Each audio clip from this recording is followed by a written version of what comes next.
Hello, hello, hello to who is here. Hello to me. Hello to you guys, Pinnell and Waldrop, and the other couple of people who are here who haven't said anything yet.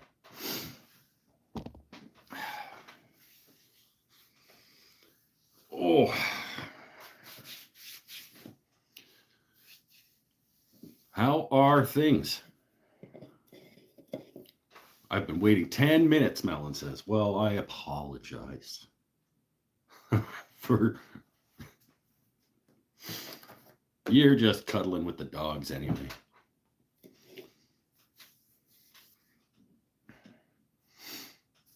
Someone had their hairs cut. Yes, well, I did it myself. I always do it myself. I didn't have them cut. I cut them myself. Bill Krulick's here. I cut many hairs. This is all back to where it's supposed to be. This is not really flying and flopping about anymore. Still a little bit, but yeah, you know.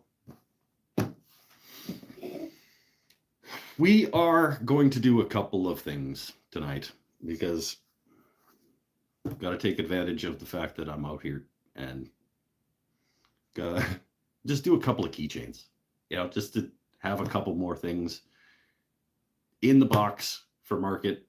We are exactly 2 weeks away from market. So let's at least start chipping away at adding some stuff.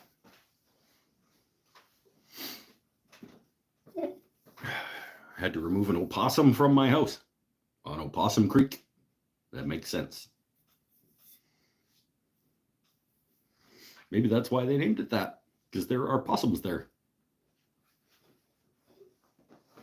They said this creek has a lot of opossums. What should we name it?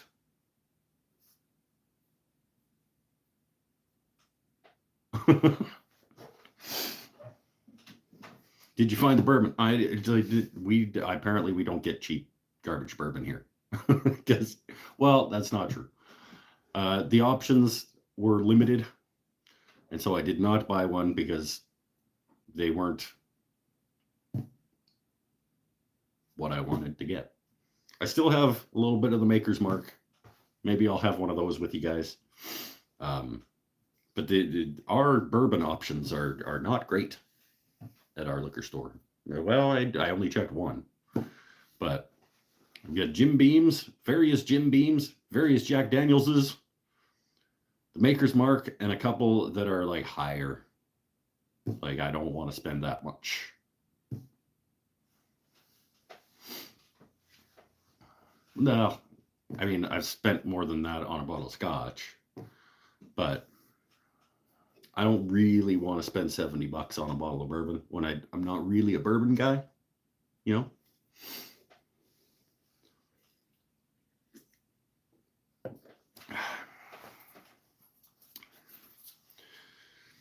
So we'll have some beers. Maybe I'll have a Maker's Mark with you. Let's just spin for a couple minutes, knock out a couple of keychains to add to the market box so that we can say we accomplished something and not lie.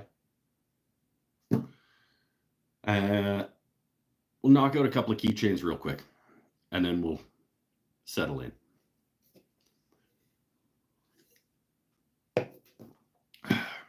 Sound like a plan? I got the Paul Waldrop guitar chunk up on the lathe right now. It was the first ever keychain I sold, in fact, was the other chunk of this Paul Waldrop guitar. So let's make the other one into a keychain too. Come on.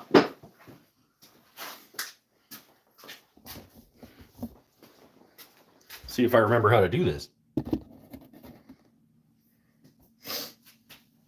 This is a chunk of Paul Waldrop guitar, Paduke, Walnut, and Purple Heart.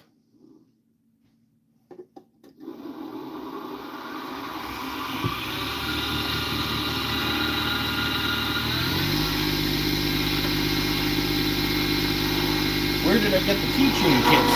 Canal says. I got the keychain kits from William Woodwright, my favorite Canadian retailer of lathe kits and parts and accessories and things.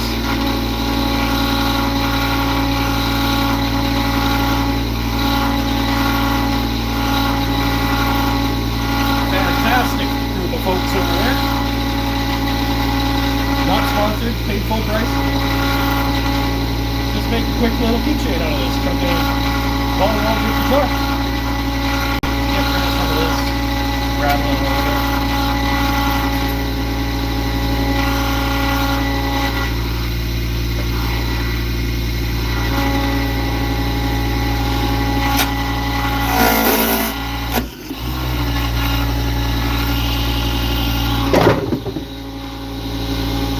Don't go on.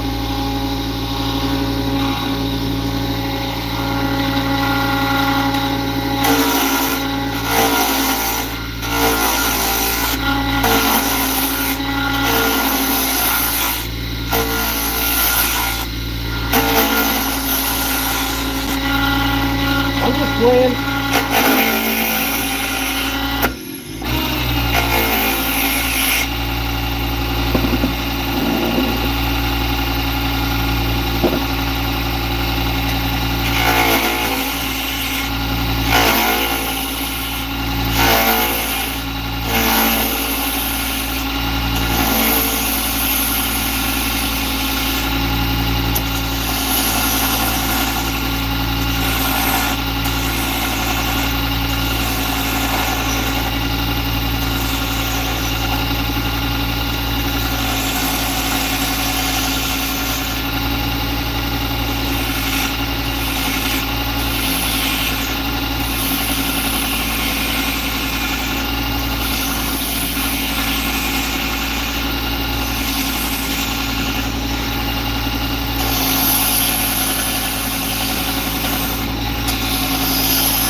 It's got to be small enough that it's comfortable in your pocket. But I don't want to waste all this gorgeous wood.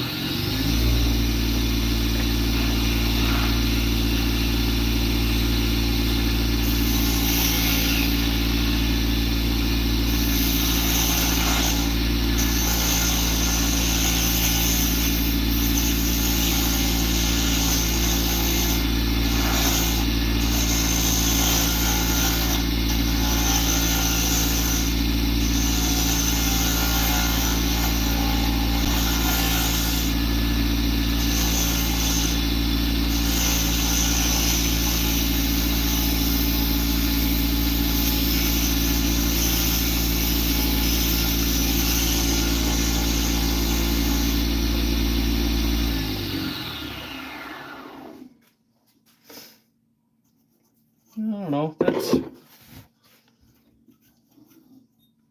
That's not going to be super bulky in your pocket.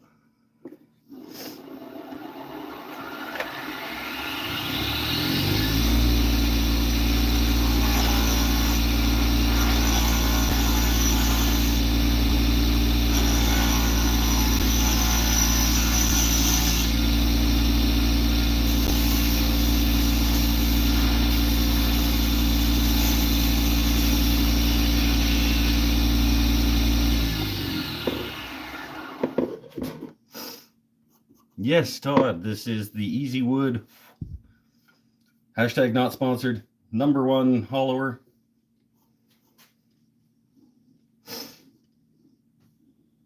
That's pretty okay. Got a little bit right at the end, little chip right there in the walnut. I think I'll sand through that, and that'll round over these whoops as well. Let's just sand it and And we'll see.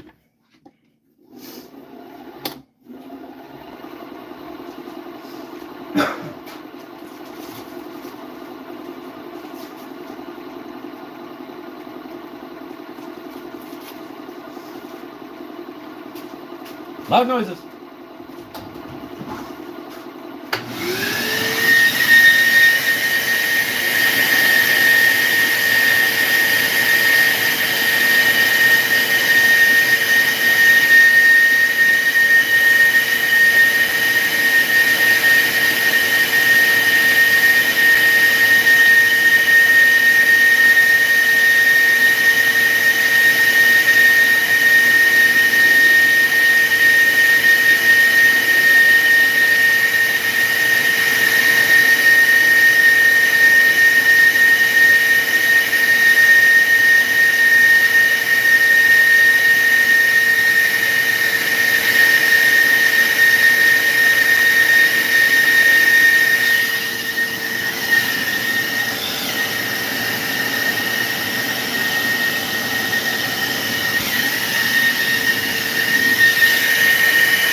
Come on.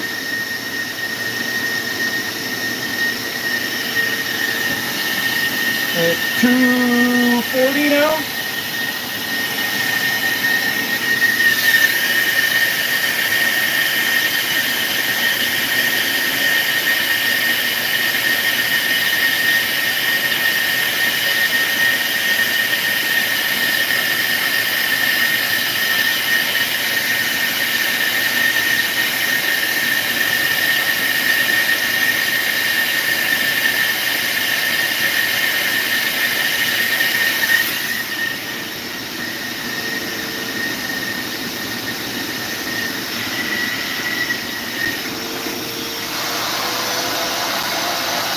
I know you guys love it when I do that.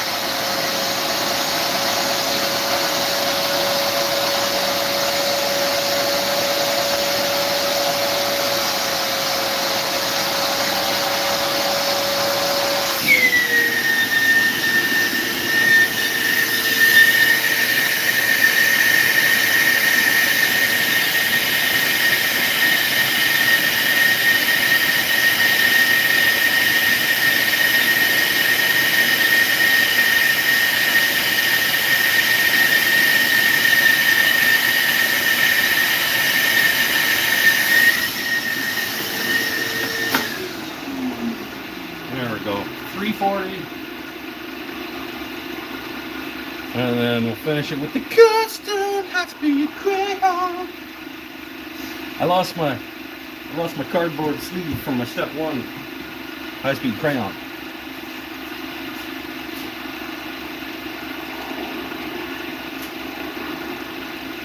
So now it's all naked.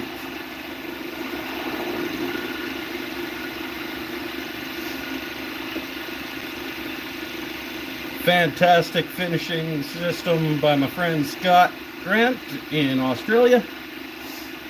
Link down in the description. If you don't know what this is, you should go check it out. There's a discount code down there for you too.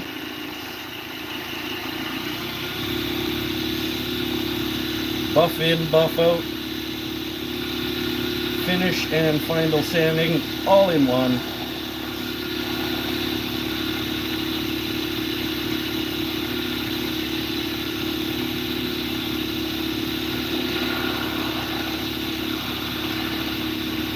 Turn to a fresh spot and just buff it back out. Drive it nice and deep into the pores. Easy peasy, just like that.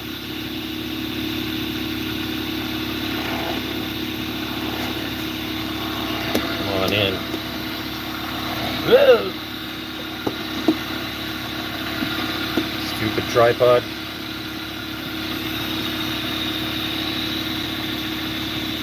All right, don't come in.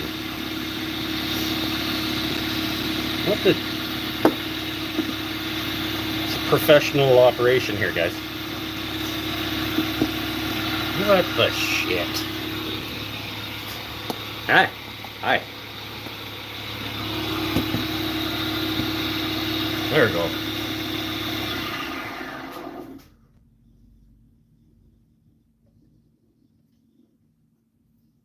Beauty. Beauty.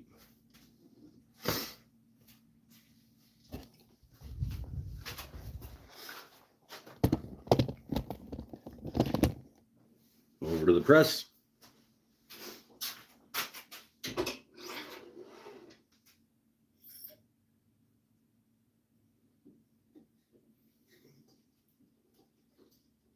Come on. Oh.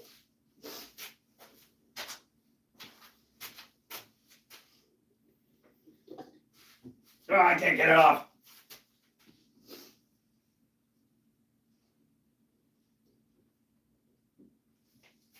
I got it on there too good.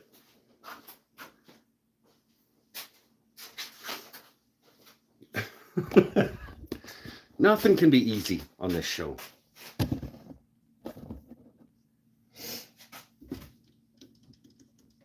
Yeah.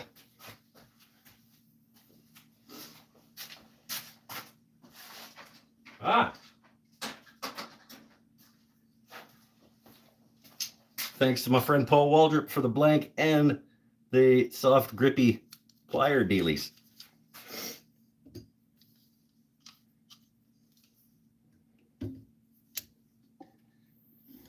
Yeah.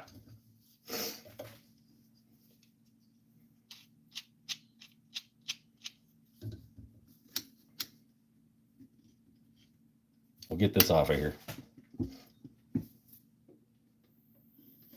Yeah. Oh, it's pulling the bushing too, but yeah, there we go. This is a professional organization we got going here.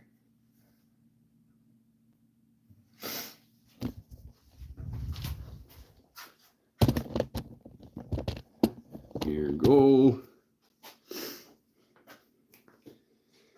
And a keychain.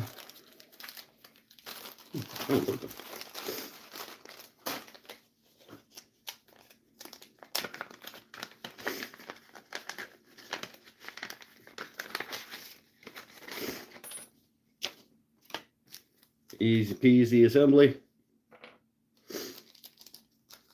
That's gonna be my bottom.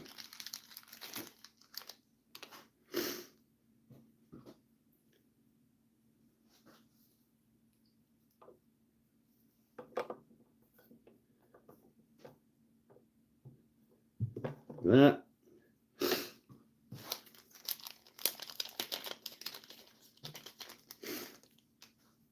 Top, same way.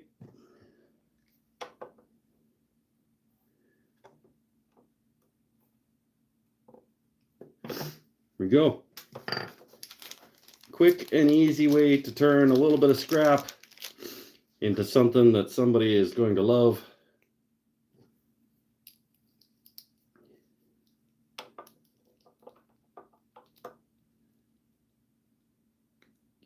as soon as you can get the stupid key ring. There it is. Oh, through the damn hole.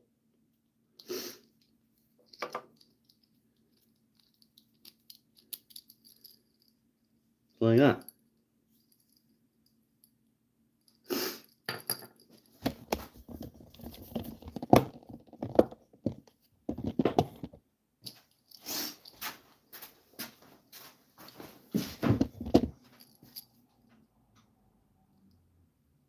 We go. We made a thing. Look at us. Well, I made it. Beauty little keychain.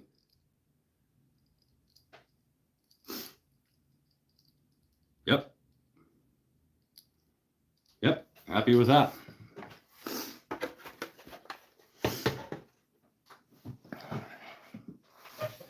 Whoop, whoop. Let's see what I missed. Out of practice? Yeah, I am. Well, a little bit. What do you sell your keychains for, if I don't mind you asking? Everybody can ask whatever they want.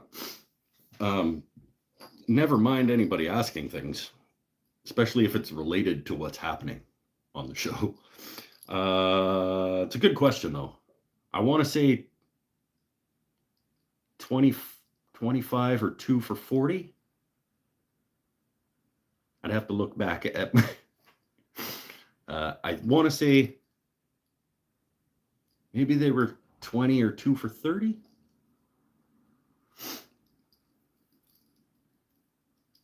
I have a sign that lives in my market box that I put on top of my keychain rack that says the price of them. It's somewhere in the neighborhood of $20 each, or 2 for discount. I want to say it was 2 for 40, so it must have been 25 each. That's Canadian.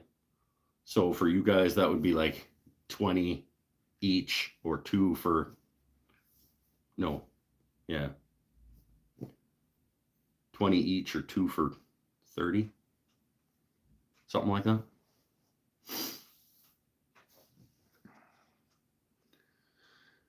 Oh, what's up? Use the pliers I sent you. I figured it out all by myself. Where did he end up on the 4-inch dust collection? I haven't really ended up anywhere. I bought another little guy unit. I have settled on the fact that I am not going to buy a big one and pipe the whole shop into one dust collector unit, but instead do a couple of smaller ones with 1 or 2 splits from each one with blast gates. So there'll probably be 1 for the table saw, 1 for sander bandsaw, and 1 for lathe. And I'll probably continue to do the rough milling with the planer out in the parking lot, out in the driveway. 1834 or 2 for $29.34. Round that shit up. That's $20 each, or 2 for 30. You buying or making your blast gates? I already have bought blast gates. I have the good ones. I got the Lee Valley metal blast gates. I already have like a half a dozen of them. I've had them for years for no reason. I've never actually. I have a big long 4-inch PVC pipe going along that wall with blast gates on it that go down to Y's and stuff. Never used them.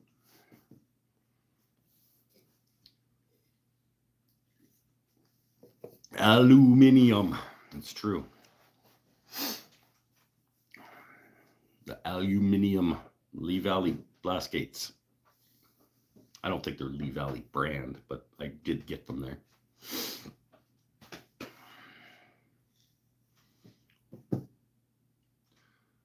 One keychain? Is that it? It's more than sometimes. Let's be honest. I made one more thing than most times these days on the show. That's attractive. It's attractive.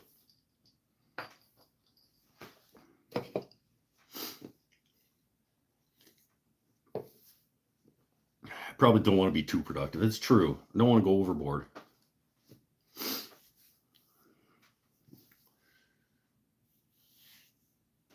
Yeah, maybe we'll stop there. I used metal ones on my system after failing on making the wooden ones, and plastic is too cheap.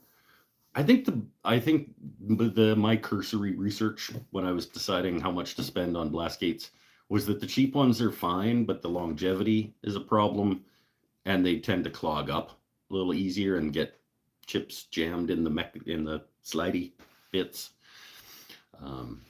So to me, it was worth the extra whatever to eventually have them be better whenever. Still work as good as the day he bought them. Still just like new. They hold up really well when you don't use them. That's what when I finally get this, like whatever the system ends up being, I get it all figured out and installed. And then I do a video on them and be like, I bought these blast gates 6 years ago and they're still working just amazing. They're still working great.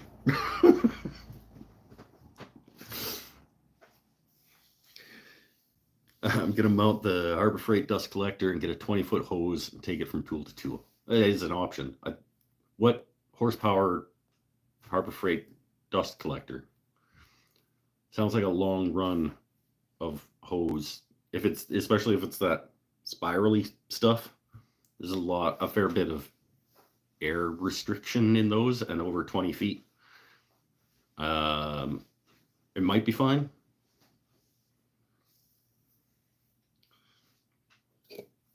But you might not be getting a whole ton of suction at the end of that if it's bending around stuff and then going to a tool 20 feet away. I don't know. I don't come here to learn. Not an expert. I'm going to run a 1.5 horsepower, 15 feet through hardline PVC with 2 blast gate Ys on it. 1 horsepower, basically under the wing of my table saw, straight to the bottom of my table saw.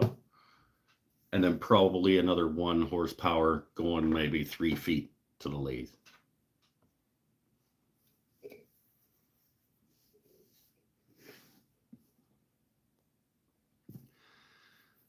It's what I have right now on a shop vac.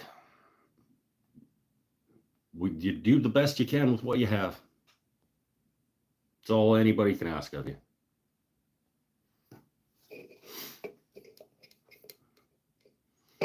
It'll be okay, but not great with a 20-foot hose. I've got a 1 horsepower with a 20-foot hose, and it's just that okay. Yeah, that's kind of what I thought. It'll get some air moving, but that's a long run of that spiral soft hose stuff. Especially if it's got some bends and kinks in it going around workbenches and things. But it'll do. If it's the best you got for the moment, have a good time. Like, it is what it is. It'll do what it'll do.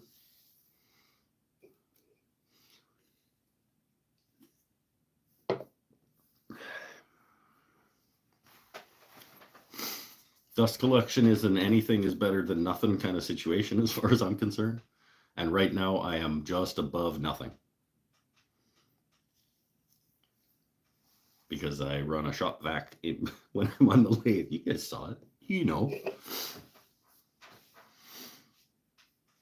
Well, poop. Drawing board, here I come. I don't think there's anything wrong. I mean, if that's a step towards, that's fine. That wouldn't be where I would settle in. But you go buy if you already have the dust collector, go buy a 20-foot hose and run it and see. Maybe it's better than we think it is. Maybe it's just fine for now until you can upgrade to either a bigger unit or another smaller unit and have 2 8-foot runs or something. You're better off leaving the dust collector on wheels and moving it closer to each tool if possible. Yeah, see, that's the problem in my shop, is that there's like barely a walkway in between things, and having it, like, even the shop vac, wheeling my shop vac like 8 feet is kind of a huge hassle. Amy Gersh is late, but she's here. Welcome back. I made a thing. I already made a thing. You missed it. Ooh, keychain. Fancy dancy keychain. Walnut, Paduke, Purple Heart.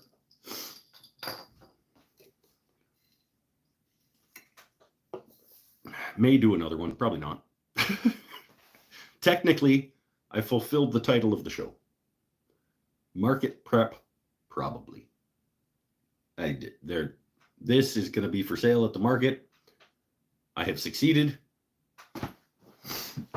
Da, da, da. It's a pretty thing. It is a pretty thing. It's a perfectly pretty thing that'll sell at the market in 2 weeks. I have 2 weeks. I got a bunch of Snowman bottle stopper blanks prepped this week. I had a really good week this week, actually. Got a bunch of Snowman bodies prepped with their inserts in them and stuff. Just got to make them bloop, bloop, and then put a hat on them.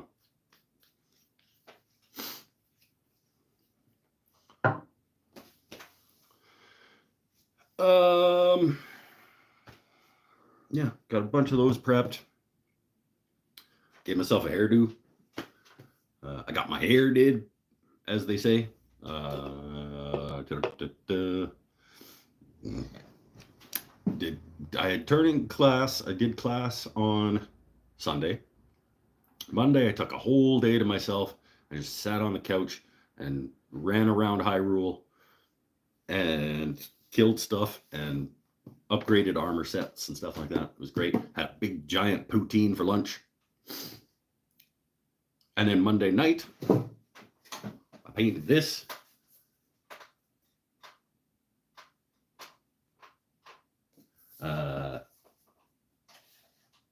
Because I'm practicing my painting to be able to teach painting classes and things better. And then on Tuesday, I had to pop down to the shop to help fill in for another employee who was out of town, and for a couple hours, and did some more painting practice down while I was down there. Tuesday night, I prepped a bunch of maple snowman bodies. Wednesday, went back down to the shop to do more painting practice, then taught a painting class on Wednesday night. Thursday worked all day. Friday worked all day. Saturday worked all day.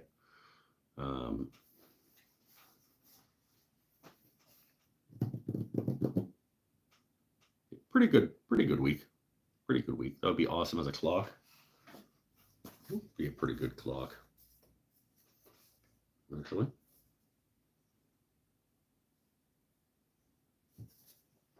It's thin though. It's like 1/8 inch MDF.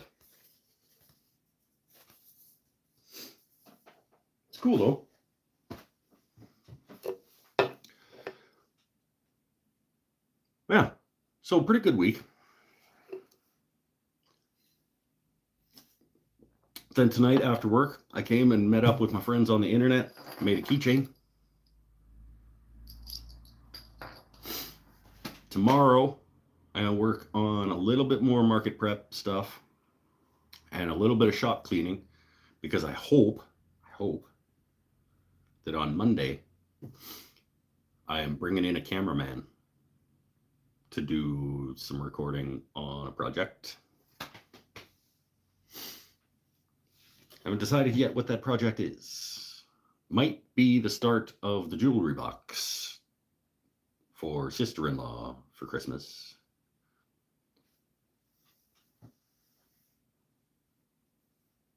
We'll see. I don't know. Should figure that out before I get a cameraman in here, and then we stand around going, what should I make?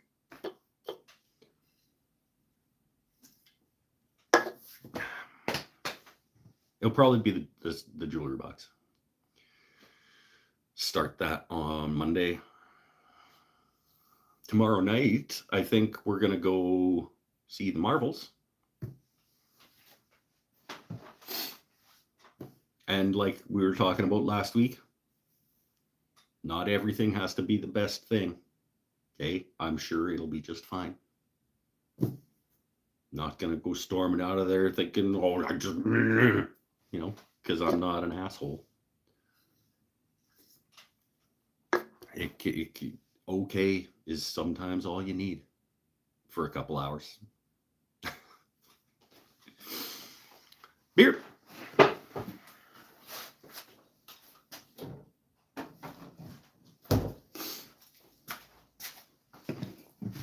I'm sure it'll be just fine.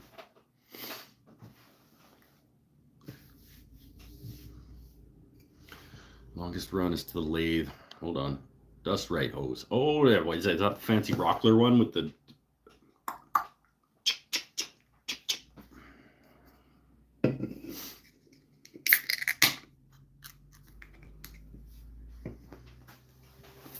We don't get Rockler. We don't get to have Rockler.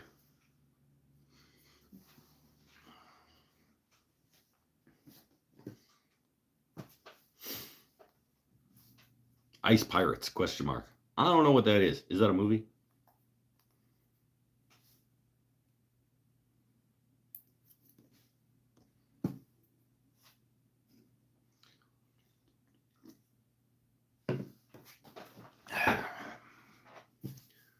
You can have all the Rockler stuff you want. Just let me know. Yeah, I know, but like the shipping and the UPS hitting me with a bill, and you know. Oh, we decided we're not using UPS anymore. 80s fun movie. Okay.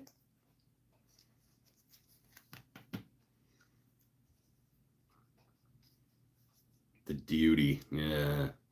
Yeah. The Duty's not so bad. It's the like brokerage fee that gets me every time. It's like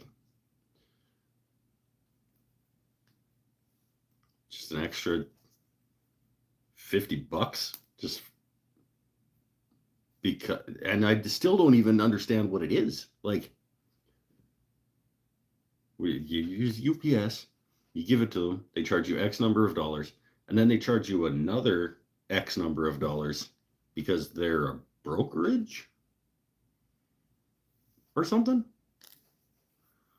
It's like this. It's like the document charge. It's like when you have to pay $1,000 to buy a car because they filled out the paperwork for you to buy the car. Like, isn't that part of buying a car? Like, why is it gotta be? Anyway. He said duty. I did. What if I pack it in my suitcase and come visit? No fees. Well, there you go. So all we need to do is have you come visit twice a year, and I get you to pick me up a bunch of Rockler stuff and bring an empty suitcase full of Rockler stuff. Well, not an empty suitcase, a suitcase full of Rockler stuff when you come up. And I guess you'll just buy clothes when you get here because your suitcase will be full of Rockler stuff.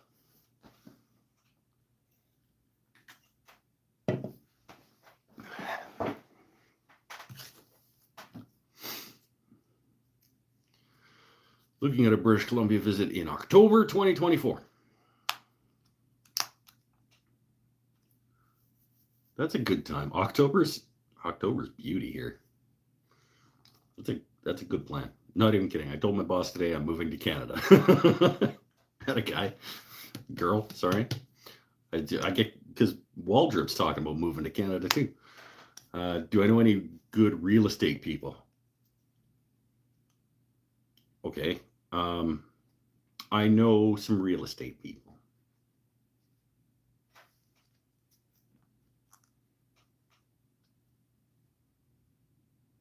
Do I want to get into how I feel about real estate people?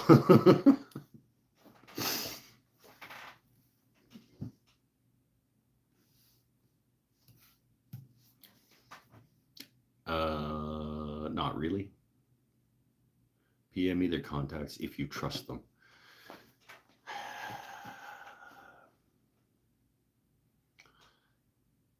See,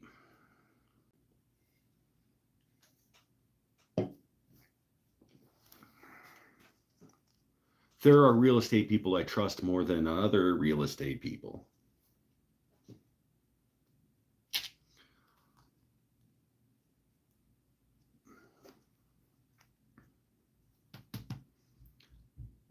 I border on being morally opposed to realtors as a thing.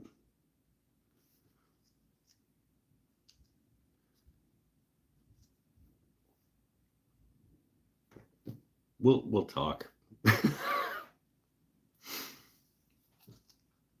Isn't Unity Table a realtor office?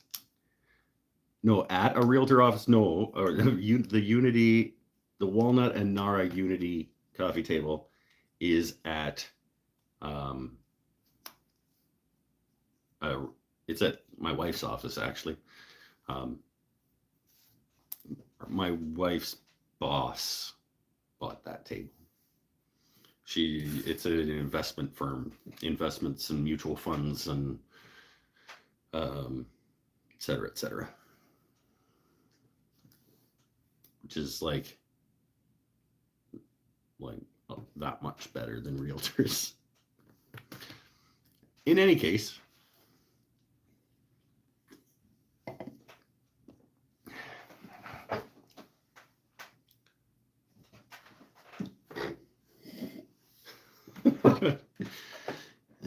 yeah, it's my own fault. It's my own fault that I get into the weeds in this show.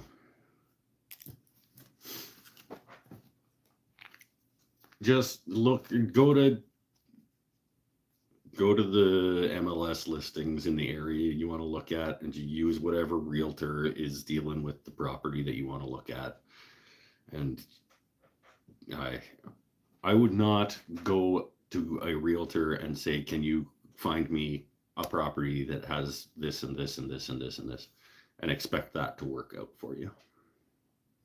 I would go shopping for the properties that are available and use the listing agent that is attached to it.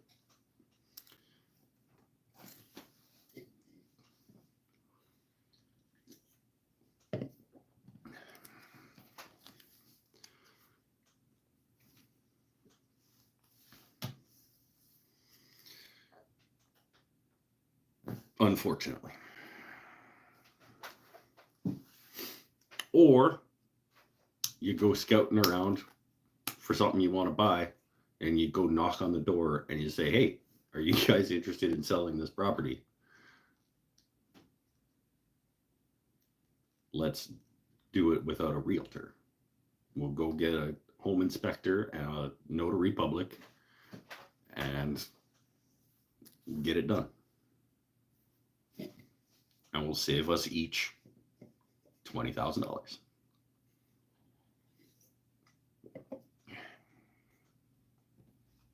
Already looking around. I know you are.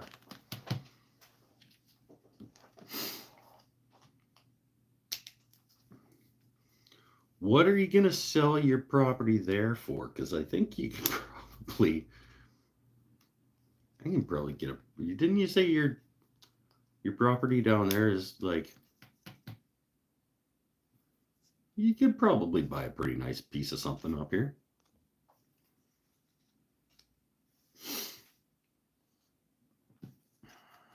That's what I did, Laginus says. What did just the notary and the home inspector skip the realtor altogether?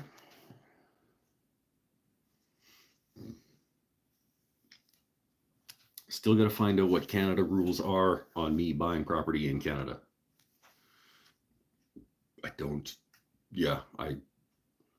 Or maybe we can get Pinnell to look that up for you. I messaged Pinnell. It's like, do you remember? Well, same thing. I messaged you, Paul. Essentially, I was like, do you remember the kind of bourbon that I'm supposed to be trying to find? That people like the cheap, crappy bourbon that people were talking about. He said no. I said, what do I pay you for? Like, are you supposed to be like my assistant?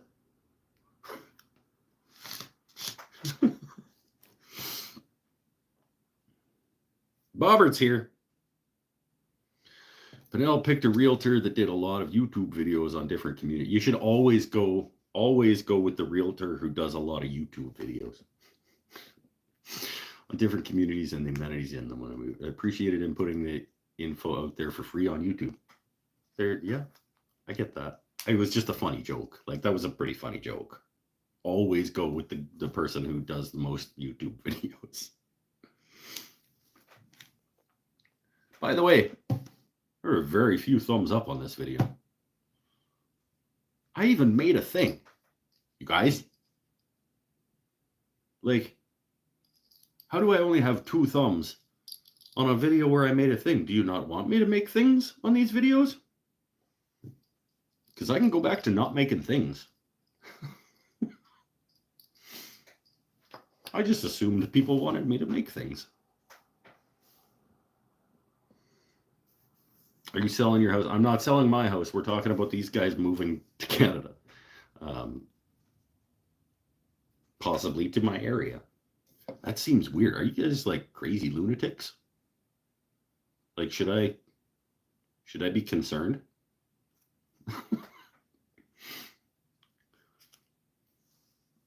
Working on the passport stuff this week. Benchmark or Henry McKenna bourbon. See, yeah, we talked about it earlier, Tim. I couldn't find anything cheap. The cheapest that I could find was the Jim Beam, and I've already tried all of those and didn't feel like doing that again. I thumbed my nose at you already. BC is going to have some new unique laws on foreigners owning property and not living in them for X amount. I mean, yes, it is. But if he's moving here, that's not applicable. You can't. BC is changing its regulations and legislation, I think, for the better. And they're going to start taxing people on secondary residences that they're basically just trying to make money off of because they can, which is detrimental to society.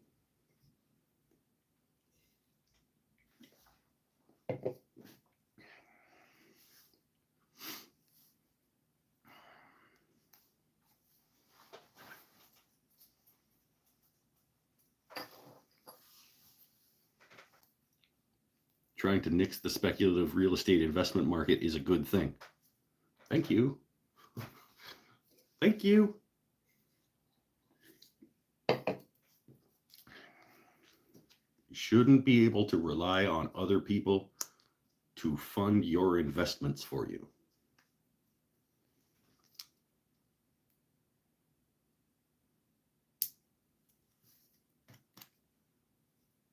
When I invest my own money. I don't invest other people's money.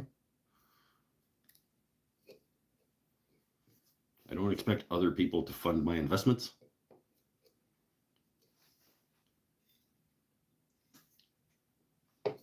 Which is what people do when they buy a house and then get other people to move in and pay the mortgage and taxes and et cetera on their house.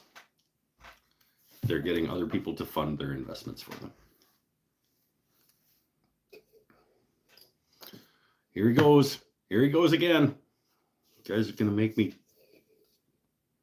Maybe that's why I don't grow as a channel. It's because people watch this and then it's like, oh, he's a socialist or whatever. Not. I think we've talked about this before too, how some people think that I'm like this huge, like, far left crazy communist person, and some people think that I'm leaning the other way, which I think is probably a good sign.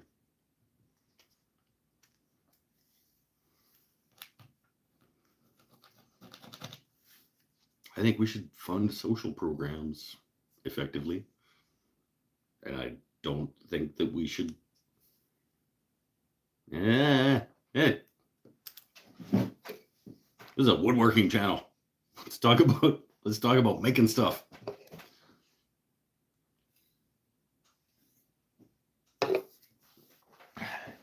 Be kind to each other. That's it. Be kind to each other. Care about each other. If we all cared a little bit more about each other, the world would be a better place very, very quickly. Any new shop tools? Nothing. I didn't do any Black Friday. Black Friday has become a nonsense, hasn't it? Like, ever since Black Friday became like a week-long thing, and then Cyber Monday was like the week after it, you might as well just call it. And I find a lot of things are like, is that a sale price? Because I think that's what it was in June.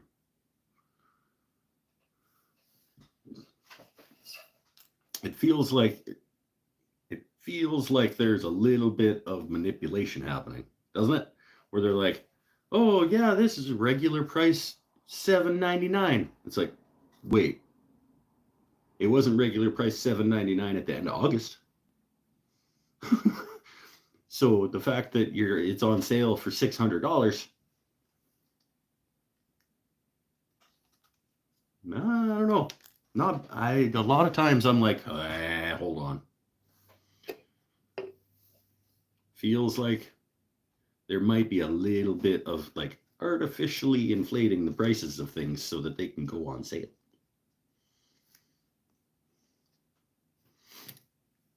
Week long. It's been since September. Black Friday quarter or something. It's junk mail week. Yeah. It's funny though, the one place that I would be like appreciative of having a Black Friday sale is having a Black Friday sale. And it's going from yesterday until Monday. It's going through the 27th. And I'm like, the 27th is Monday and you're closed on Sunday and Monday. Like, they're closed on Sunday and Monday and they're advertising that their sale goes through the 27th. I'm like, no, it really doesn't. It's Friday and Saturday. And I had to work both those days. So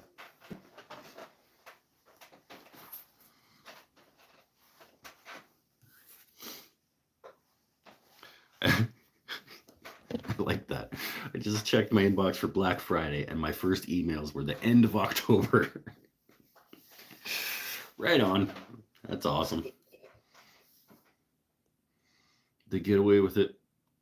New SKU numbers for models. They only put out this. Yeah, we're gonna release a new model and we're gonna put it on Black Friday sale. Come on. And then they get you with Christmas in July and yeah, back to school blowout and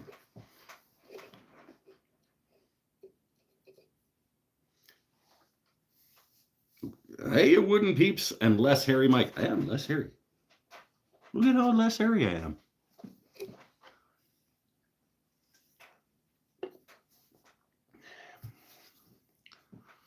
Mikey B, did Windsor Mill Sales do any Black Friday sales?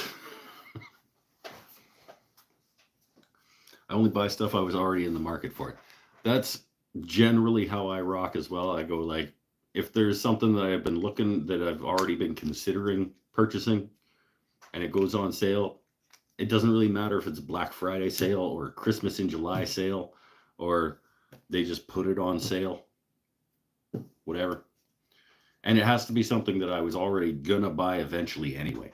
Like I'm never gonna buy something on a Black Friday sale that's just because it's a good deal. I would never buy this otherwise, but I'll buy it because it's a good sale.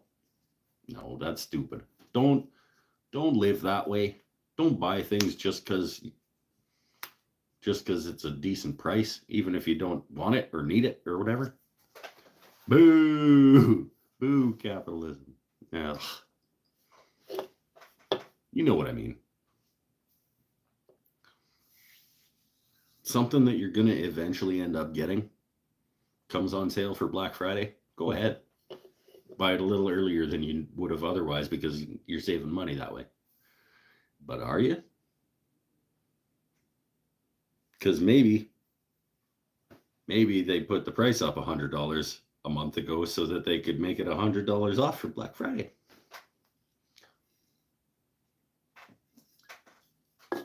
Because it kind of feels that way sometimes.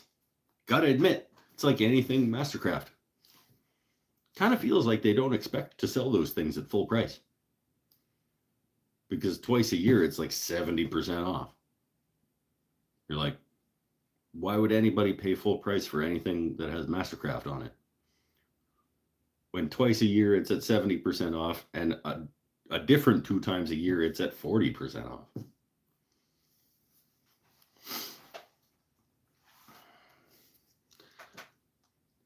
I just get grossed out by the people waiting in line for 15 hours and stampeding to buy disposable electronics.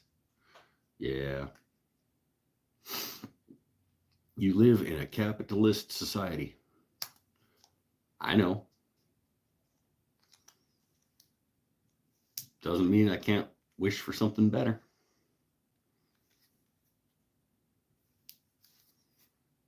And we could do capitalism better too. You know who would never put the price up just to lower them for Black Friday? Starbond Glue. The good folks at Starbond Glue would never do such a thing. Nor would the good folks at William Wood Wright, penblanks.ca. Those guys would never do such a thing.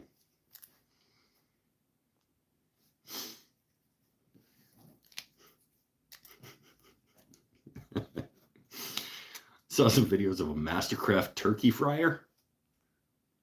That doesn't sound right at all. Do Canadians deep fry turkeys? I've never seen a Canadian deep fry turkeys.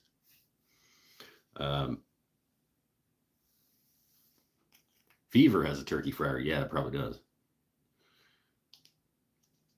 It'll burn your house down.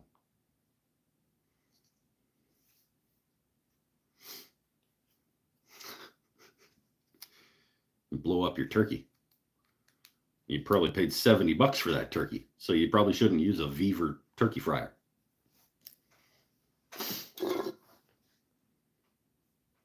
I'm only interested in Black Friday sales on food.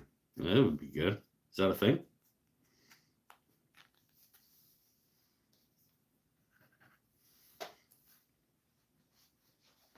That would be good. Oh, shit. So here he goes. Every time I go and get like a fast food drive-through these days, I think it's a good thing, actually. I think it's a good thing how terrible they've become. Because every time I go, it reminds me to not do that. Like the quality keeps going down, the price keeps going up. And so it's further and further apart that I go do it. So this morning I grabbed A&W breakfast because it's the closest drive. I'm done buying food at Tim Hortons.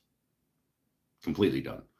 So I went the next closest place and got A&W breakfast that I haven't had in a decade, probably. And I got to work and I ate it. First of all, $16. $16 it cost me for my breakfast from A&W. And it was not good. And like none of it, like it wasn't like, oh, well, I could have been, but no, none of it was good. And I was like, okay, well, I guess I never go to A&W for breakfast again. So cool. Thanks for doing that for me, A&W. Appreciate it. And eventually, I will have boycotted all of the fast food places for all of the meals because they will have disappointed me too much too often. And then that's a good thing. As far as I'm concerned, that's a good thing.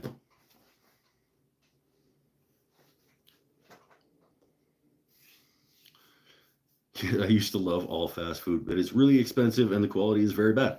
See, I used to be able to go for a McDonald's. Oh, here he goes. I used to be able to go get a McDonald's drive-through. I get a couple of double cheeseburgers for $6, and then you get a Coke on top of that for another buck or whatever. So like, well under $10 for your full deal. Nope. Food's worse. The price is higher. I'm like, that's it. I'm it.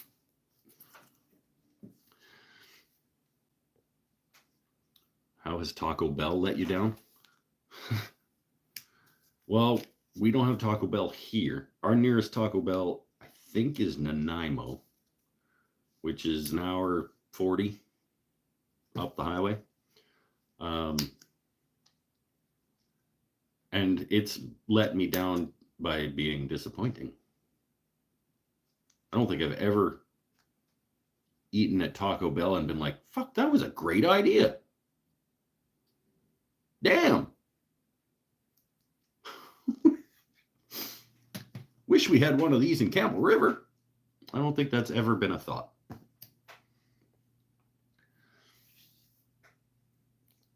Also part of my diet plan to not eat fast food anymore. That's what I'm saying. Like, it's a good thing. It's a good thing that they keep disappointing me, because eventually I will just never go back to any of them. Do you have any opinions on the flat earth theory? I don't even think I'm going to address that. Come on.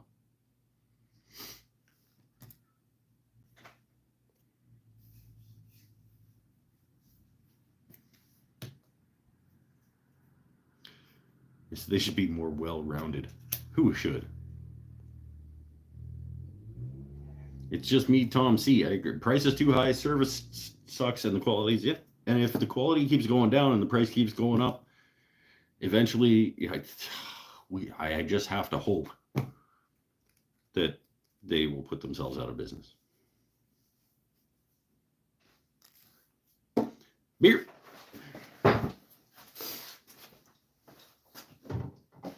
Just stop. Stop giving people money that suck at what they do. You guys, everybody, just stop giving people money who suck at what they do. One of my 2024, I was actually thinking about this yesterday. It's like, what are my next year's resolutions? Like, honestly, you guys know how terrible I am at following through on resolutions. But I want to make them anyway to give myself a target. One of next year's resolutions is to buy nothing from any of the mass production garbage internet companies. So like Shine and Temu and Wish and Amazon. 2024, one of my 2024 resolutions is to buy nothing through any of those companies all year.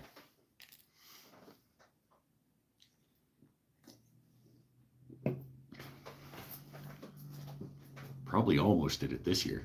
I don't think I've ever ordered anything from Temu or Shine or Wish. We did order a rug a couple years ago through Wish. Technically, wife did that, but it's irrelevant. Yeah. Next year, I think I want to make one of my goals to buy nothing from any of those companies.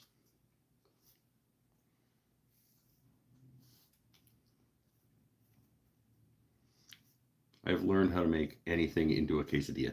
Yeah, you can make anything into a quesadilla. Did you hear that? Everybody said Mike said stop buying stuff from him. I kind of did. I said stop buying things from people who suck. It's a good point. How often do you buy from you? Yeah, I know that was my point. Well, that was one of my points. Amazon once in a while though. Like once in a while. I'm gonna try to support small mom and pop businesses. Um, and I'll just buy less things so that I can buy from those people instead. Like my friends over at William Woodwright.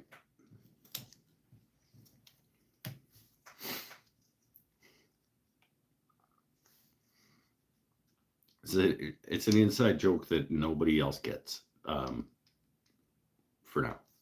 Speaking of Amazon, I think it's hilarious that Jeff Bezos and Elon Musk are competing to build spaceships. Right?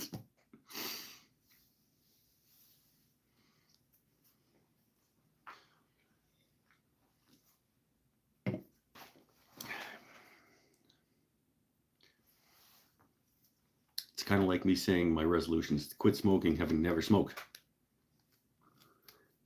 It's not, though.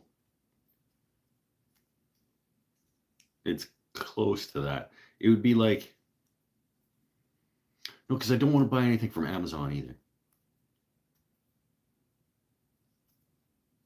And in fact, I could keep going on that and say I don't want to order anything online. I don't know. I would have to. It would be like the 2x4 guitar challenge. Like you having to find a realistic line that still makes it a challenge.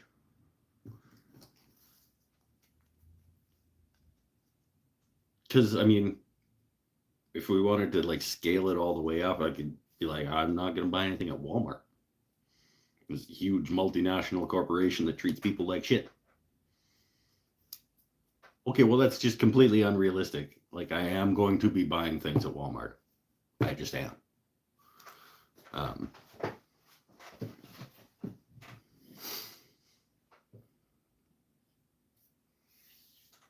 What about eBay? I haven't bought anything off eBay in a decade, maybe.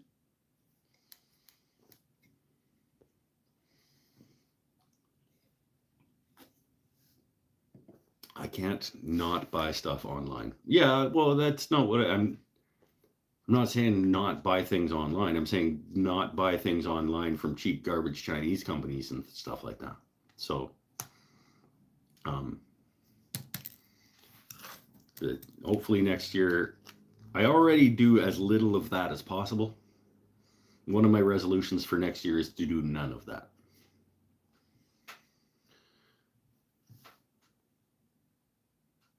Nobody locally sells the special dog food Josh eats. But that's different. You're not buying cheap garbage dog food from China because it's cheaper. You should buy stuff from the Crow's Nest. It's true. You absolutely should do that.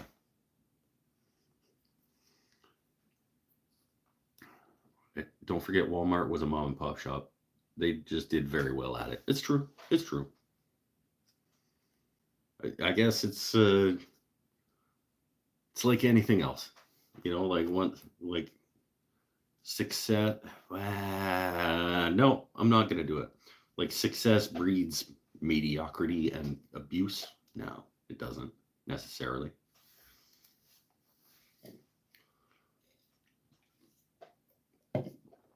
Buy small, buy local, buy less.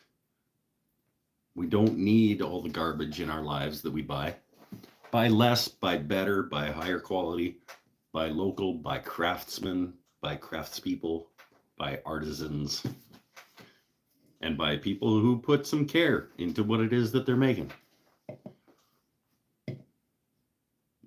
Don't buy shit from Beaver.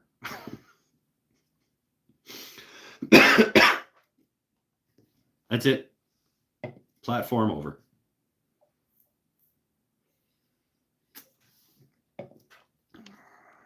I love shopping at Crow's Nest because they have a great record collection. They do have a very robust record collection.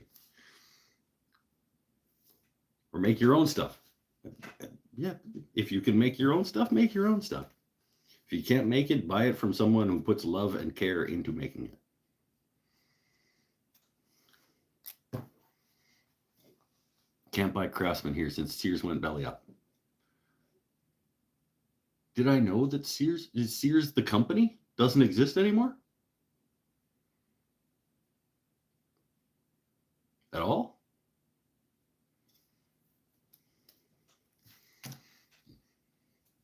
Did I know that? Change of topic. Okay, thank you. How's your holiday prep doing? Are you getting caught up? It's not a matter of catching up. Are you talking about like market table stuff? Because I made a keychain just like an hour ago. And I have a bunch of blanks preps.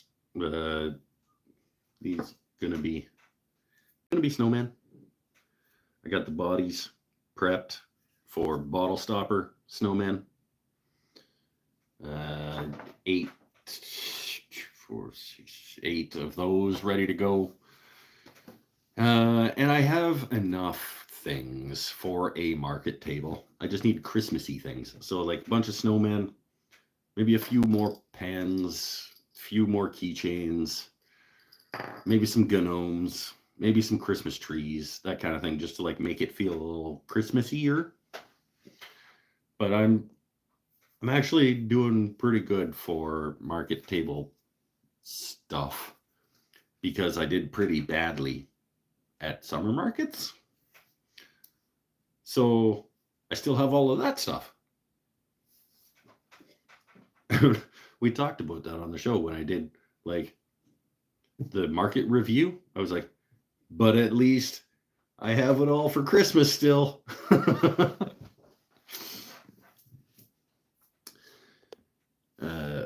Marking knives. I'm not bringing marking knives to the Christmas market. This is like no woodworkers shopping for woodworking tools at the Christmas market. Eric, your marking knife is right here. It's in its envelope. I just need to invoice you and then send it. It's like, I know, I'm terrible, but we got it. We got it figured out. Bandsaw reindeer? No. My bandsaw needs like a full-on tune-up. And I just don't have it in me right now to dig into a full-on bandsaw tune-up.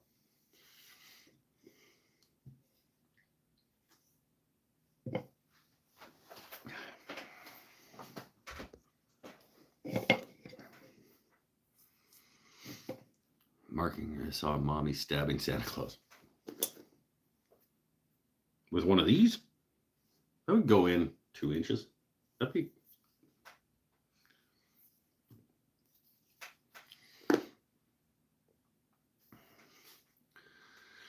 Make crochet hooks for selling. They're easy, and a lot of women that crochet love handmade crochet hooks. I have some seam ripper kits that I might get around to doing before the market.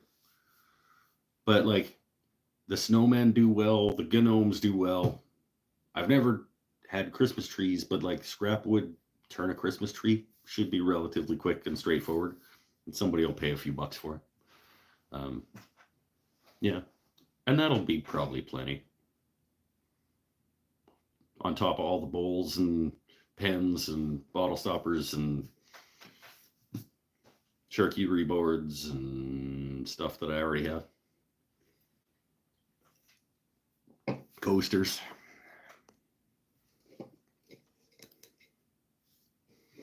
I'll be okay. Tired after my long drive today. Gonna go crash. All right. Later, Paul. Thanks for coming, my friend. Thank you for the wonderful blank from the offcut from the guitar and the vice grips that pulled it off the mandrel.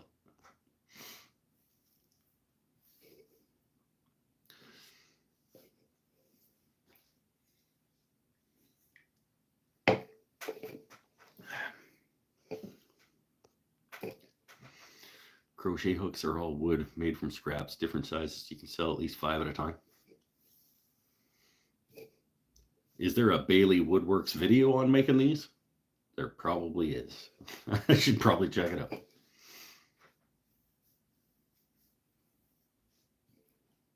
Nearly finished my deck. Yeah, Eric's deck is looking sweet. Eric Havakawaka has a sweet looking deck. With like a tiki bar on it. And a new puppy. I guess he's not a puppy, but sort of. He's a small child of a dog.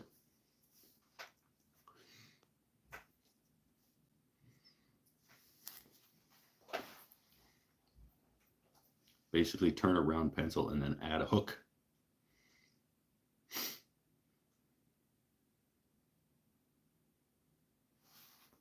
Like on the bandsaw, you just kind of zick and it makes a little hook. I'll just watch a video. I probably won't, actually. I'm probably lying. I'm probably not going to do crochet hooks.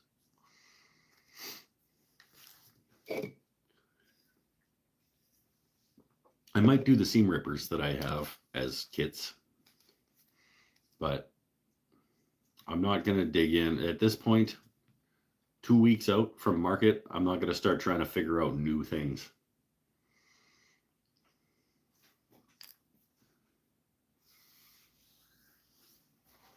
Especially when I still have a jewelry box that I have to make for a sister-in-law and an end table that I have to make for my parents and possibly a Secret Santa gift for somebody at work and the other stuff that I need to prep for market. Trying new things at this point is not a good idea.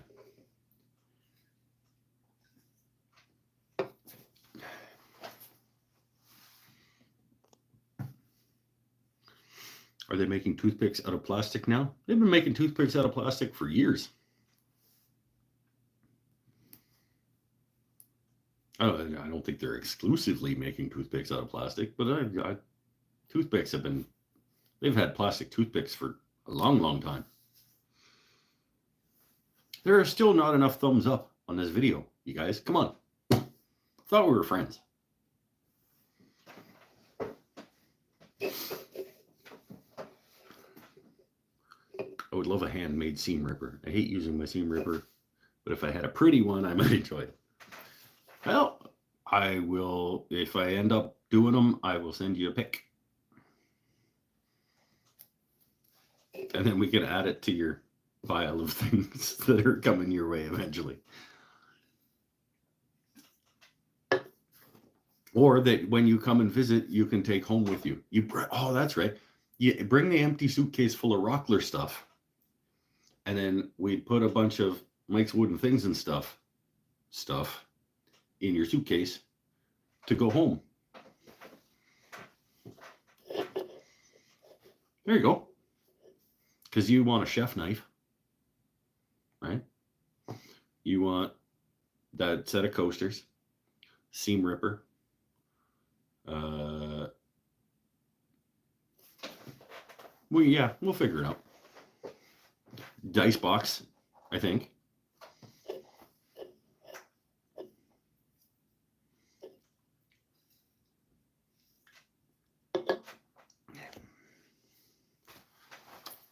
I'm gonna have one of my dirty cigarettes just off camera. I shouldn't have said the word because now I'm in trouble with the algorithm.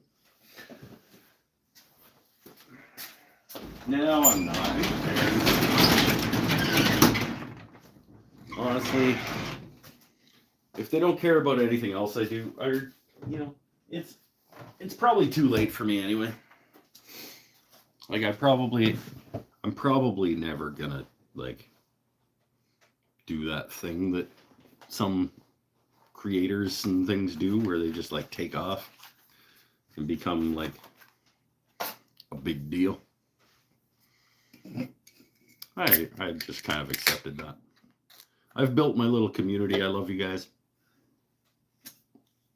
And I'm fine. The stool.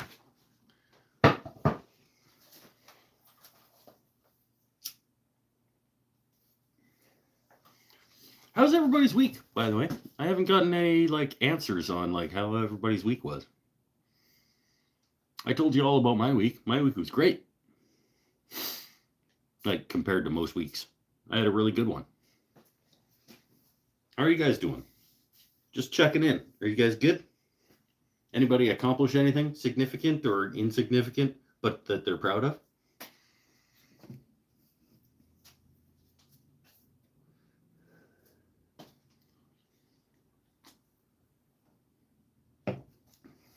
Anybody take a bike off any sweet jumps?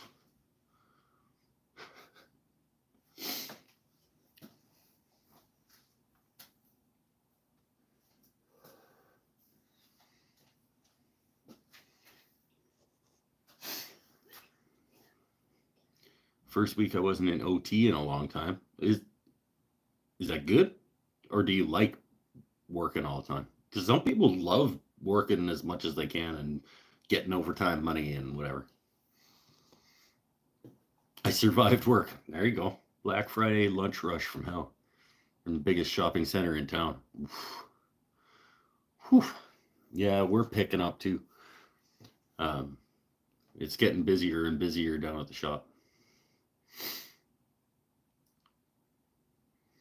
Good week. I had a 4-day weekend. Hey! Watched the first 3 Doctor Who 60th anniversary special. You're a big Doctor Who fan? I've never gotten into it.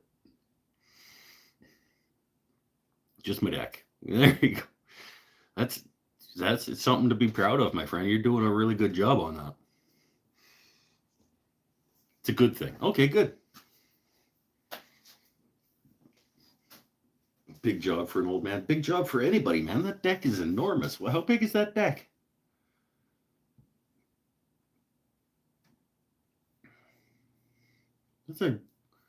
That deck is significantly bigger than my garage.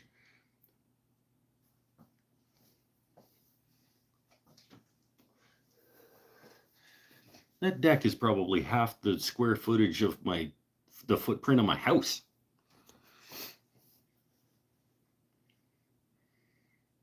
Pernell put up Christmas lights. Boo! Boo!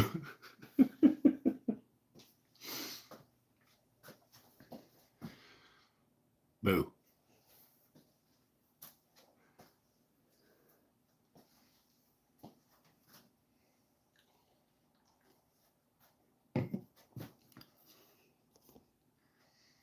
Been watching Doctor Who since I was 5. I know it's a really good show. A lot of people like it. I haven't ever given myself the chance to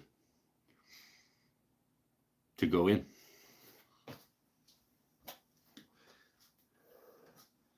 And I'm okay with that, honestly. Everybody can like what they like. It seems like a pretty cool fandom in terms of their people seem cool.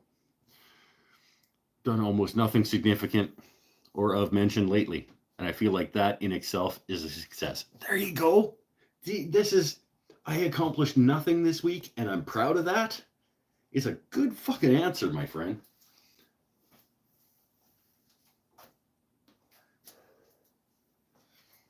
That is a good answer. I'm proud of myself for having done nothing of substance this week. That's a good answer. 595 square feet. And that's just the half that's not undercut. So you have an almost 1,000 square foot deck, including what's under the bar. That's, woo! Nice to see how the other half lives, eh?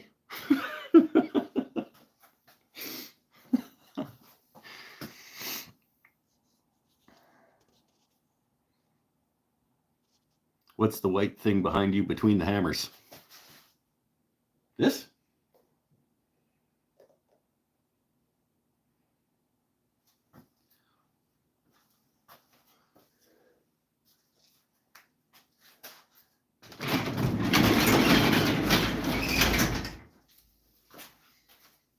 Clarification. Yep, that's my wheel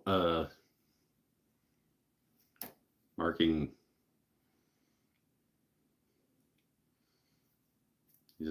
That's my dovetail, my wheel. What do they even call this thing? Marking gauge? It's a marking gauge. That's what it's called.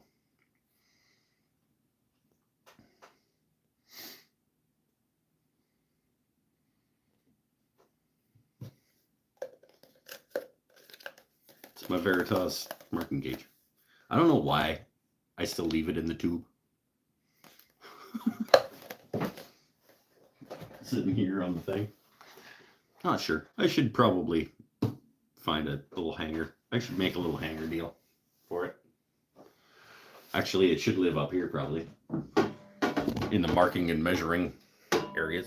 Where are all my squares at? Oh, there's one.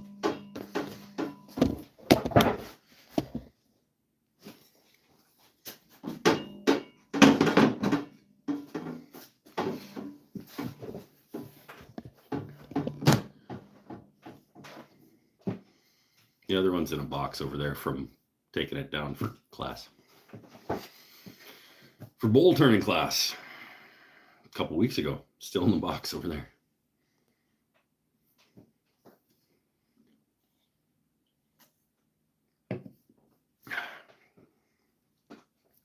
Looked like a vape, but it's too big. That's what she said. Hey-o! Family show.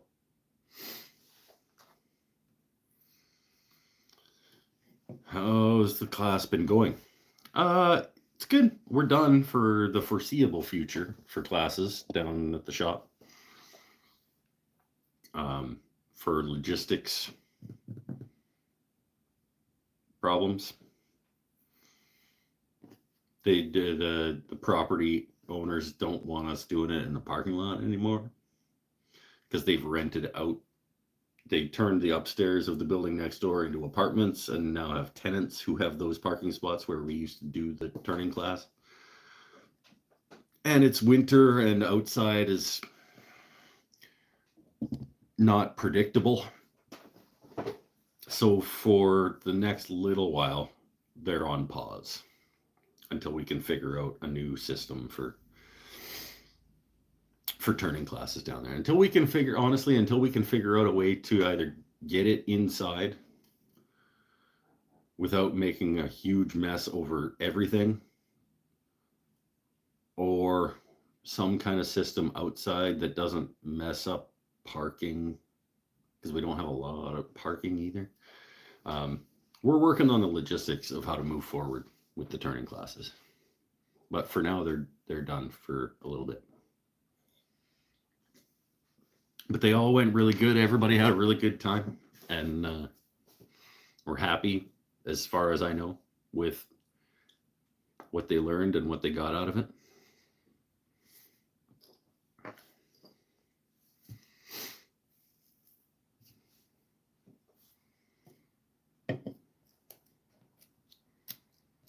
In fact, it's like the people who take level 1 have almost all of them have said, I would love to take the intermediate, the next version of the class, as soon as you get it figured out next year or whenever it happens. So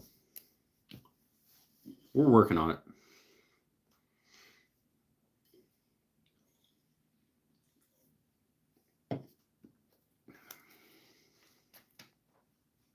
It'll happen eventually. We don't have a lot of room to make a mess. It's also a retail space, right? And we can't be covering everything in dust. So there's logistic issues until we can find, and honestly, the hefting around of my lathe and lugging it down to the shop and back every time is kind of a huge hassle. But we're working on all the logistical problems of continuing the class down there, and it'll happen. I'm sure it will.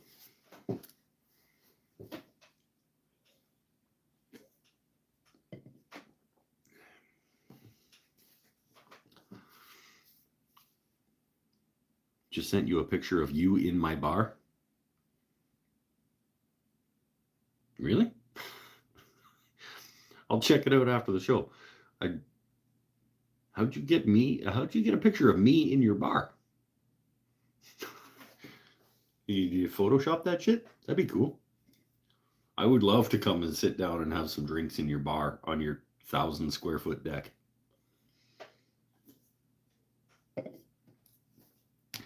We'll get Scotty and Jax.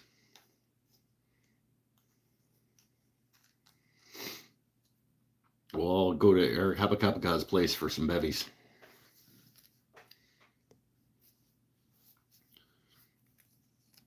Is that the side profile? I don't know what that means. More information required for me to answer that question.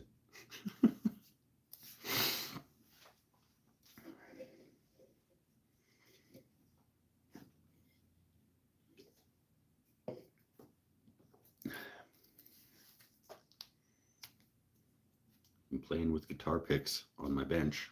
Look out. My phone was fully charged before we started the show too, so we could go for another gangbuster big guy show. Who knows? Just get whoever's doing the lathe course to rent a U-Haul truck for the day. You can leave it in the parking lot. Just down the street and only make a mess in the van. But that would defeat but we don't make enough. Nobody makes enough from doing that class that it would be worth renting a U-Haul for the day to put it on. I'd like where your head's at, though. That's a pretty cool idea. Were you here when I was talking about, like, instead of renting a storage pod for the yard, when I do the shop reno, instead of renting a storage pod for the yard and moving everything into it, I'll just rent a U-Haul.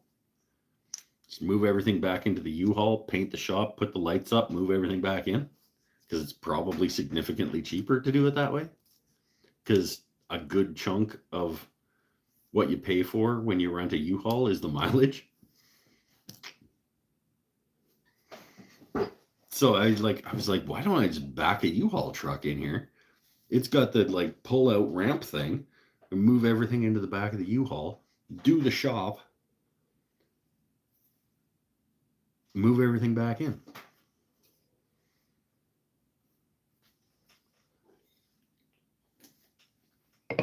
Hell, even if I had to rent the U-Haul for a week, it'd be cheaper than dropping like a sea can in the yard.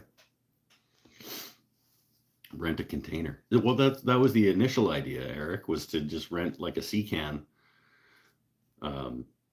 for a couple weeks. But I think a U-Haul is going to be cheaper. Unless there's a minimum mileage you have to pay for. Even still, even at a minimum mileage and at a per day rate, still think it's going to be cheaper than getting a pod or a sea can dropped off.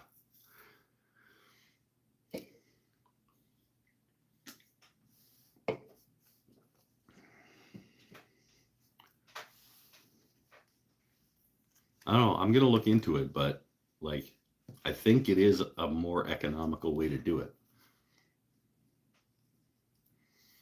And then while I have the U-Haul, I move everything back into the shop and then get a whole whack of ammonia, like really like heavy duty ammonia. And just like fume a bunch of oak in the back of it.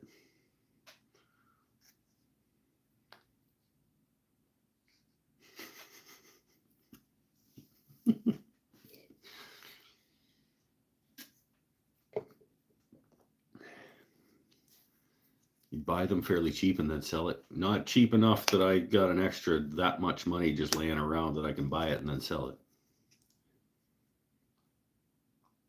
U-Haul, you have to lift everything up. Well, only kind of. I mean, I could make a ramp, but they do have those pull out ramps that lower down. But you're right, there's a little step at the end for rolling up the table saw and whatever. But I don't have that much heavy rolling to do. Like I don't have an industrial saw stop and stuff. Um, and maybe rent one with a lift gate. I don't know. I'm gonna look into it. Really, it's just the bandsaw and the table saw are the only two like heavy pieces of equipment.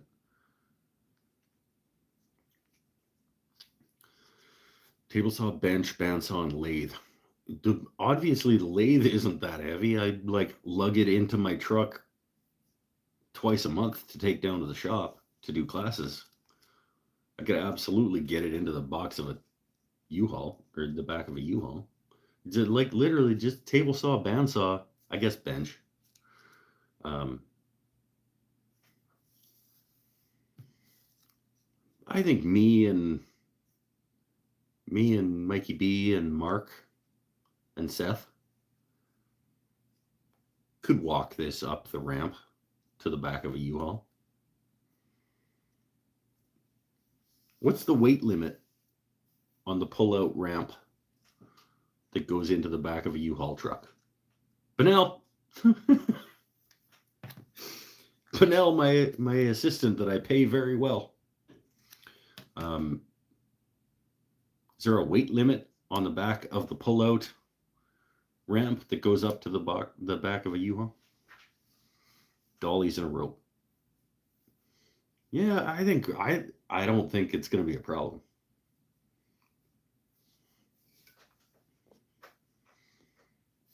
Mr. Bennett's busy that day.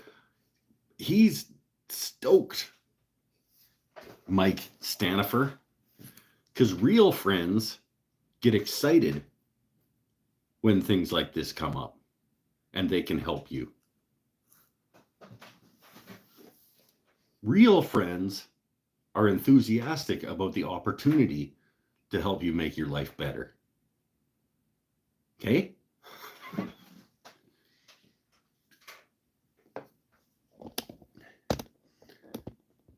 He's like my number one supporter about gutting my shop and like helping me out with it. 1,000 pounds.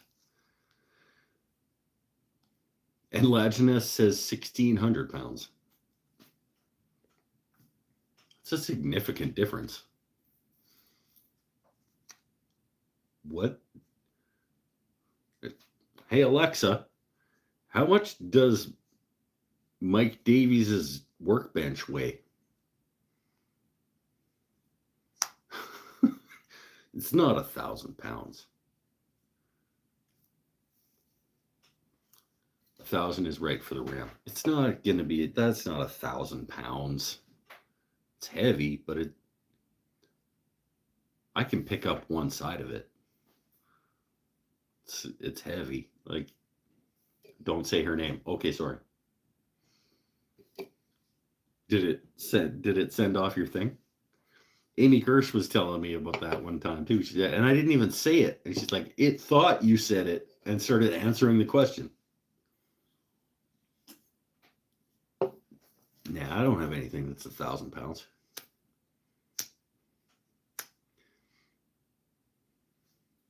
How much does a Rikon 10-326 weigh? Maybe 300 pounds?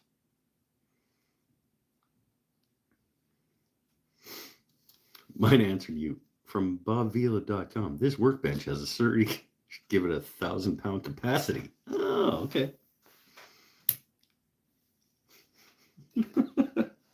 Thanks.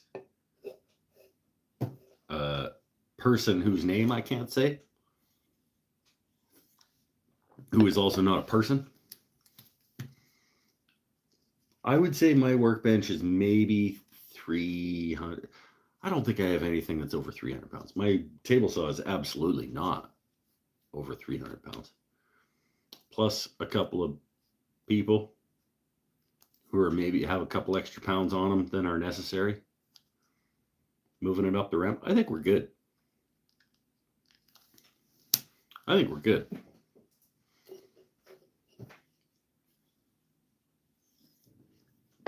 Gut the shop, into the U-Haul, clean it, paint it, new lights, move it all back in. Probably do it in 3 or 4 days. Here's a question. Would you paint over the exposed electrical conduit, or do you unscrew the conduit and paint under it and then put the conduit back up? This stuff. This type of conduit that comes out and goes around to the new plugs. That's, you know, you can see it. That type of electrical conduit. Do you just paint over that stuff? Or do you like paint under, like take the screws out, paint under it, and then re-tack it up? Woo!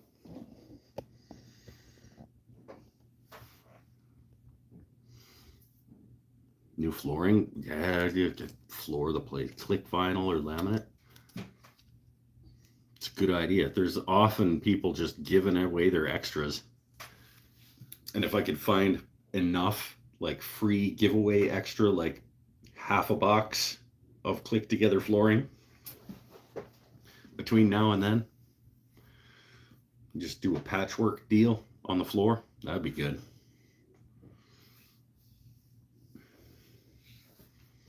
Actually, that's a really good idea. Start picking up all of the like free giveaway flooring on Marketplace. See if I can piece together enough to do the shop. I like that.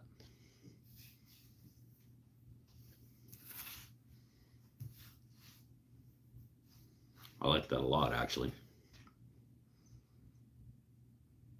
As long as it's all the same thickness and even, yeah, no, it would have to be. I wouldn't want it to do like that. But if you've got enough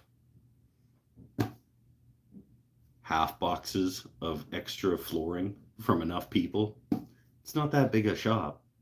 I could maybe piece together a shop's worth of click or like tongue and groove cheap vinyl stuff.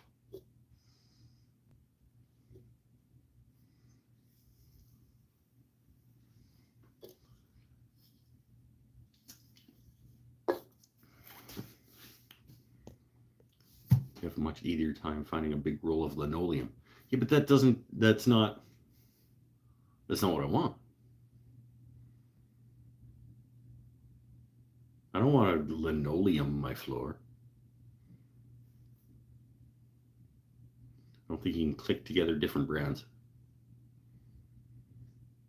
Can if I cut the click together stuff off of it on my table saw.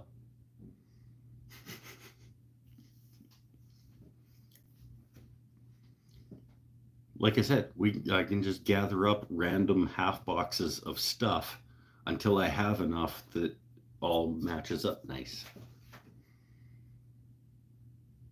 Or I can do my entire floor out of Douglas fir that I have under my deck.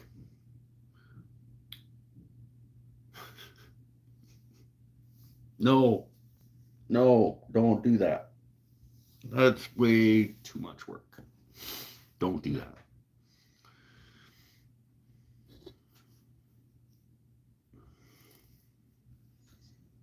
Read my used comment. What?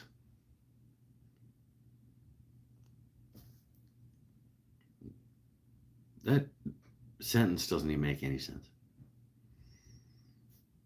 Look on Marketplace for used. You can double what you want, so you can get double what you want, so you can dispose of broken pieces.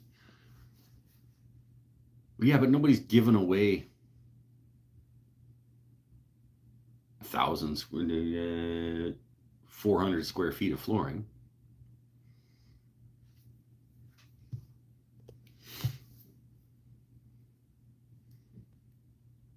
Like that's why I'm thinking like, oh, used flooring that somebody has torn up.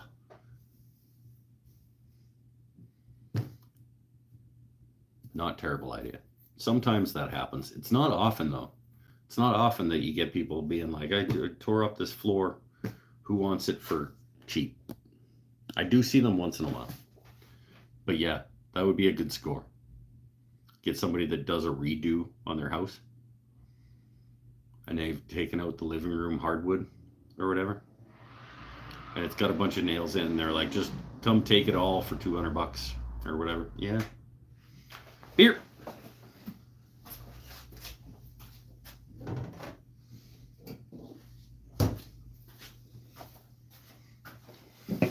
Read my used comment. Like,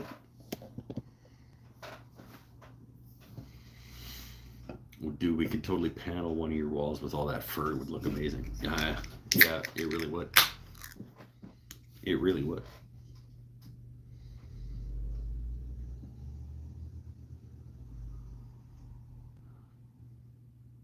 It's a really,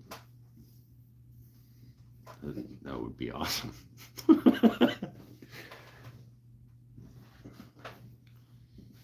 Oh, that sounds like a lot of work, though. It sounds like an extra couple of days worth of U-Haul rental.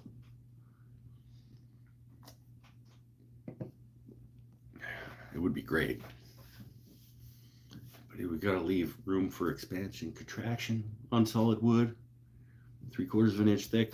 Run how many thousand feet of linear feet of Douglas fir through the planer? Just come up a couple feet like wainscoting. Yeah, I wouldn't bother. If I wasn't gonna actually make it usable, like I would want it to be able to like screw stuff into, and in which case, why don't I just go get like T111 instead of milling a whole whack of Douglas fir to panel a wall?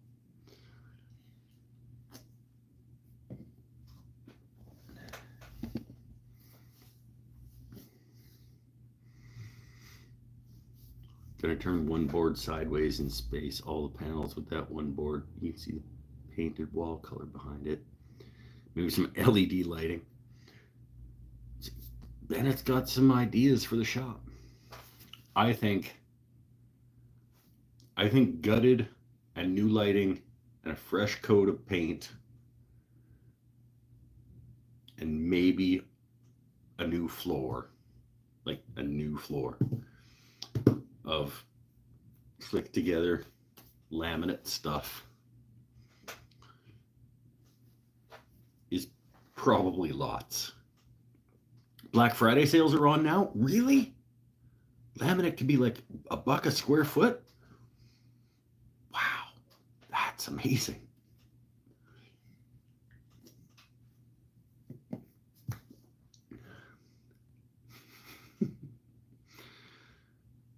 What do I even need? 12, 13-ish by 25. How many square feet of flooring do I need for my shop? Just check Wish. Just get it from Temu.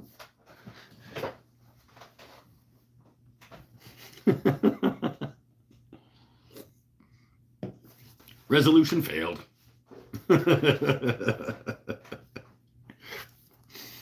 Got flooring.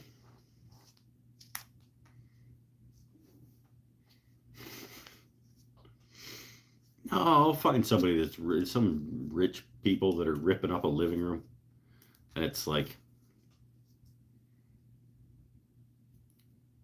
a white oak or something that they're ripping out to put in Bubinga or something. 325 square feet. So at $1 a foot, that is more than I want to spend on the floor of my shop.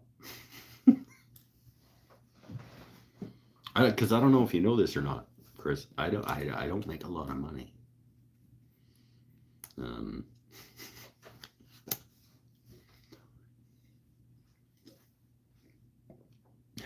Got to sell a lot of marking knives to make $325 for the floor.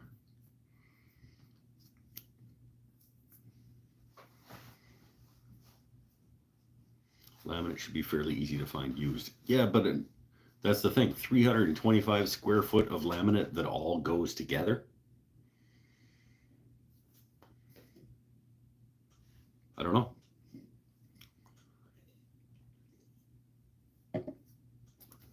I'll keep my eyes open. If I see somebody that's blowing out a bunch of laminate or whatever, maybe, like I said, maybe I'll just start picking up. Hey, who wants the bottom of this half box of flooring? I'll just be like, yes, please, and go take it and see if I can piece something together.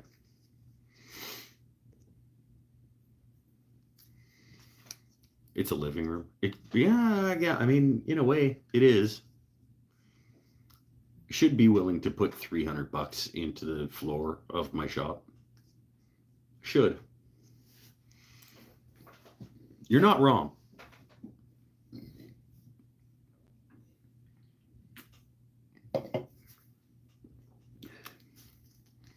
But on top of, no, I still should. Like I was going to say, on top of the lights and the paint and the cabinet that I'm going to end up making, and probably a new workbench for that wall, it's already going to be a relatively expensive endeavor. Ask at the flooring store for a line on some used stuff. They will give you free instead of having to pay dump fees. Hey, there we go. We go to the mom and pop flooring shop, not Home Depot. The guys who do the installs, and say, next time you've got 400 square feet of stuff going to the dump, you drop it on my driveway.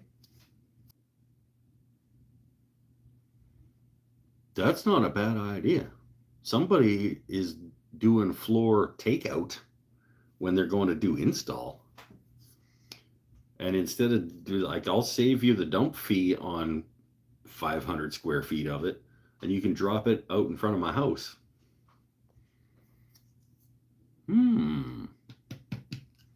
I like that. I like that a lot, actually.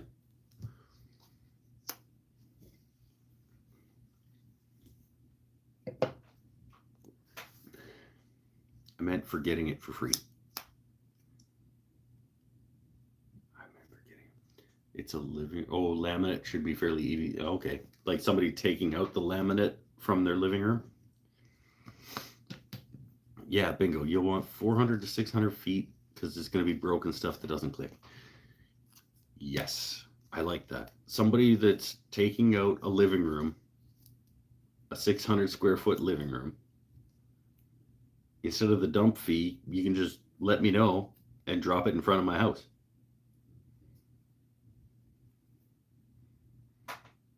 Yeah.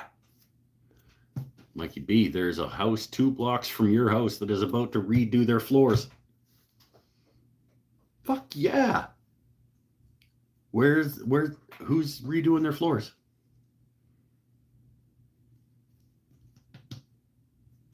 And what are they taking out?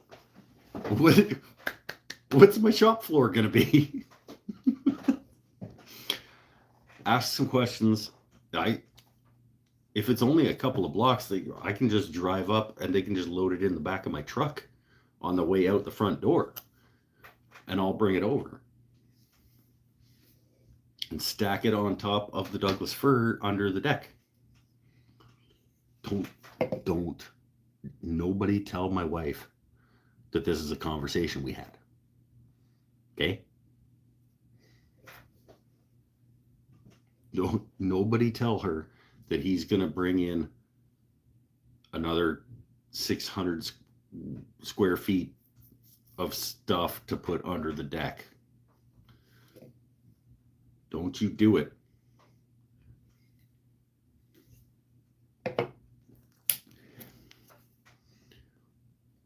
We did the entire cabin with used stuff when I was younger. Used stuff from the store in the mall.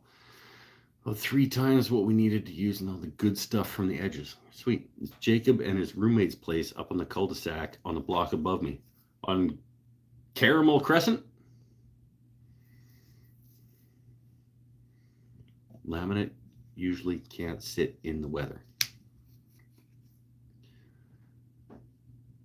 Right. So I can't leave it under the deck. Even though it's not direct weather, it's probably still gonna, the humidity is probably gonna expand it. Damn. Where would I put it? It can be in upstairs floor. Roughly 700 square feet of some sort of click laminate. Where am I going to put 700 square feet of click laminate if it's not under the deck?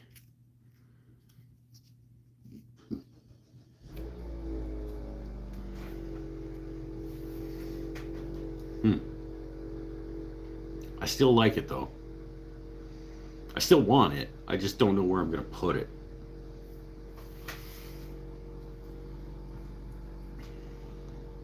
But if it's laminate and it unclicks nice, then maybe I can stack it and find a place for it. But okay, let's keep the conversation going. If they're taking it out and they take it out nicely so that it still has all of its tongue and groove bits and we can stack it like that. Yeah, well, maybe I could just fire it up in the attic for a couple months.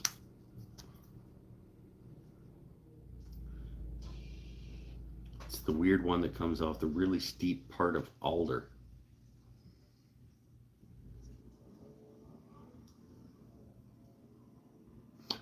Oh, the townhouses. The townhouses sort of halfway down to the Sportsplex.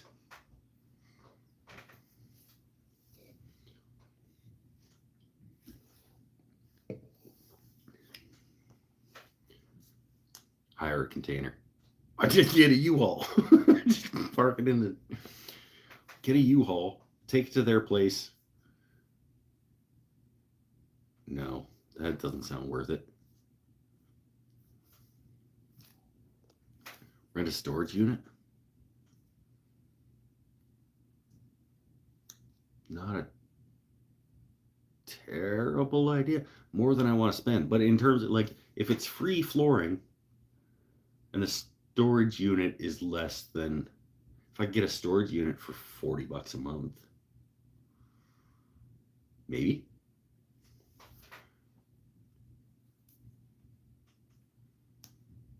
Where could I put it? Where could I put it?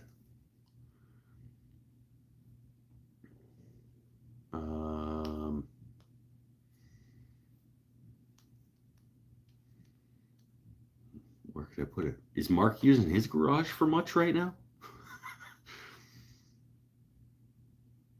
700 linear feet, 700 square feet of laminate.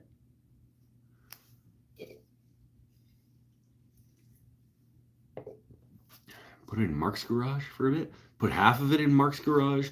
Put half of it in my back room after I move some stuff from my back room up to my attic.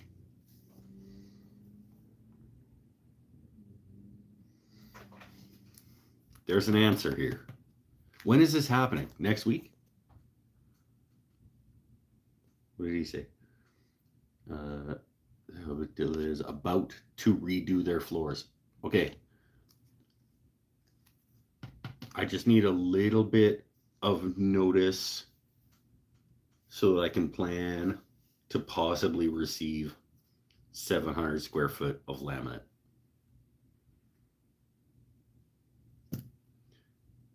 Figure out where it goes.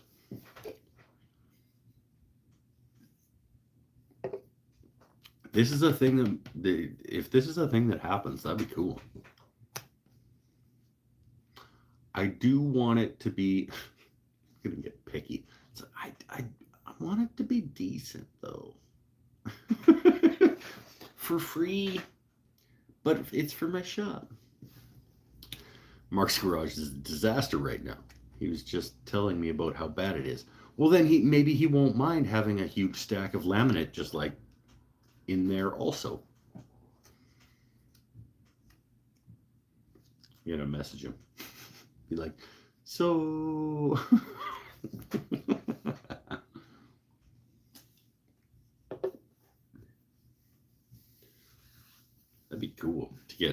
free flooring for the shop. You'll still have to put the underfloor padding moisture barrier. I don't have to. There should absolutely be something between the concrete and the laminate. Yes. But that could just be as easy as my friend Mikey B giving me the bottom piece that nobody else wants off of the stack of 5/8 inch plywood.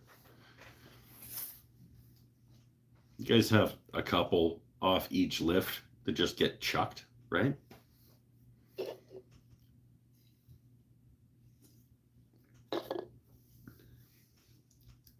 Like after everybody else goes through the lift, there's always one or two that just gets chucked. I think, maybe, sometimes, he says. BigSteelBox.com in Nanaimo rents storage containers they drop in your driveway. Dig a little deeper and find out what they charge for mileage to Campbell River. There's always a lineup for those sheets. Oh, got to be there at 4 a.m. to line up to get the free sheets of plywood from Windsor.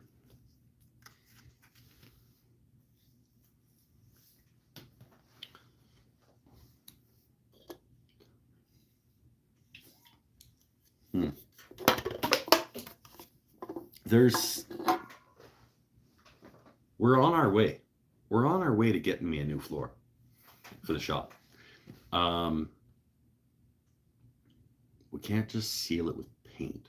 Like, it is a porous concrete surface. Can we put it over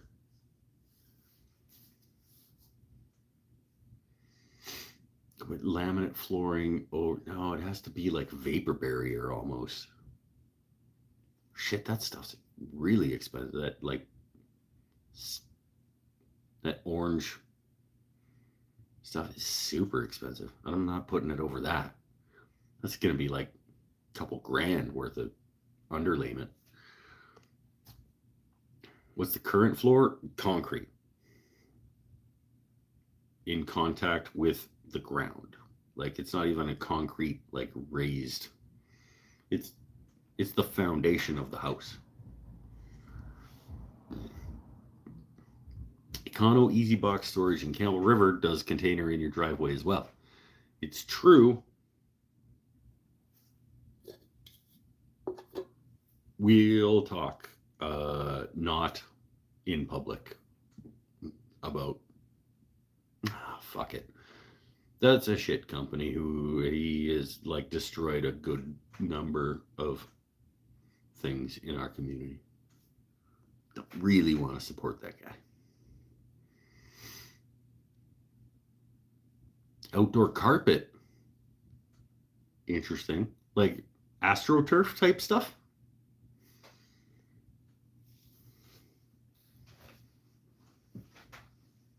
Like the fake grass type outdoor carpet.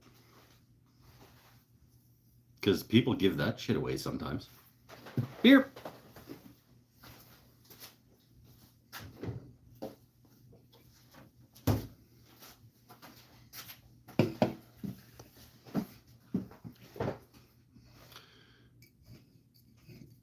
Can you give me a list of companies you are not boycotting?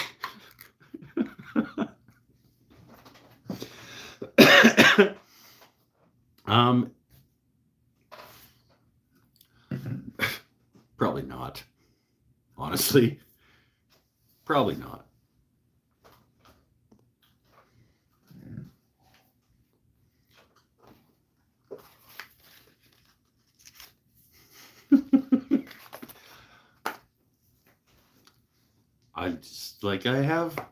I have my quirks. Okay, I don't want to give my money to shitty people.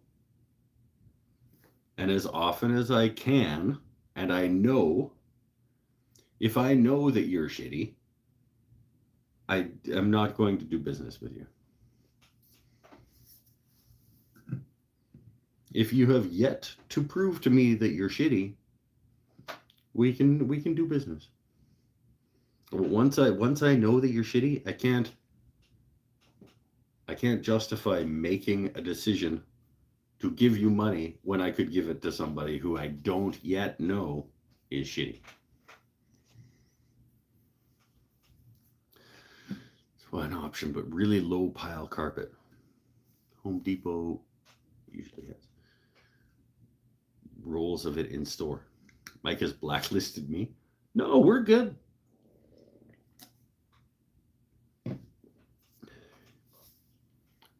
Why do you think that I've done that? Have you been shitty?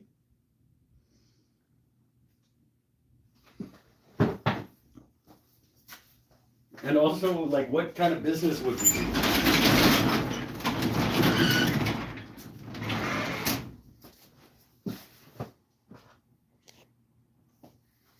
Like, Tim, what kind of business would we do that I would have to decide whether or not to go through you or somebody else? Is Home Depot okay? I mean, kinda. They're better than some. Laminate underlayment for laminate with foam, 25 cents a square foot. I can probably justify that. Is that good enough to be between foundation and laminate floor, like concrete foundation of a home and a laminate floor? Because I could see that being okay to go between like a plywood upstairs, maybe.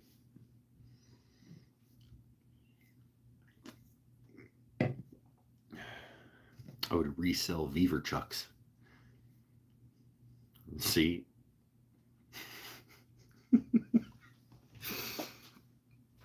We have one layer of foam under the flooring in our living room, and it works just fine, and it's slab underneath. What's it, the foam? That cheap stuff that Pinnell was just talking about from Home Depot?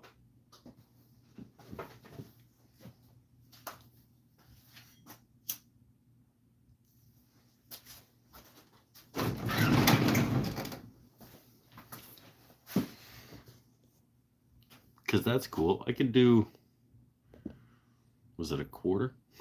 25 cents a square foot. I could justify it if I'm getting all the top coat for free. If I'm getting all the laminate for free, I could do 25 cents a foot. It's only $100 to do the floor of my shop if I got all the actual laminate for free.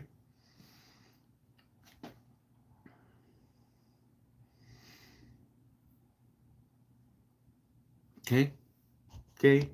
Now we're talking. We have 16 watching people and only 9 have liked the video. I know, man. I can't explain it to people. Like, if you're here and you're enjoying yourself, come on. and if you're here and you're not enjoying yourself, then why are you here? Ours was super cheap. I didn't really plan that very well, so we kind of blew the budget on the flooring. It's kind of what I did on the tile in the upstairs bathroom. Like, didn't buy super nice stuff, but I was like, ooh, I like this. And I can do because it's me. So I did like a herringbone thing with the blue tile and did like a herringbone situation on the bathroom floor. I was like, that was not the most efficient use of that, but it made it cooler. 7 of the people are from Econo Easy Box Storage. I don't think they have 7 employees. I'm gonna go have an outside minute. I'll be back.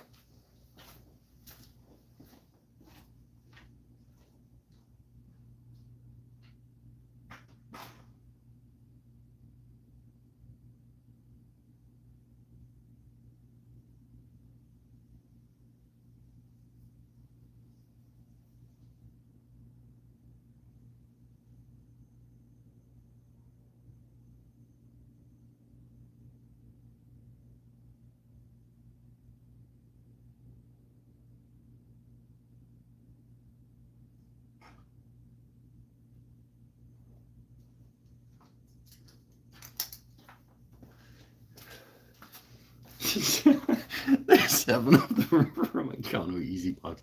That was good. That was pretty good.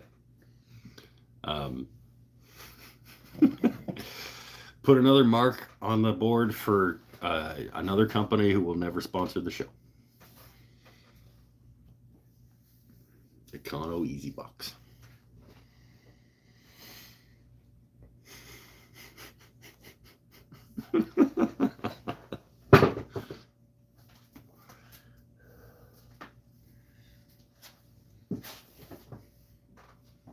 You know who I should get to sponsor the show?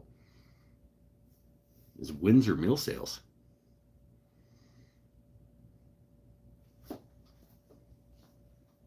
The wonderful folks at Windsor Mill Sales, Campbell River.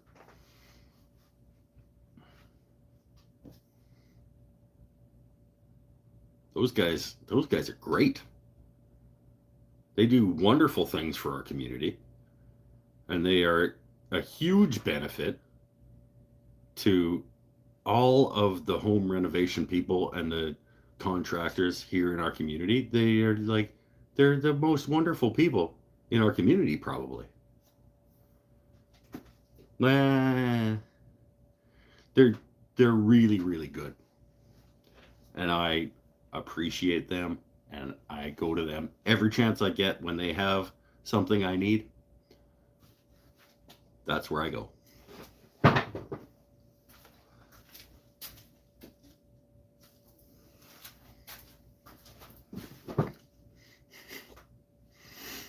Vapor barrier is $40 for a roll of 500 square feet. That'll be enough to protect the laminate. Okay. Maybe just do that. You already have our support. I doubt you'll get our funding. Yeah. It's fine. I'll call Chris and be like, can you just put me aside a couple of sheets of the garbage plywood? And I'll give you some shout outs on my show. I'll tell everybody to go to you. I'll pretend like I don't already tell everybody to go to him for all of their lumber needs.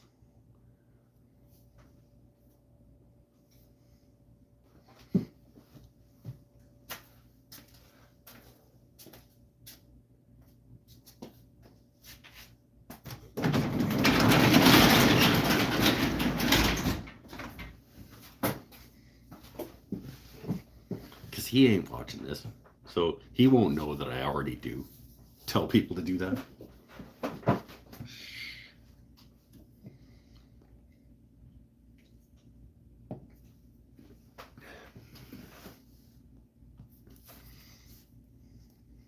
I loved the time that he like almost hired me and wanted to hire me, but he was like, nah, this isn't the best fit for you, and we just like sat down and talked for like an hour. About life and like the situation and wood and construction and cabinetry and all kinds of stuff. That was a good talk.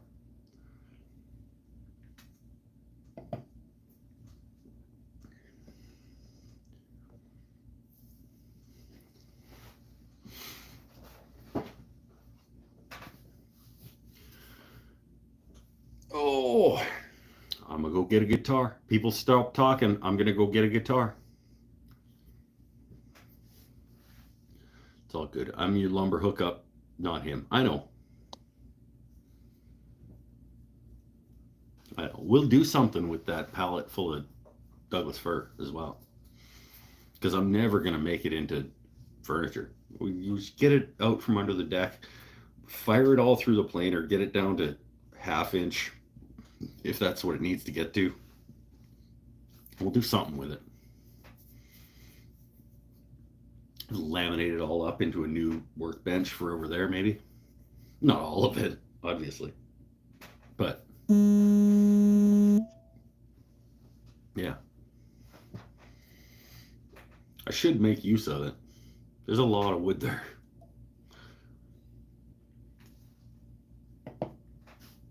And I got to make room for the next time you guys have a bunch of those offcuts, because I don't want them again, probably. Maybe that's what I'll make the the sister-in-law's jewelry box out of. Just fire one of those 12-footers through the planer a few times till get it down to a half inch. Make a couple of jewelry. If I'm making one jewelry box, might as well make 3.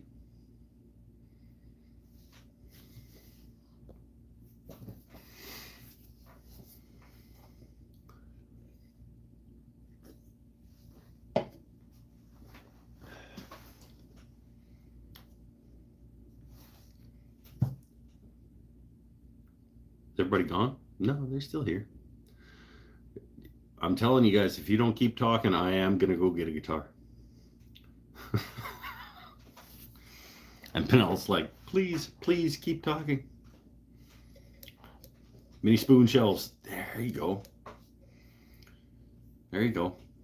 I never did the, well, I don't have the kids list. I didn't do the Secret Santa draw names thing today. Just didn't happen. The boss is here. I know. Yeah. Look out. But we got to get that figured out in the next couple of days, probably. How was Mike at work this week? Mike had a really good week at work this week. I mean, I can't speak for her, but yesterday was a pretty big day, and I was there by myself. So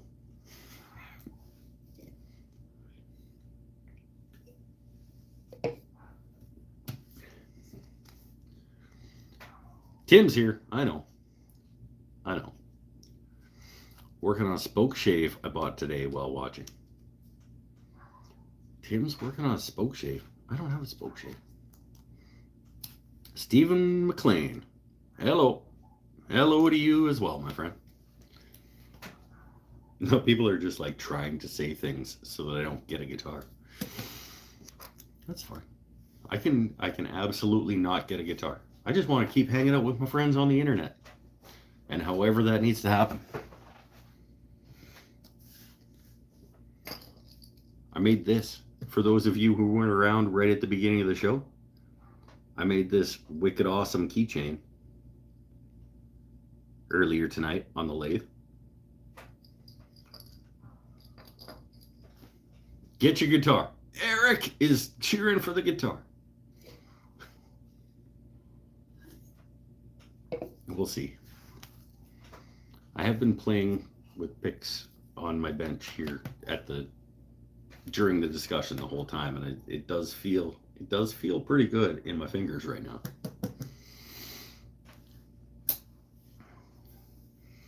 But as soon as I get it, Penel's gonna be like, it's midnight here, I gotta go to bed.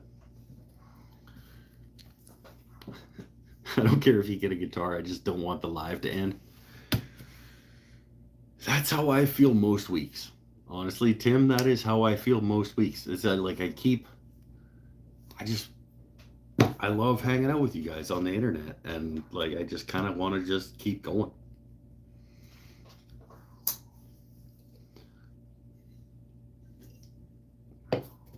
All right, I'll go get. Maybe play, maybe not, but I'll go get just in case. Back shortly.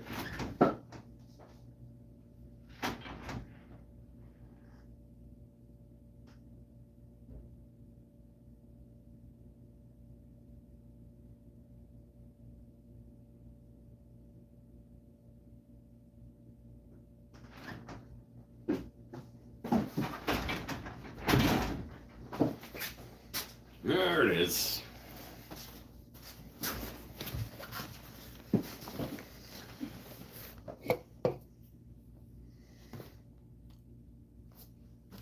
Oh, Bennett's got a paragraph. I have to ask you all a question. Explain to me what situation you were watching the show. Wait, Stephen, why do you keep saying Eggs Benedict? What situation you were watching the show? For example, I'm in my workshop watching it on your phone. Are you all watching it on TV or on home computers? It's interesting. There are some people who have it on a big screen in their living room, which is awesome. There are lots of people, I'm sure, that have it on their phone in their shop while they're doing other stuff.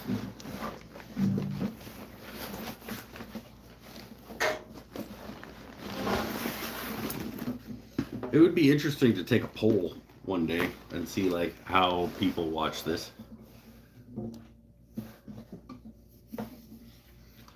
I was at the wrong place in the video. You guys were talking about crochet hooks. You gotta scroll forward. Yeah.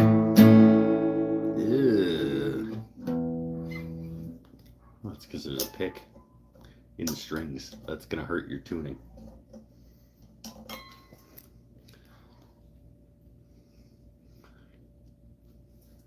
$55-inch TV through Apple TV. Still not good.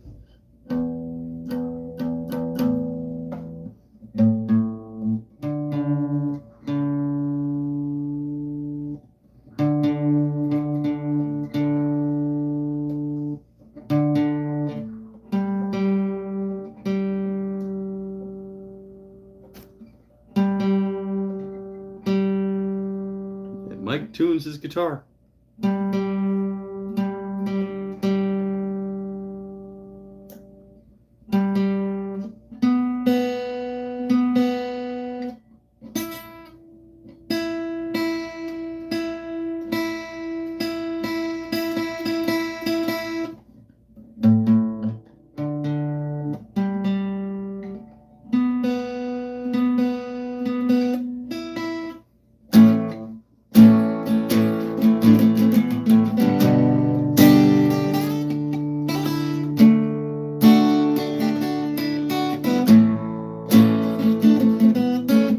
There we go.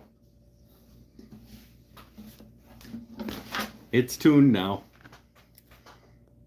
Quickly voluming down. Sorry. Sorry, my friend. Sorry, not sorry.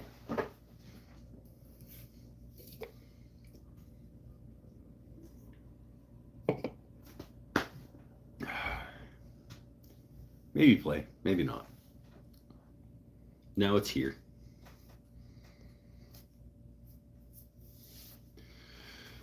iPhone while doing paperwork. Yeah, you get all that paperwork done. Do the business. Business stuff. Business stuff.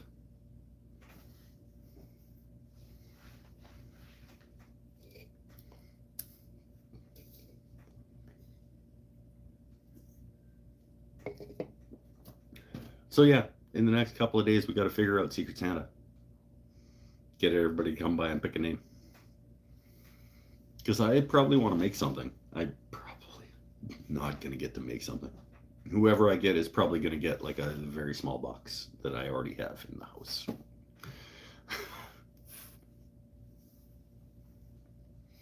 Does Jason use his knife that I gave him last year for Secret Santa?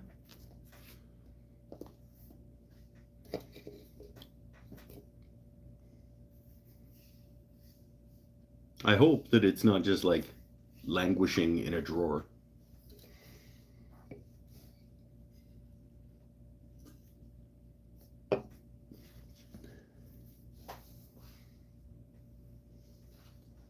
But then the number's going down. Like everybody's leaving. Like, oh, he might play guitar. You know what? Fuck you guys. Okay? We're supposed to be friends. This is all in good fun.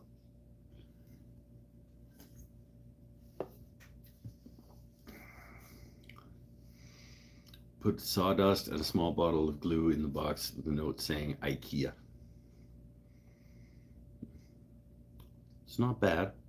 It's not a bad idea. I like to be better at gift giving than that, though. Ideally, I would make something specific for the person whose name I drew.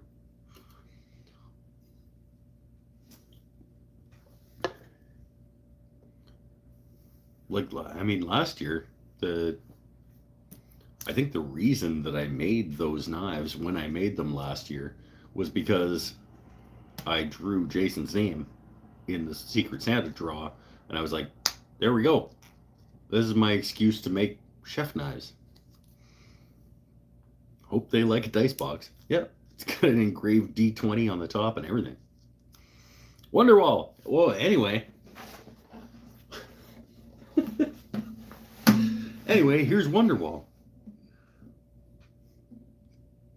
It's not a very good joke if I can't do it.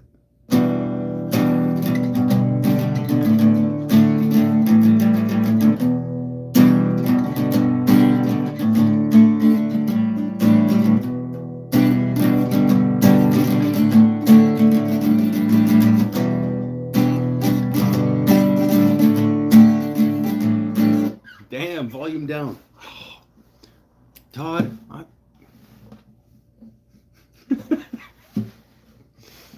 I don't know what to tell you, my friend.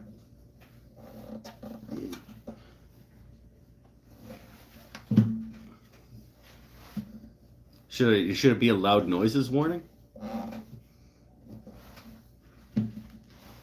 Should do loud noises like I do with the vacuum over at the lathe.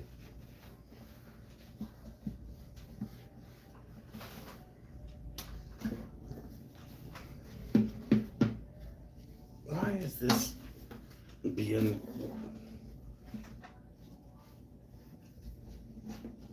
Yeah, gotta do a twist. I heard you tuning from the other side of the house. Feels like you missed a word. Play quiet. Today's gonna be the day that you're gonna throw it back to you. By now you should have somehow realized what you gotta do. I don't believe anybody feels the way I do about you now.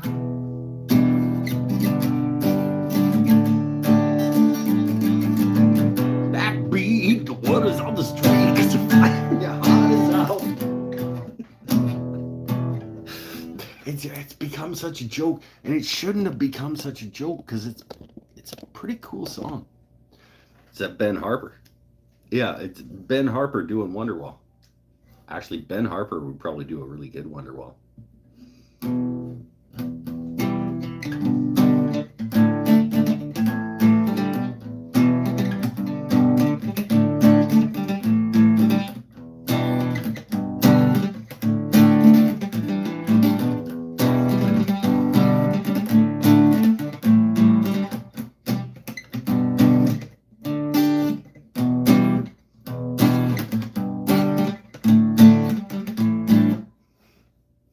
Ben Harper Wonderwall would probably actually be pretty good.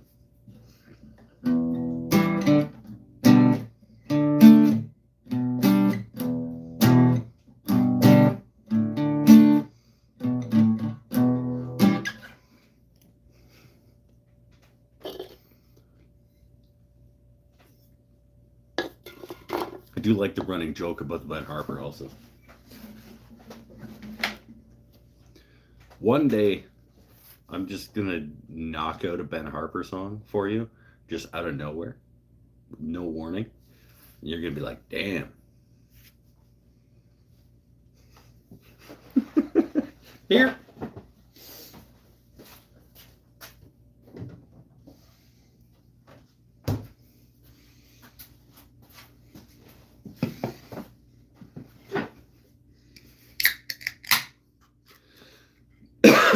Tom Waits Wonderwall would be great.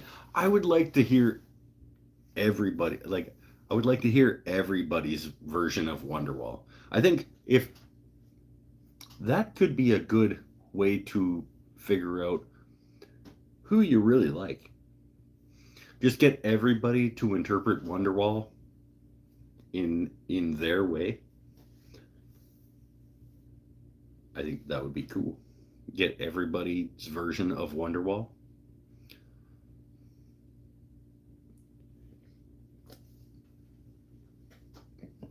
I know what mine would be. I have to find mine over time. I've never actually like thought about it.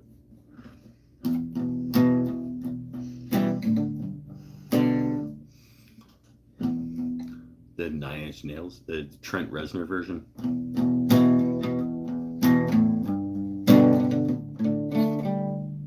Actually sounds a little bit like Hurt, doesn't it? I should learn Hurt. Hurt's a great song. Eggs Benedict. Jesus Christ. Is this guy an actual person?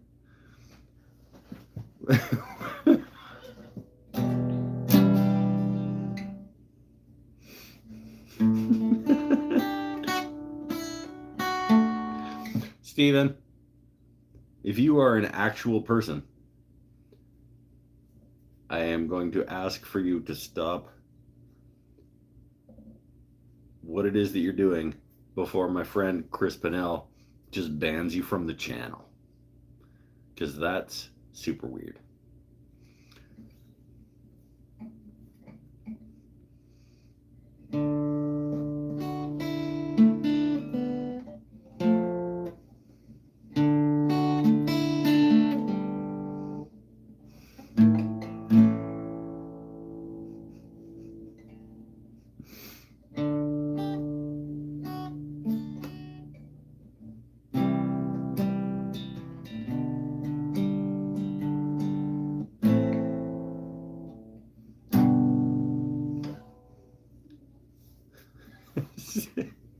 Steve McLean's been timed out.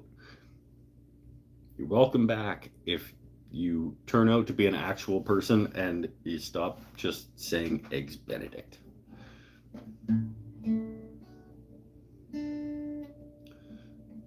I'm trying to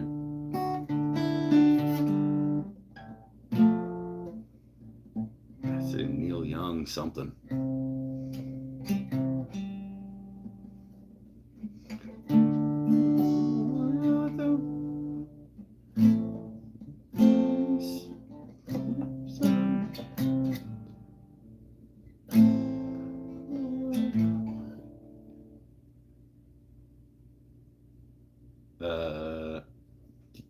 Okay.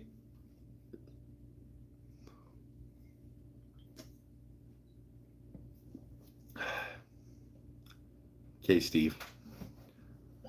What was the last week? The last week was like somebody rolling pin. That I was like, nah, maybe. Maybe not.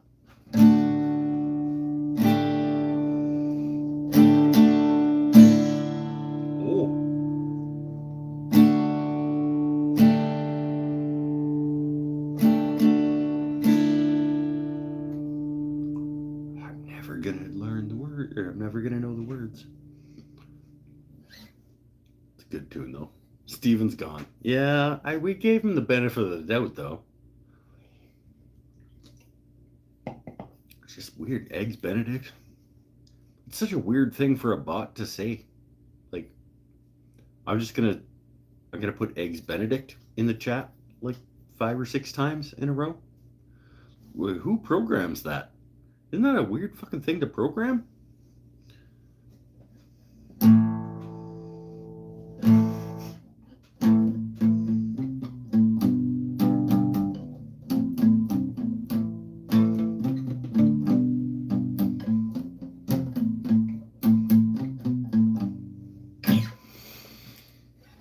Anyway, we'll hang out for as long as you guys want to hang out, and as long as I want to hang out. Because I think, what do we got? Yeah, I'm still well over half power on my phone. So we could set a new record again tonight. I don't care if this show goes 4 hours every time. I don't. As long as we're enjoying ourselves. Oh, Lajeunesse is feeding me lines. She's a good girl.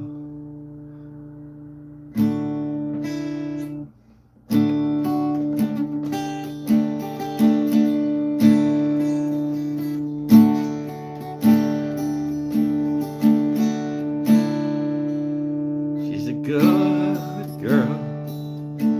Loves her mama. Loves Jesus.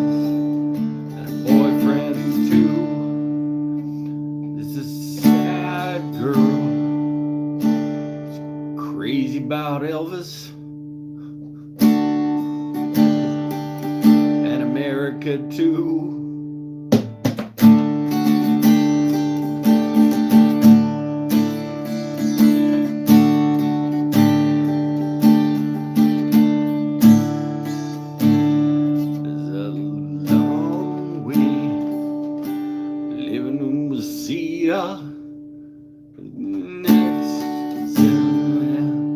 Ventura Boulevard. She's a sad boy. She don't even miss him. Sad boy, breaking her heart. 'Cause I'm free. Free falling.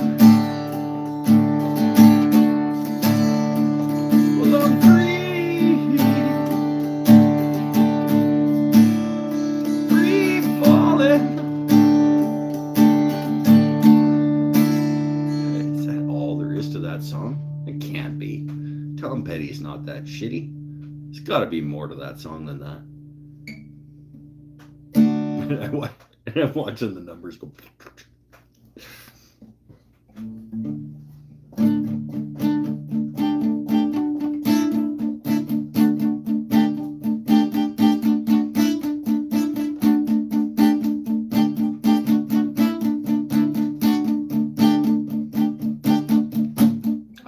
Better.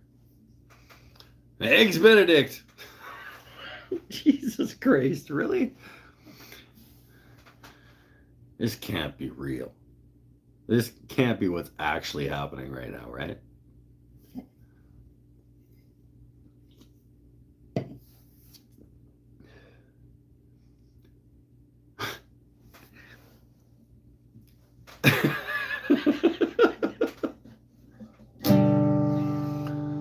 Sits alone by a lamp post, trying to find the thoughts that escaped her mind.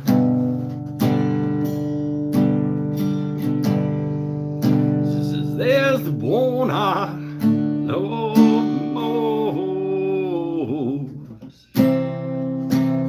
that's not far behind.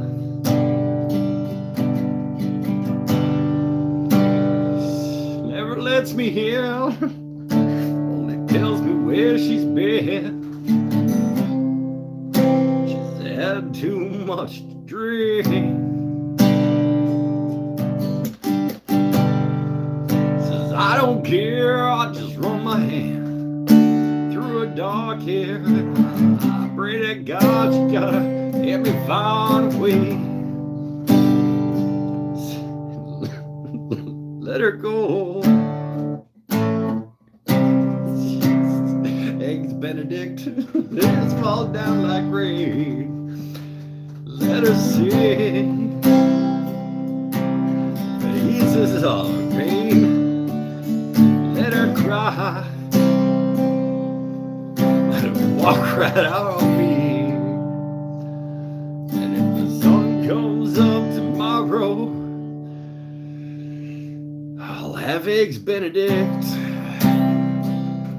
for breakfast.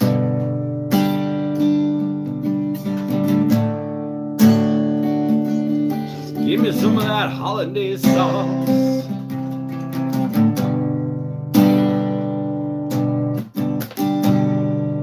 Morning I woke up alone, found a note standing by the phone. Maybe I'll be back someday. Wanted to look for you. You walked in, I didn't know just what I should do. So I sat back down and had a beer and felt sorry for myself, saying, this fucking weird show. Tears fall down like rain. Let her sing. Jesus is all the pain. Let her go.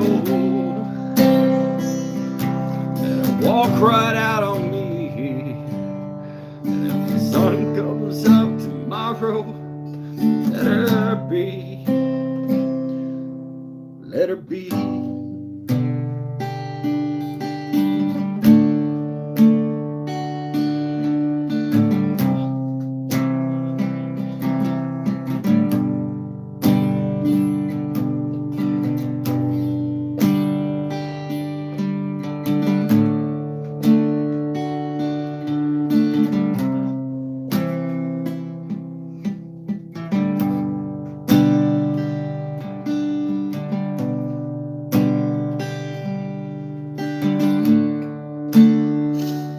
Eggs Benedict.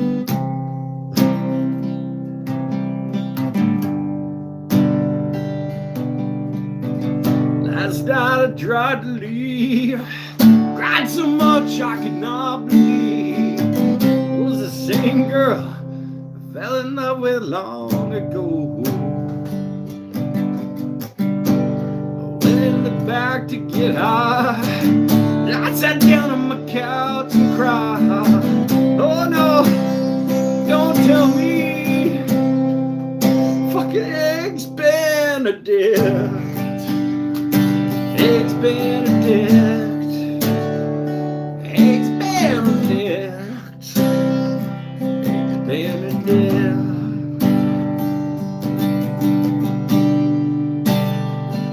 Eggs Benedict.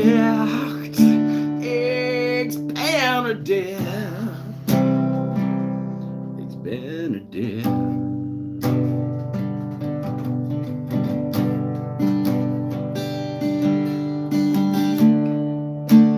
Eggs Benedict.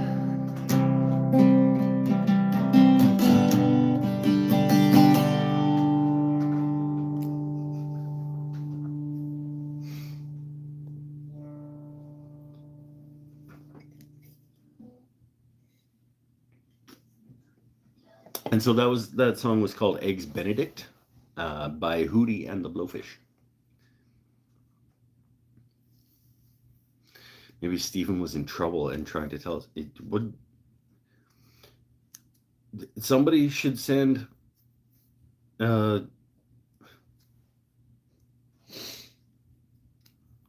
shit's his name. A very specific set of skills.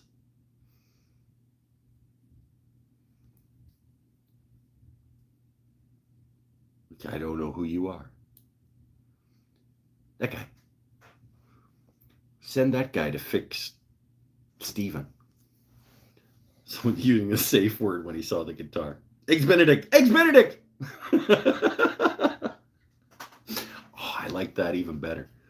That's what we should make it a code word from now on. You're right. It should be a safe word. If he gets the guitar and you guys really need help escaping, just scream Eggs Benedict.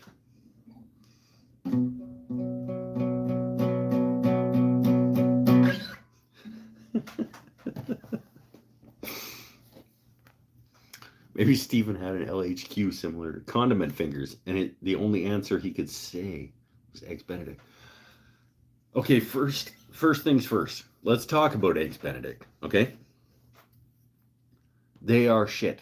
They are not good.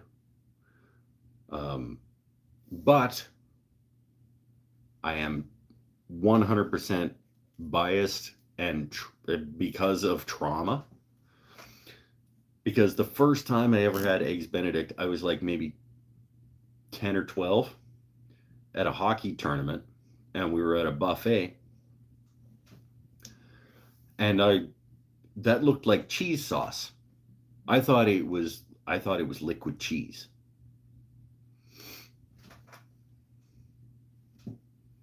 Which would have been great. I like eggs and ham and English muffins and cheese. And so I thought this was like a liquid cheese sauce. And I was like, damn, that's going to be delicious. And I put it in my mouth, and it was absolutely not cheese sauce.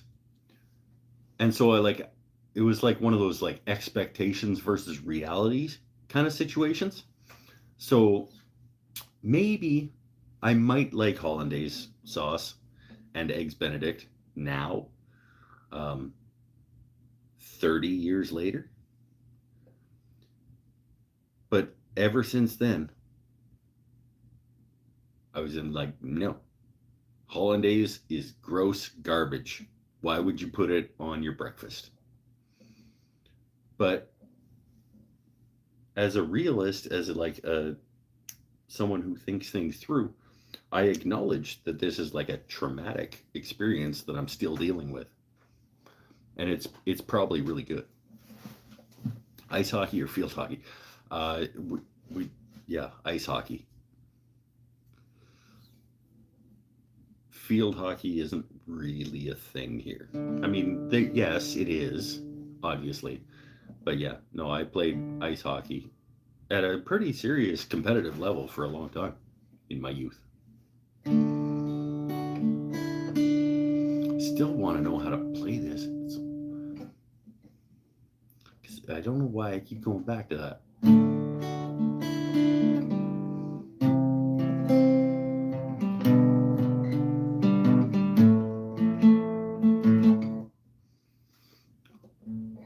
She's on the setting sun, all and everyone.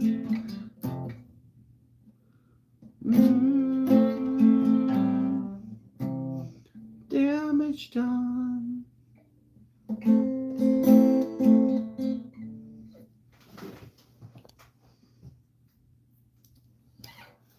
Mike's using a Dunlap Tortex 0.88mm green guitar pick. He's probably not wrong.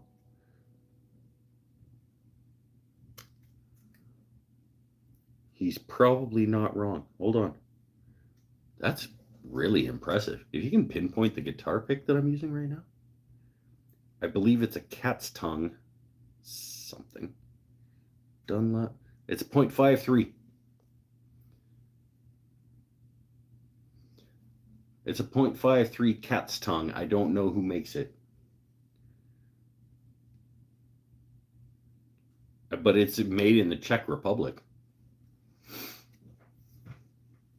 So, who wants to do the fact check research on the 0.53 cat's tongue Czech Republic made guitar pick?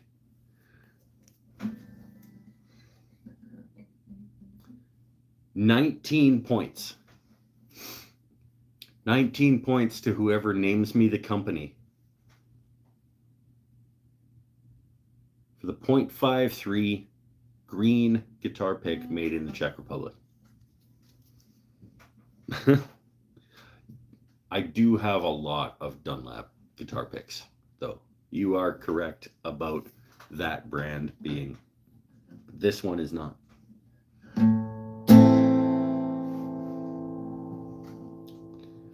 I was using Tortex color specs. I understand that. If I was using this in a Dunlap Tortex, it would be the light gray. Very, very light gray. In the Dunlap, it goes like white, light gray, darker gray, darker gray. There's green in there somewhere, though. You're right.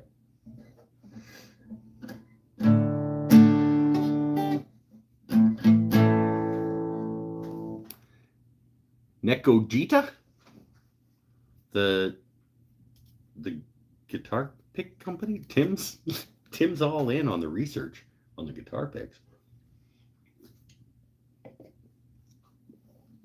I'm gonna get Pinnell to fact check you though before you get your 19 points.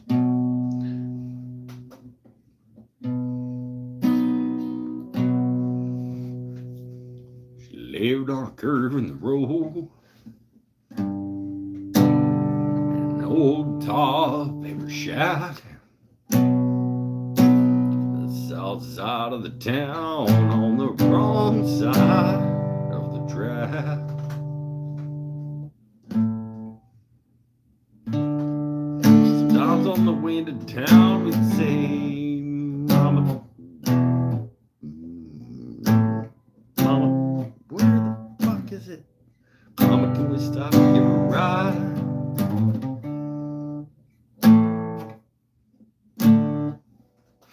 Hold on. I like this.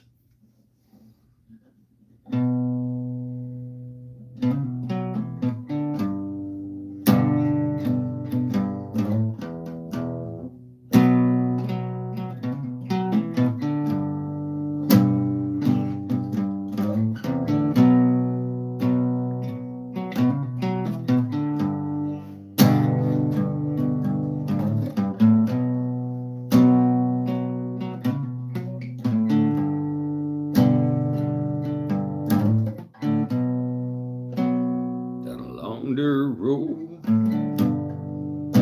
as the balls in the place. That's the second verse. I gotta start it again.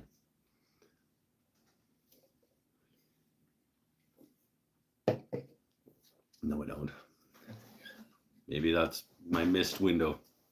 It's a really good song, though. It's one of those ones like most people don't know. I love those songs.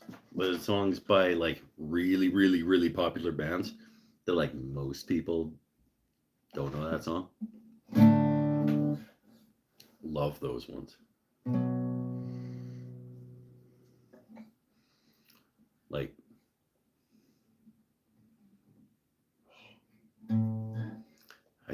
I'm not good at remembering them either, but I love when I can play them.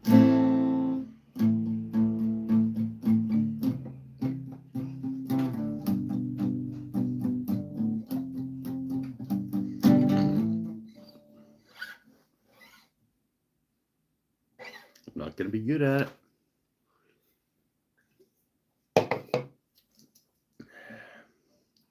Anyway, here's Wonderwall.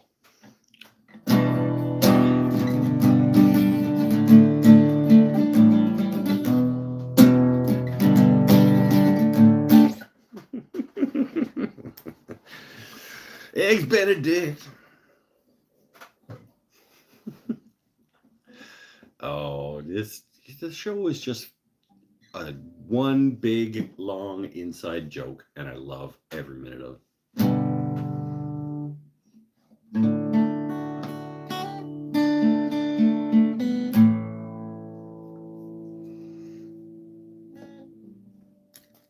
Did the binder actually have some lyrics?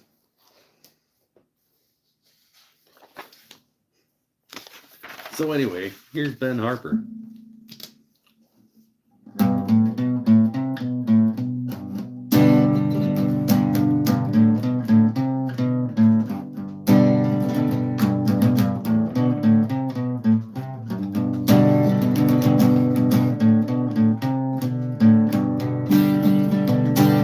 I love teasing him with it.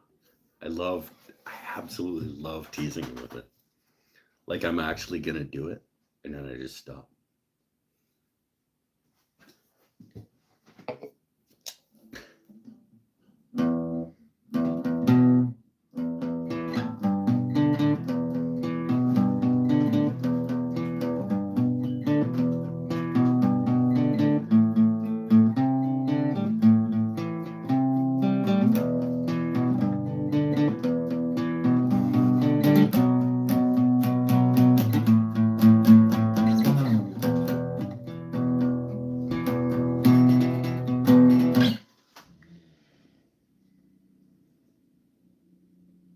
I should find that. I think that's in here somewhere. I should play that tonight. In about a half an hour, when we're at 3.5 hours, I should probably try to play that.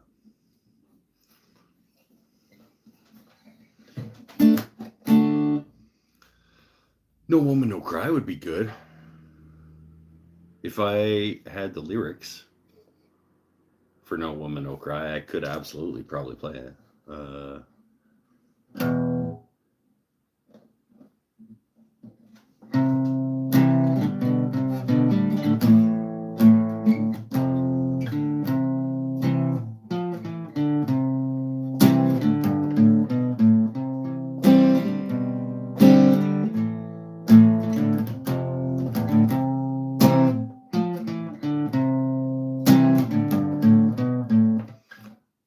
Tell you what, I'll work on that. I'll print off those lyrics at some point in the next little while. I'm not going to commit to when those get printed off, but I'll print those off because I can play that.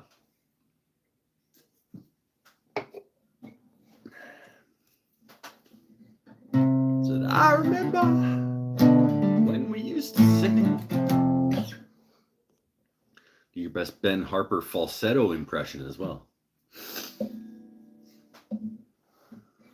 I'll give you a Ben Harper falsetto. Right in the bunghole. It didn't even make sense.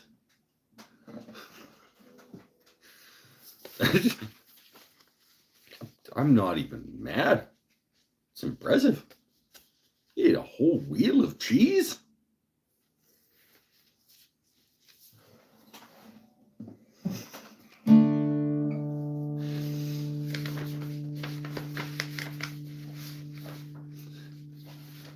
This is what this has become. Now we're just, everyone can like what they like. It's exactly right. When it's the first one that came out of the book. Amy, you still around? There's a little band. Unfortunately for this particular group,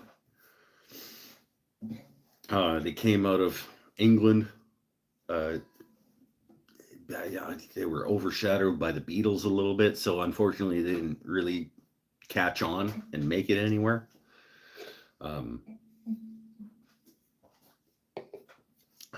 It's a little group. I wonder whatever happened to the Rolling Stones. This is a little band out of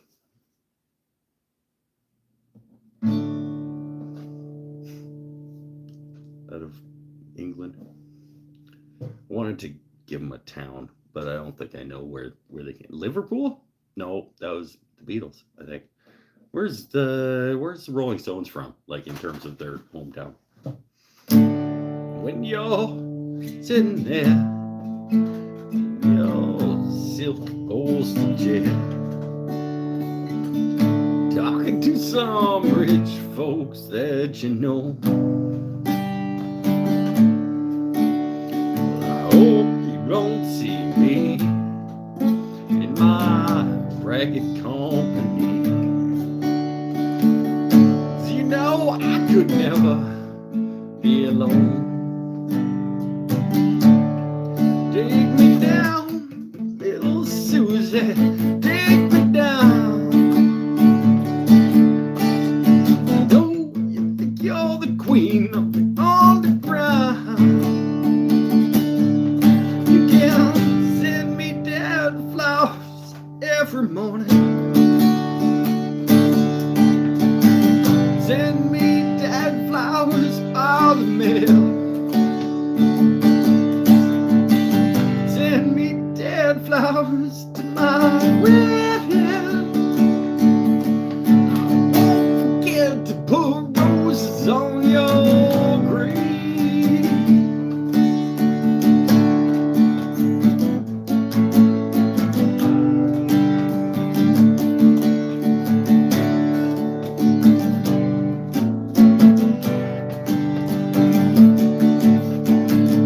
You're sitting back in my rose pink Cadillac, making bets on Kentucky Derby Day. Well, I'll be in my basement room with a needle and a spoon, with another girl to take my blues away. Take me down, little Susie, take me down. I know you think you're the queen of the underground. You can give me dead flowers every morning. You can send me dead flowers by the mail. Send me dead flowers to my wedding. Now don't forget to put roses on your grave.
that falsetto. I can't not only not the Ben Harper falsetto.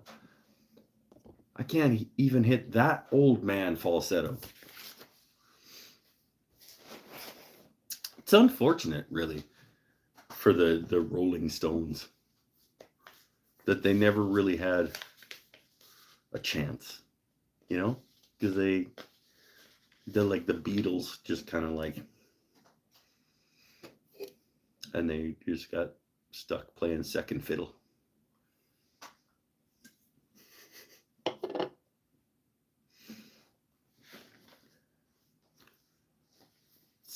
Sarcasm, by the way.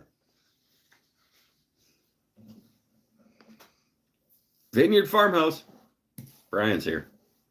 You showed up 3 hours late, my friend. You doing picking grapes? I'm just kidding. I still want to watch that video. Are the Concord grapes, Brian, the Concord grapes the ones that you put in your mouth and then you squeeze them between your tongue and the roof of your mouth and they like out? Those are always my favorite grapes. They're kind of like you squidge them and then they shoot out of the skin when you squish them in your mouth. I think those are Concord grapes. I don't remember. Those were always my favorite when I was a kid. And they probably still are.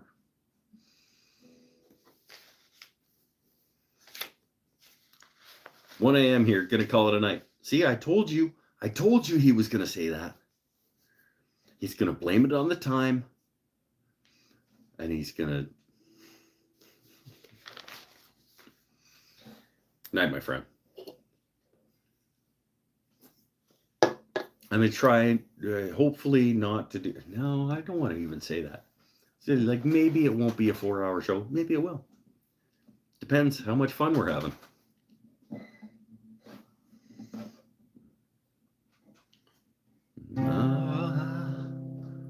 Get all the lonely people. Oh, get all the lonely people. Eleanor Rigby takes up the rice in the church where the wedding has been. Lives in a dream, waits at the window, wearing the face that she keeps followed by the door. Who is it for? All the lonely people. Do they all come from? All the lonely people with you. They all belong.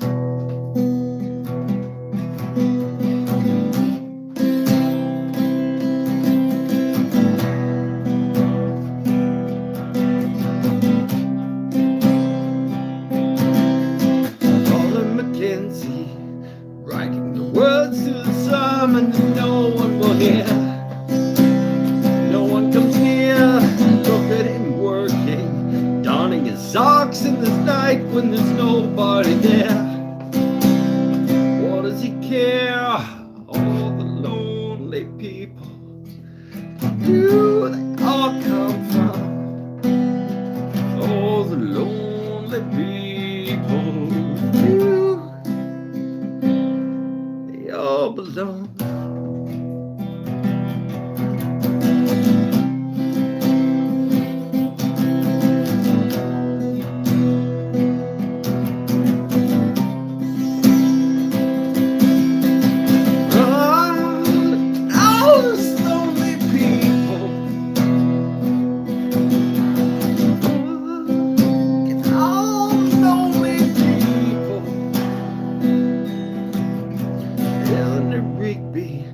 Died in the church and was buried along with her name.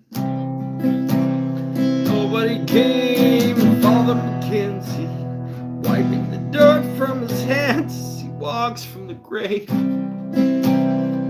No one was saved. All the lonely people.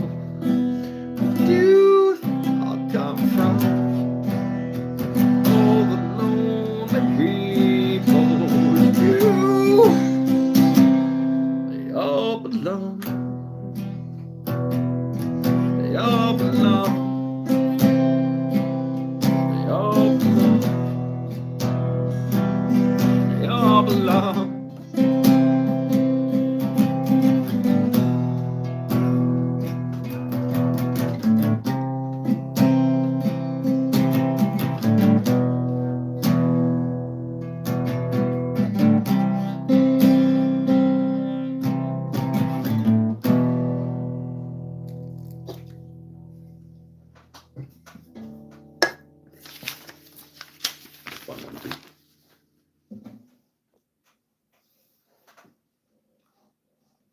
Living the dream, bud. Keep rocking.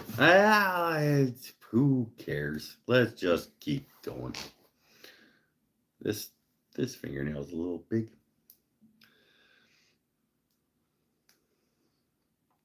I'm just hanging out. Just hanging out. Whoever wants to hang out with me can hang out with me. If you guys want to talk, you can talk. I'm happy to answer questions or whatever. It's not just a concert. Like, if it was a concert, it would be a really shitty concert. I'm just playing because nobody's talking. You guys want to talk about stuff, I can stop playing.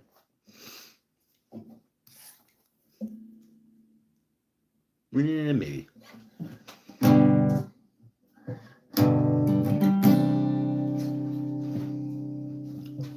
always get confused whether I'm playing Wheat Kings or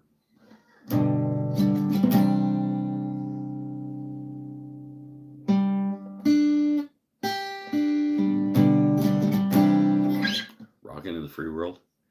It's funny you say that, because we actually used to 3 years ago now, Mikey B.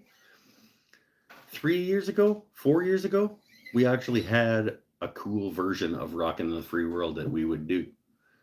And we have lost it. We went on break for COVID, and now we can't figure out how we used to play it.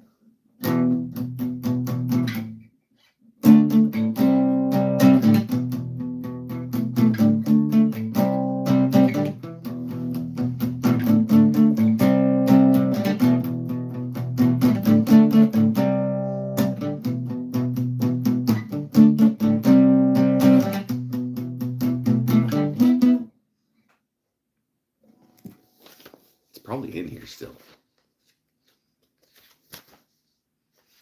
I'm never gonna find it without keeping you guys forever going through the book.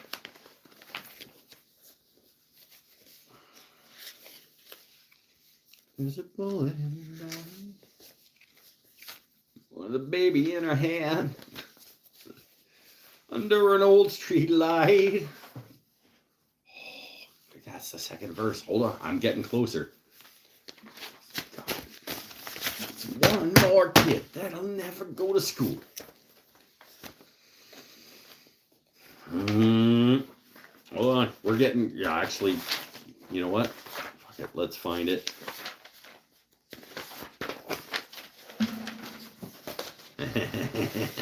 This is fun.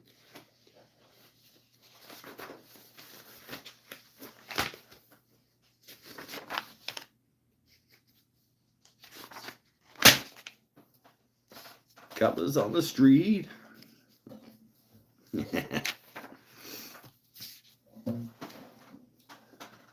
All right, who was it? Tim.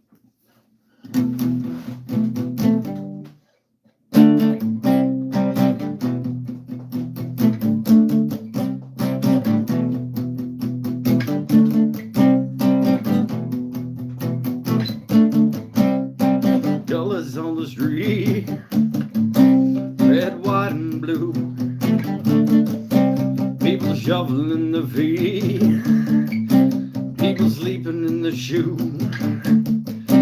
There's a warning sign on the road ahead. There's a lot of people saying we'd be better off dead. Don't feel like singing, but I am to death. Gonna try to forget it any way I can. Keep on rocking in the free world. Keep on rocking in the free world. Keep on rocking in the free world.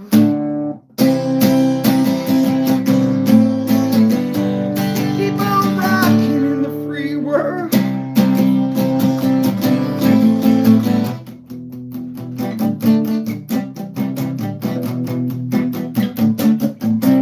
See a woman in the night with a baby in her hand under an old street light. You're a garbage can.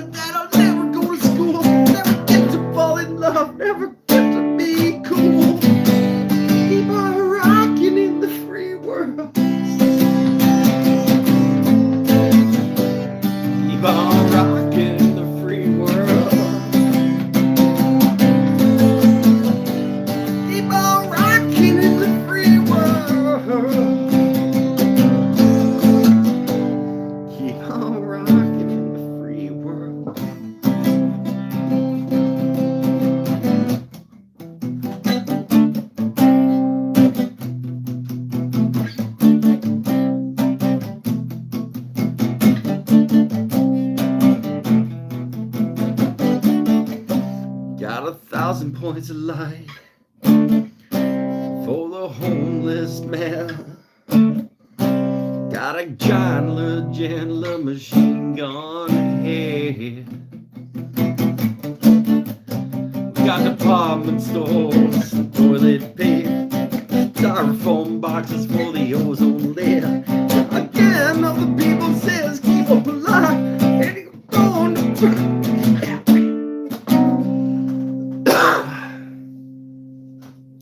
such a good song that I'm butchering. Eggs Benedict.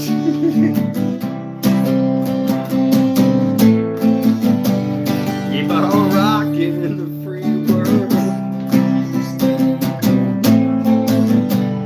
Keep on rocking in the free world.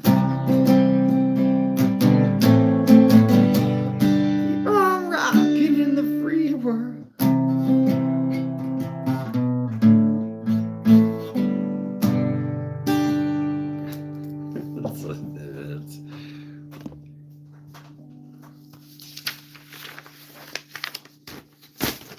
That was not the really awesome version of that song that me and the boys figured out. But that was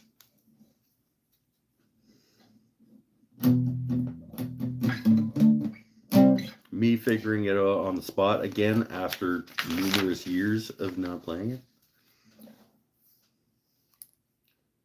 Drinking in my shop.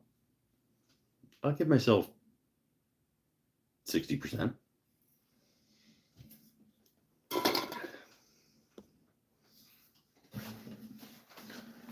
Take a break from the guitar. Get a beer, have a smoke, see where things are. People are still here. I love that you guys are still here through this whole nonsense. Should I have a bourbon with you guys?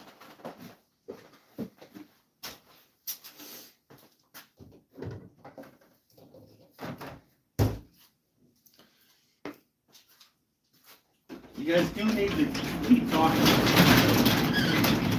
I can't just be here by myself in the shop talking into the ether.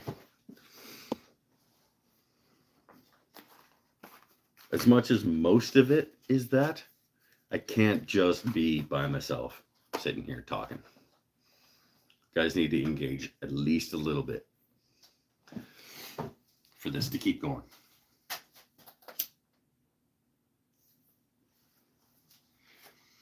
Vanell's gone. Waldrop's gone.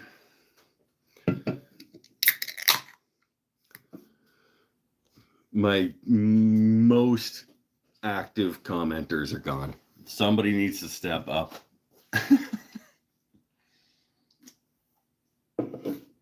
Any Australians still here? Bennett's still here. I'm still here. Just have my hands full with wiring and tiny screws and stuff. That should be your YouTube channel. Wiring and tiny screws and stuff.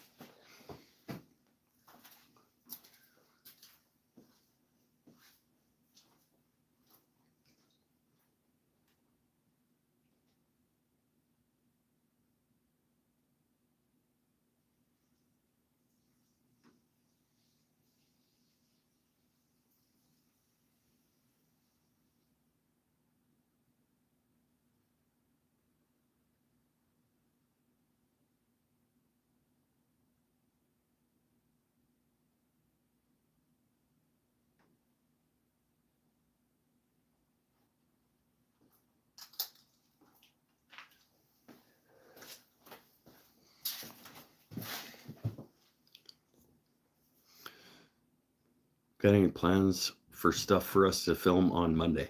I have a couple of ideas for maybe filming on Monday, but I don't know if I'm going to get the shop into a state where that's ready to go yet.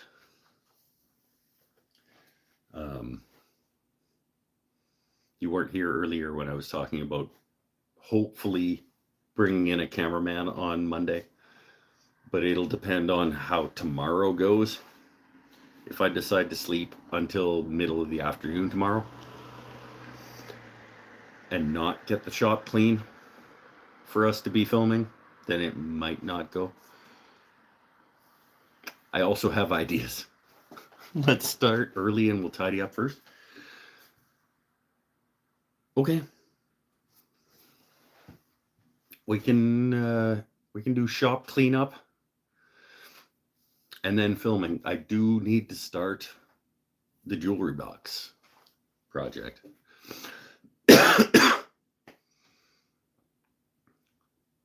So maybe that could be a trial run of whether I like my camera guy. We can do the sister-in-law's jewelry box as the first project with a camera guy and see how it goes.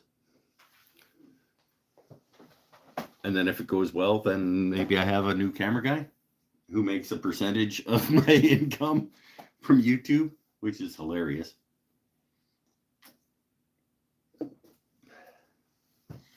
Just wait for those paychecks to come rolling in, my friend. Like if we get this thing dialed in and you become like my cameraman permanently, like your life is going to change with the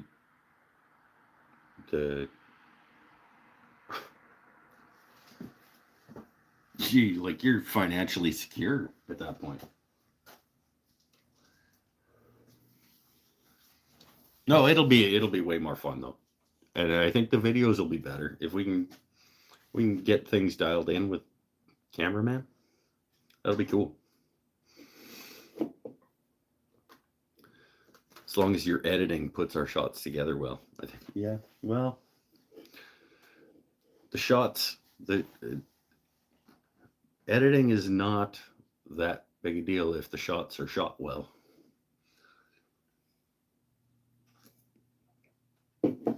But I know what you mean. It's kind of up to me in the grand scheme of things. You're just holding the thing. But I think as a team we can probably do some cool things. It'd be nice to have some camera moves while I am unable to move the camera. 2024 might be a cool year for the channel, actually. If I have a cameraman moving the camera while I'm working, it could be a cool year. Really want to stay later, but I am way too tired at this point. All right, later, Tim. We're gonna wrap it up too. We're not going 4 hours tonight. Pretty sure. No guarantees, but we'll see you next week, and then a week off, and then 1 week, and that's probably the last one for the year. Probably only have 2 more shows this year.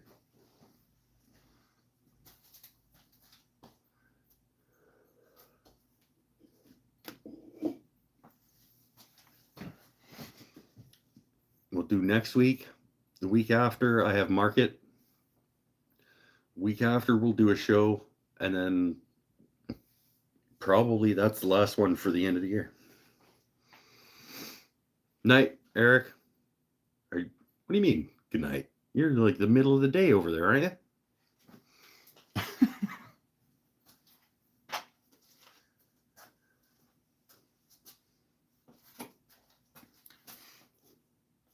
And then the live on the Vineyard Farmhouse. It's true. That's a Wednesday though. I'm talking about Fridays. Actually, so it's stop motion segments. We're gonna do stop motion on the. Okay, you have to edit the stop motion segments together.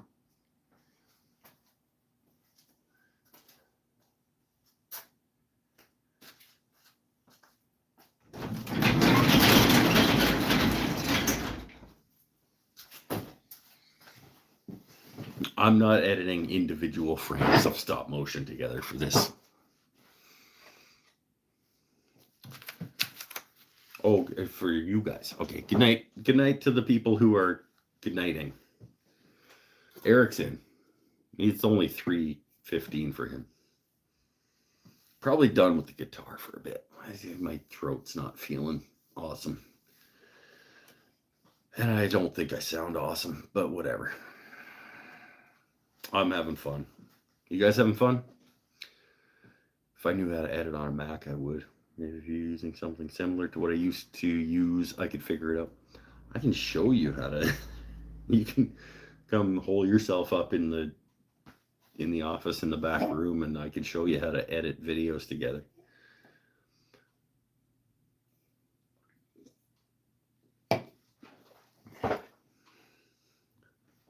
I don't learn good these days.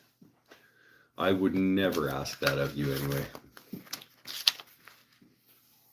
Even just having somebody holding the camera and moving it around and getting in tight to where things are happening, and then slowly moving out, that'd be great.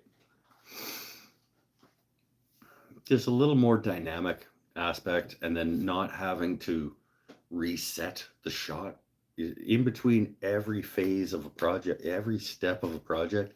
I have to frame it up and set it and click go, and then go do the thing, and then click stop, and then reset, and then click go and do the thing and click go. And just not having that involved would go a long way, honestly.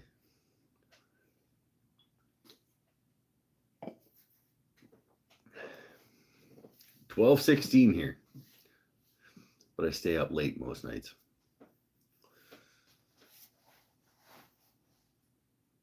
I try not to stay. This past week, I slept really good. I said, I had a really good week. I did a bunch of stuff. I accomplished some things. I felt good most of the week. Like there was not a ton of sadness involved in my week this week, which was good. I slept pretty well. One night I slept wrong and like kind of kinked my back a little bit, but that's, in the grand scheme of things, that's pretty good. Like most nights I fell asleep early and woke up before my alarm in the morning, well rested, which was awesome.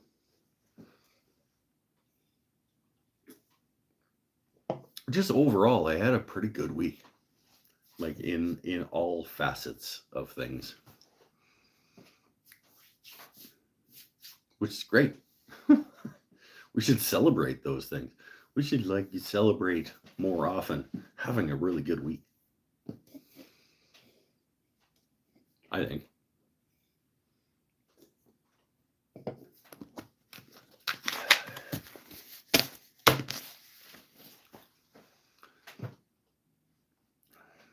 Editing wall remodeling a whole room has lots of fun with the camera moves. Yeah, the shop remodel is going to be an awesome video, especially if me and Mike can dial in like a cameraman personnel. I guess I'm the talent, I guess, in terms of showbiz.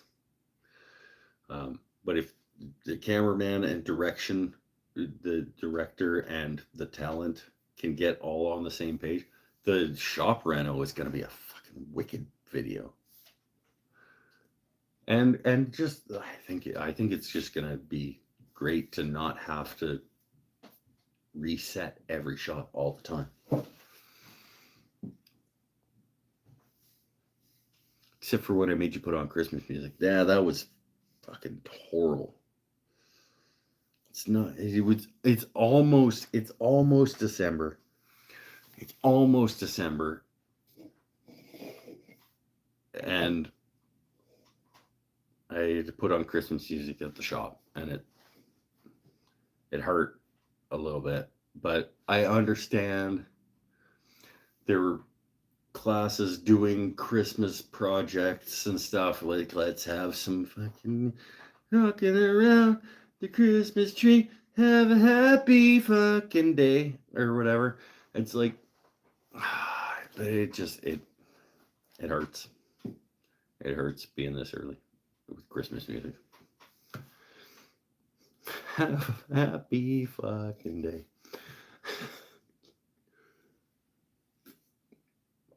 Is that an ego I hear echoing back there? No, not at all. I do like the talent. That's why I did it in air quotes. It's like I'm the talent and the director of the camera moves. I think we could become a really good team of making YouTube woodworking projects. I do. You've watched enough making things projects on the internet to know like what's going to look cool and what's going to be a good shot versus a shitty shot to film this kind of thing. I think we're starting from a good place. And you know, my video production sort of ideas and what I want to try to get across during my videos and stuff.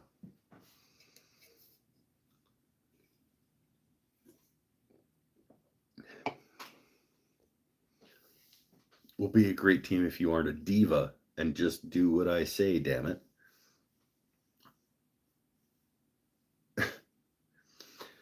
So you think you're going to be the director of the videos? I think we're going to have an argument over who's directing the process. I'd be happy to do a trial version of a project where you get to direct the action and I could just be Chris Pratt, doing whatever the cameraman says to do and hoping it turns out okay and just getting paid.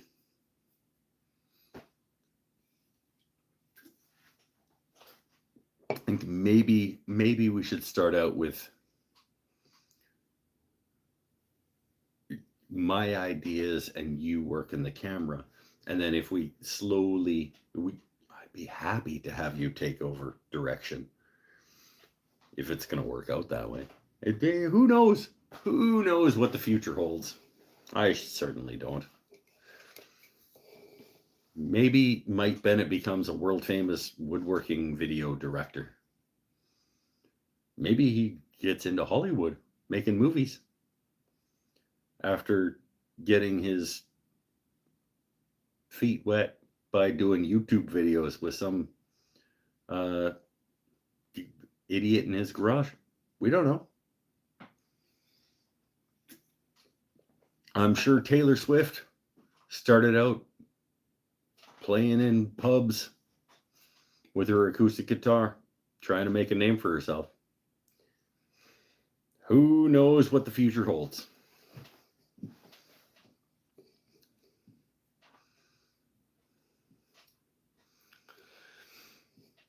I did do like 6 years of video production classes, but that was a long time ago. Yeah, well, I did take media training too, but it was for a different purpose. So the combination of these things, who knows? Maybe we become the new superstars of YouTube woodworking world.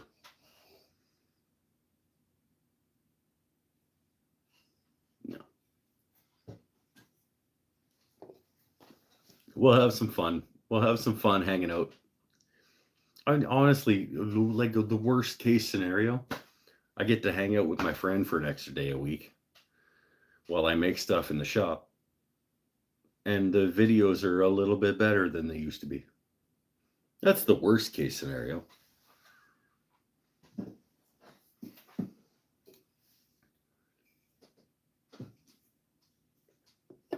That's a pretty good worst case scenario. Like every Monday, I get to hang out with my friend for an extra 4 or 5 hours. And my YouTube videos are a little bit better. That's a pretty good worst case scenario.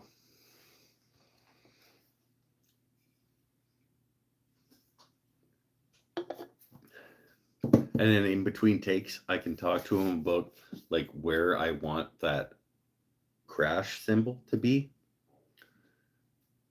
on Monday night. because one of the 2023, this year's resolutions was to record and release an original song. This is not going to happen. This is one of the this is one of the resolutions that I made last year that is not going to happen. But next year, I think it probably will. I think me and the boys are probably close enough on a couple of tunes that next year there will be something on Spotify. It might be news to Mikey B, but I am confident that in 2024 we will have something on Spotify. That's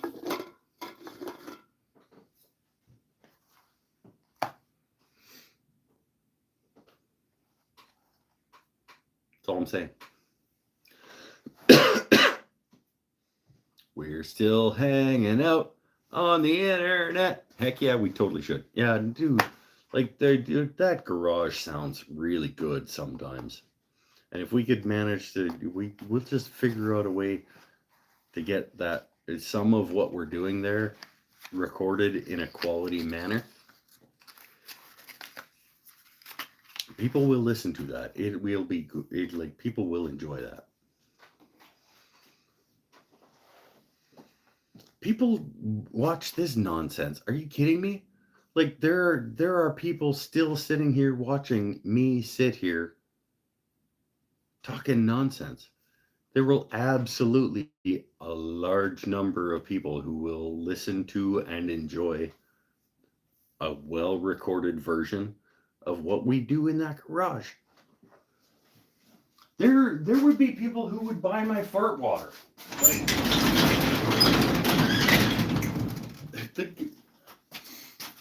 the global economy, and we've all reached into each other's communities and stuff.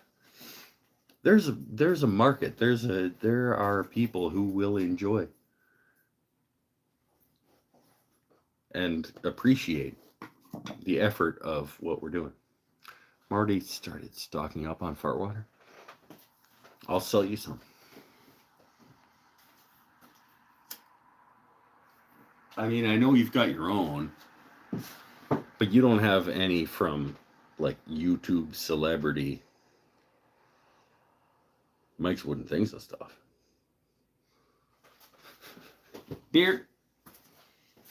Last one, probably. I don't know. We'll see. I'm just increasing my watch time. There's 4 of you watching. And every minute that goes by, it might just be me hanging out with Mike, and the other 3 people have just let it keep running in the background while they fell asleep.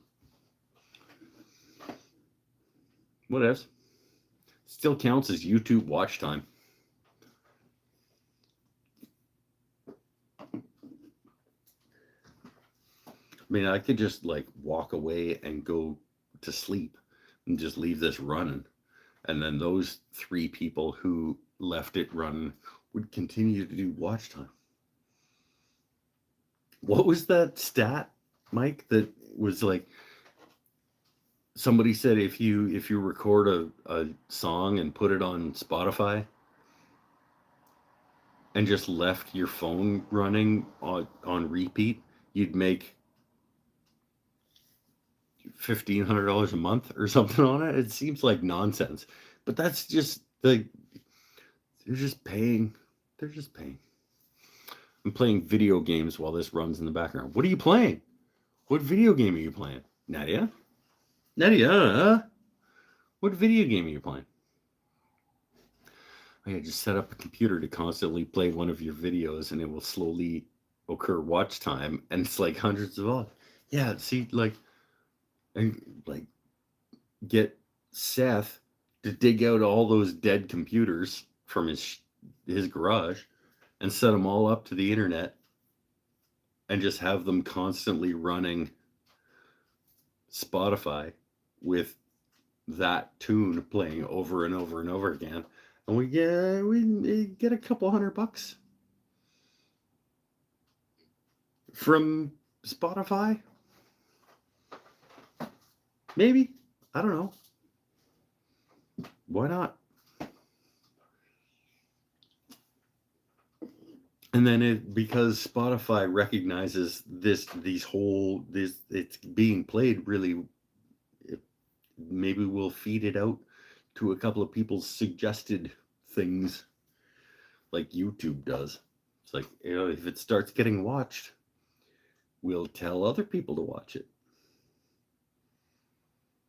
And then if they watch it, we'll tell other people to watch it.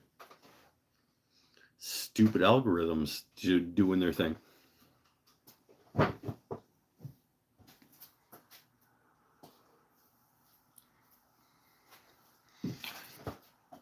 I think Life's Lingering is really close. And I think if we record a decent version of it, of us playing it together, then we can play that version through headphones and each play individually our own parts and mix them together, and we can get like a recorded worthy version of that from the garage.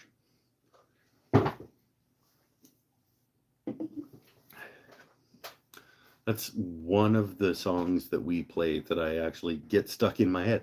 I said that to somebody at work last week or the week before. I was like, you know what's awesome? Is when you get a song stuck in your head and then you realize that you wrote that song and that's your song that you got stuck in your head. That's cool. I don't think a lot of people ever get to feel that feeling. I got to feel that feeling a couple weeks ago. It was awesome. It's like, damn, I got a song stuck in my head, and that is a song I wrote with my friends in a garage.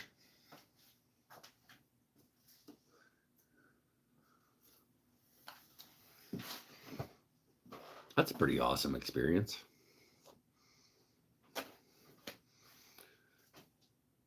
Project Makeover. I don't know what that means.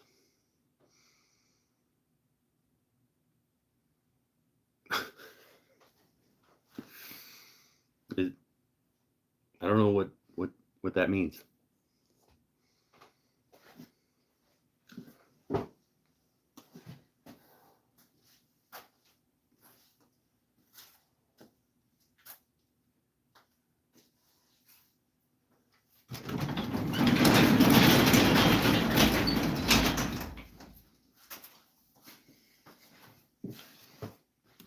You asked me what game? You're playing a video game called Project Makeover?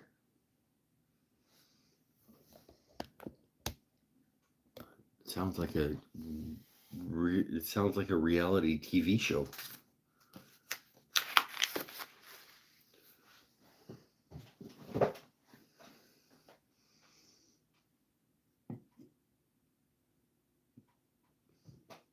Maybe I'll look it up after the show. I probably won't, but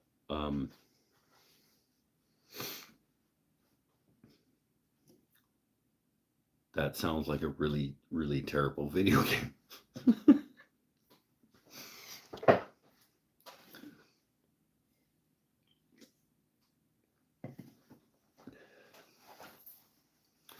Okay, well, yeah, have fun with your Project Makeover video game. In your concealer and your fake nails and stuff that you put on your fake sim or whatever. That sounds great.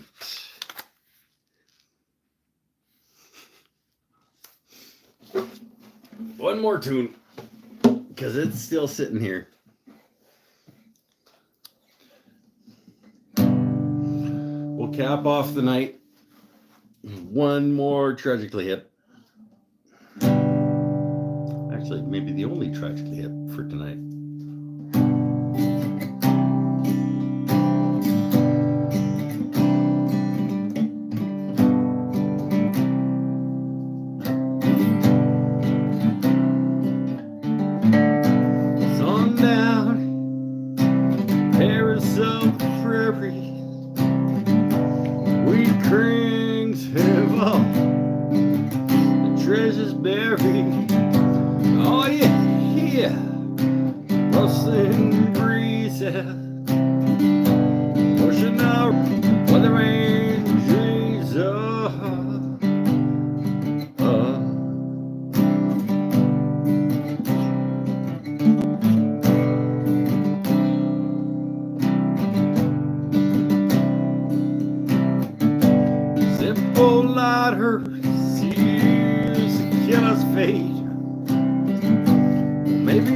Someone standing in that killer's place. 20 years for nothing, well, that's nothing new besides.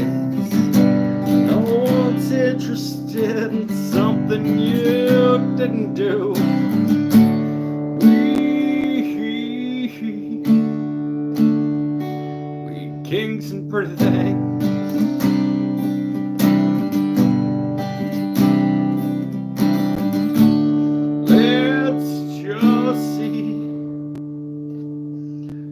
What tomorrow brings.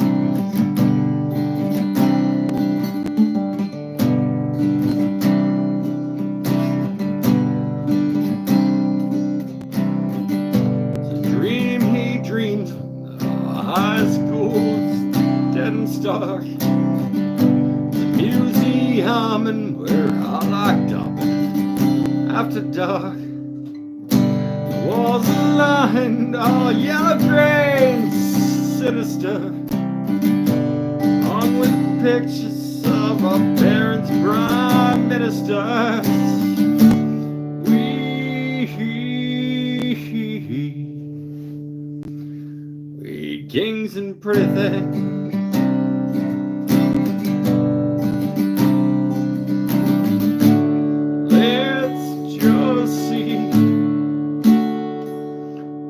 Tomorrow brings.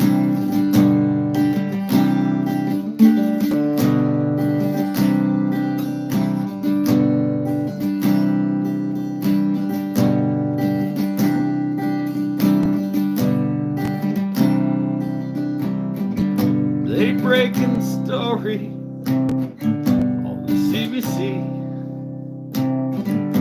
Nation whisper. Always knew that he'd go free. Yeah, you can't be found living in the past. 'Cause if you are, there's no way that you're gonna last. We kings and pretty things.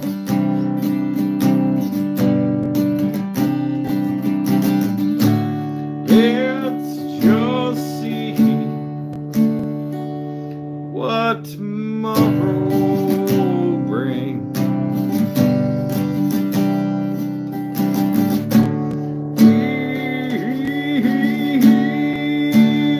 Kings and pretty things.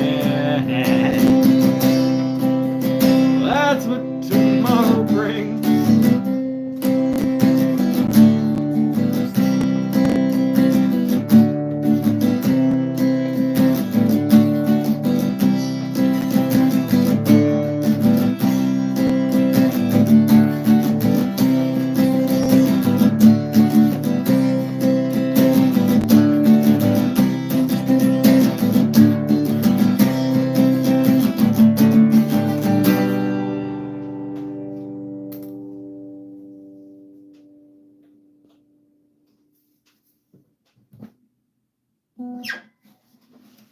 There we go.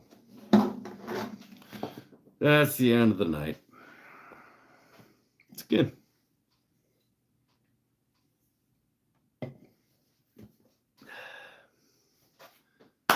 Stay happy, stay healthy, stay safe, everybody.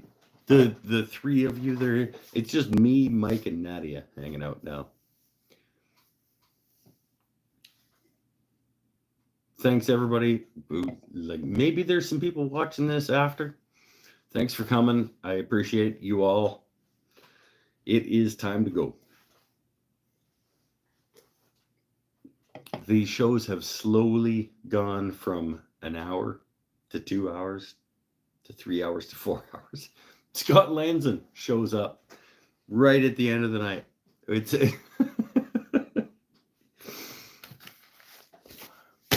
can't just keep going. Can't just go forever. I wish I could. Honestly, I wish I could just constantly hang out with you guys on the internet. It'd be great.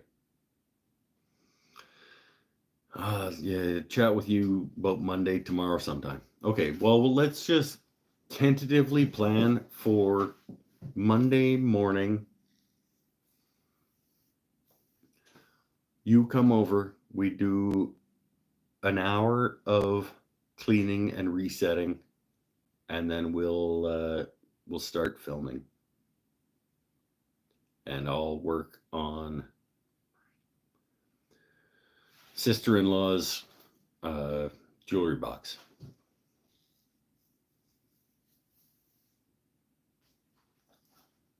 Because I want to start the Mike and Mike filming experience with the start of a project. And all the other things that I have going on are midway through. So we'll start at the start of a project on Monday and do what we can do and see how it goes. And we're all on a journey. 11-ish. Yeah, maybe.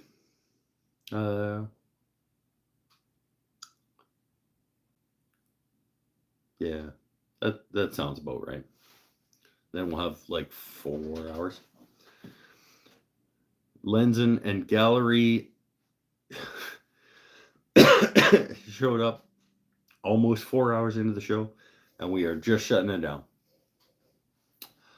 So, good night, and thank you all again for coming. We'll see you next time. Stay happy, stay healthy, stay safe. Nadia, have fun with your makeup video game. Seriously. Yeah, dude, like we've been on for 3 hours and 52 minutes. Make sure you like hit the notification bell down in the bottom corner, one of these corners, so that you know when the show goes live. So you don't show up right at the end.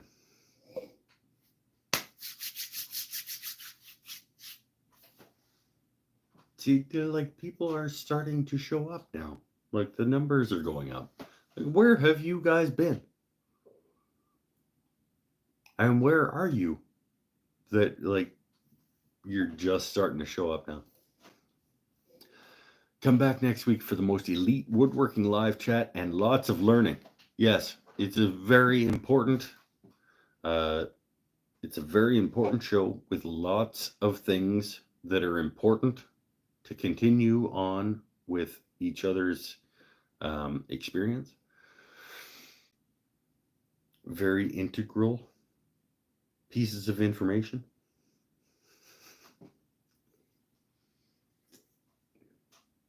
We can just have fun with each other for a bit and escape the real world just for a little bit.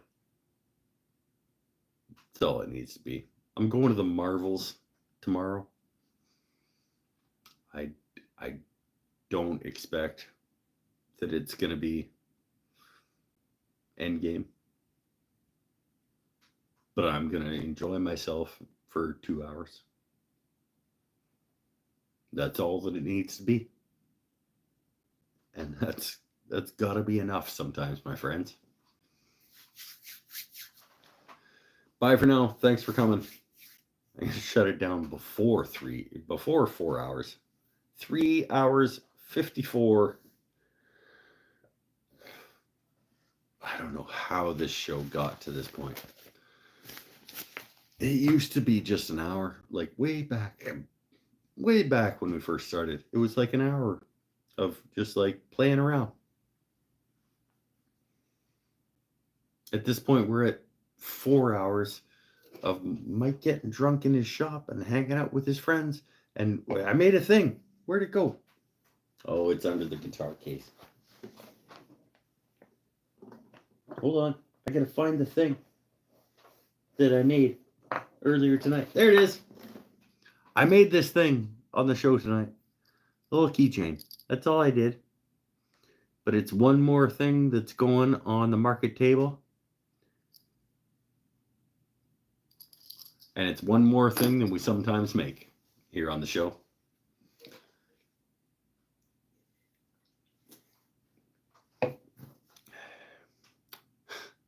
Okay. Because you're real and authentic compared to some others. What's the point otherwise? Honestly, like I don't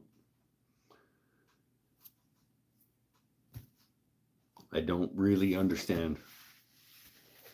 But I guess I do kind of understand the fake, because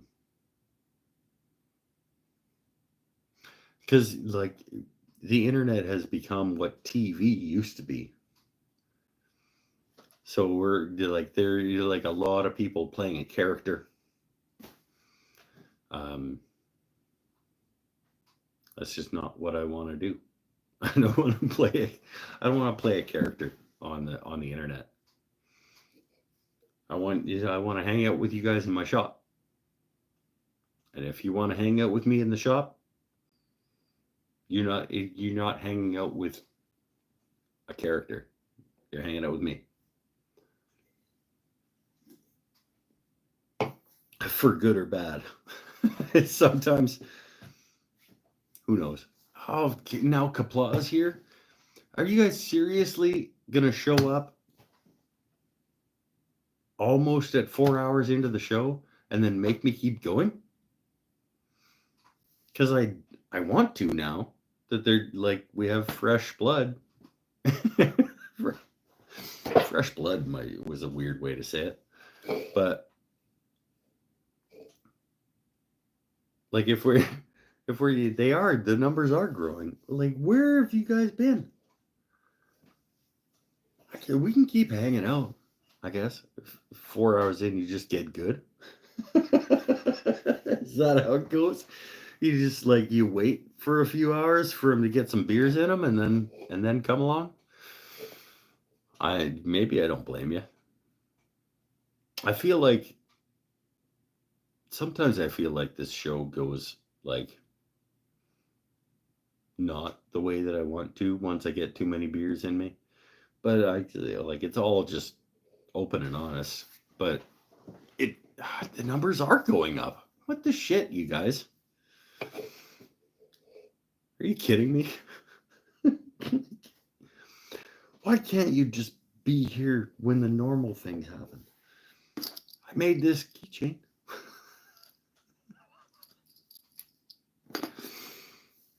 I guess we'll just keep going. I like that. Yeah. See, this is weird. Ben, you're right. Like, why do we all of a sudden have like an influx of people who are the normal fans of the show? Like, they're not like newcomers to the show.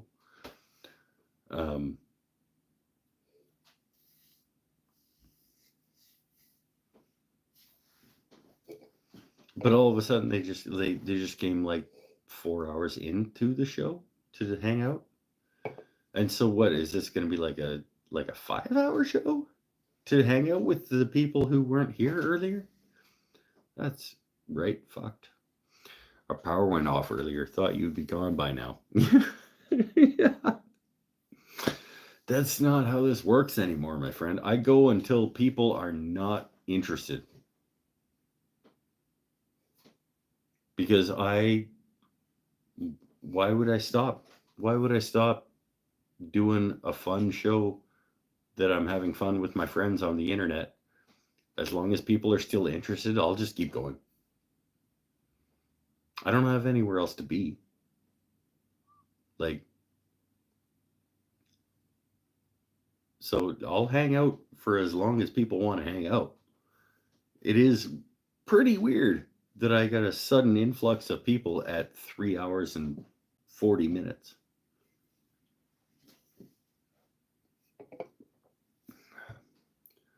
Not going to be able to stay. Just wanted to say hi. Well, I appreciate you stopping by.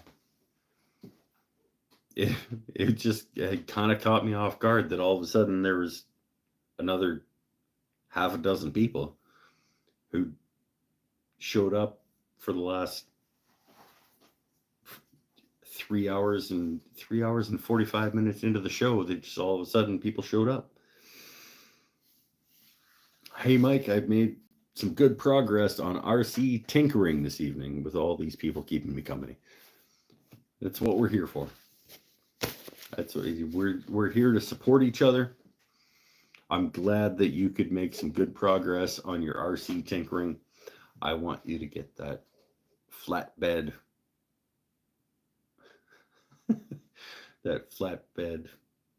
trailer thing figured out.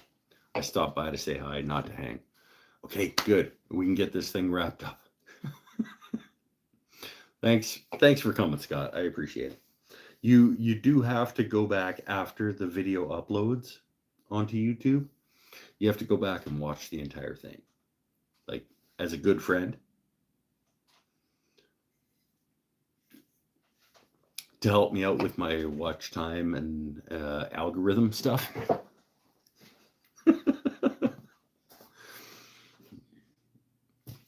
I spun some 100-year-old oak earlier today. I had a guy. Was it sweet? Like, was it fun or was it a hassle?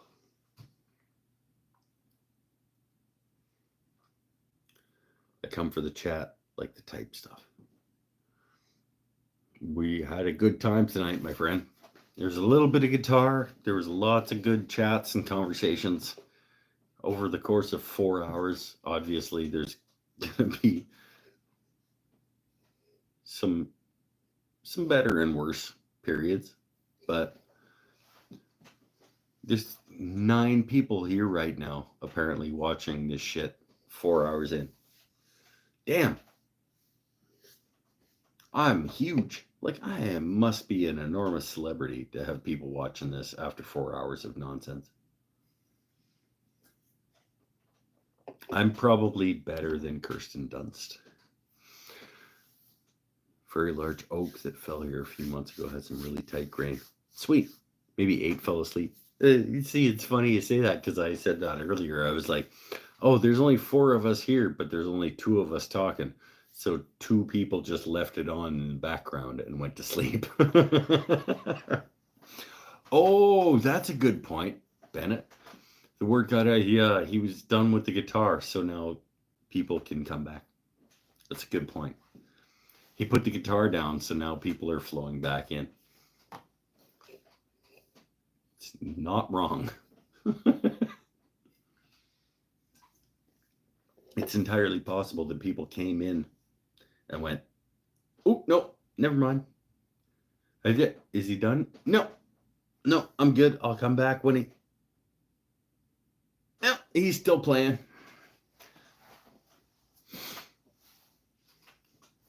It could be what happened.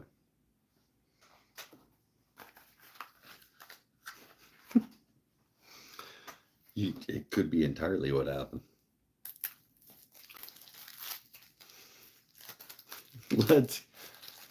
God, how many times can I say let's get it wrapped up? I don't have anything to do tomorrow. I have stuff to do on Monday. For those of you who are fresh and new to the show tonight,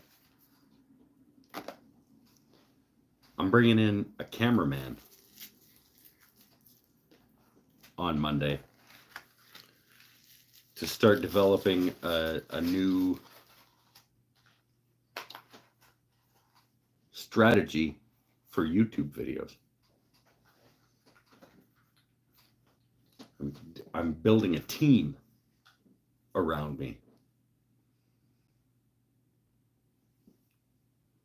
to create an environment of productivity.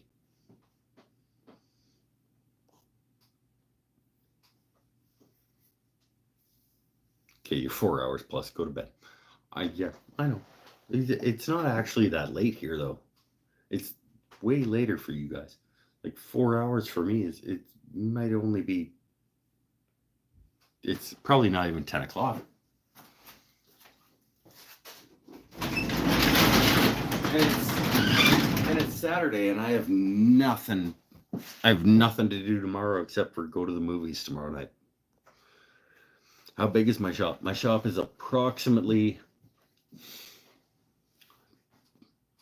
I have not measured it officially, but it's a 1-car garage. It's probably about 12 to 14 by 25-ish.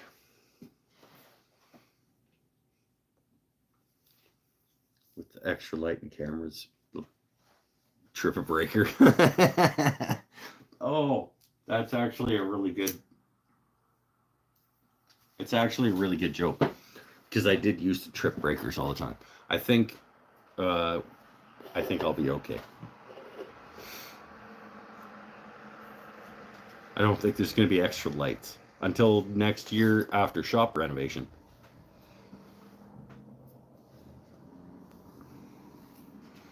After shop renovation in the spring,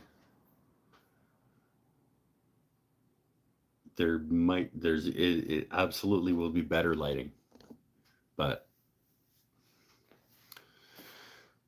shop tour ? Not today. Not today. I will do like a before and after shop tour in the spring, probably. I'll do this is what the shop looks like now, and cut to what it looks like after. I'm not going to do a shop tour right now. Because this place is a fucking gong show right now.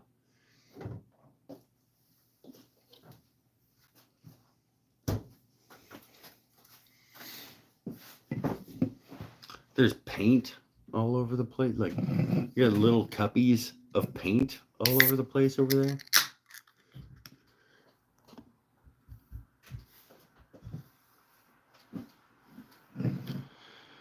And bits of melamine and clamps and shit from unloading my truck from the classes down at the shop. My wife only allows me a 5x8, just enough for lathe and the bandsaw.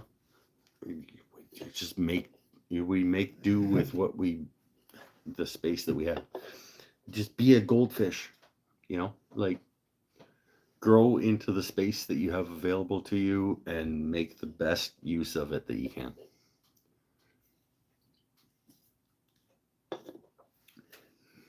If you got 5x8, make the best use of that 5x8. My buddy Mike has 8x8.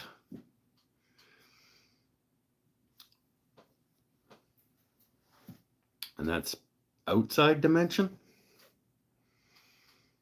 And he's got benches around the inside of it. He's brought as in terms of his actual standing space, he probably has about 4x5. Makes the best use of it he can.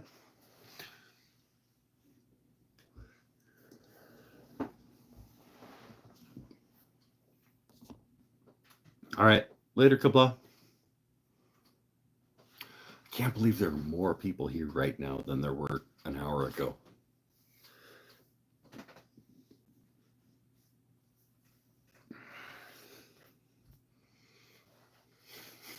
It's nuts. And I'm still just going to sit here and just hang out with you guys. Because why not? Damn, and here I am bitching. Yeah, we all want more space.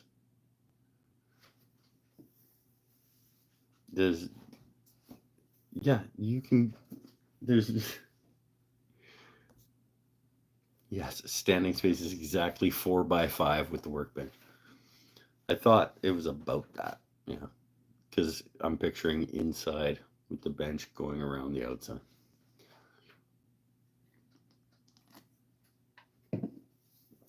He doesn't do, to be fair, he's a tinkerer, really. He does good work. He has a good time. He enjoys his time out in the shop, but he's not making furniture. He doesn't have, he's got tools. I was gonna say he doesn't have tools. He doesn't have standalone tools. He's got no table. The table saw is going rusty. The table saw he has is going rusty in the yard. But he's got handheld power tools. He makes the best of the space that he has. That's all we can do. That's all we can do is make the best use of the space we have.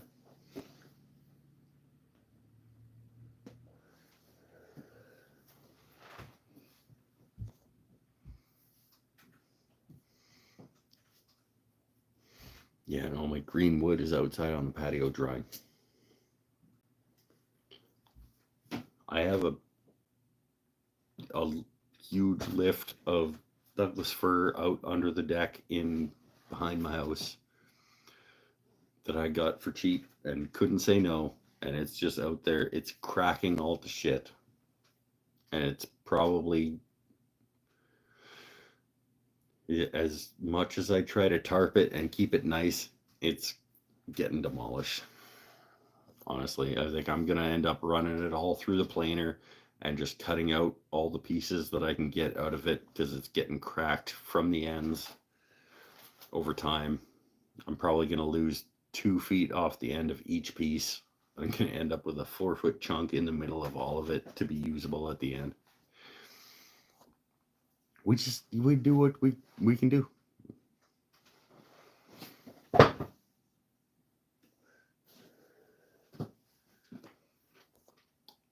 I have a chop saw, planer, belt sander, drill press.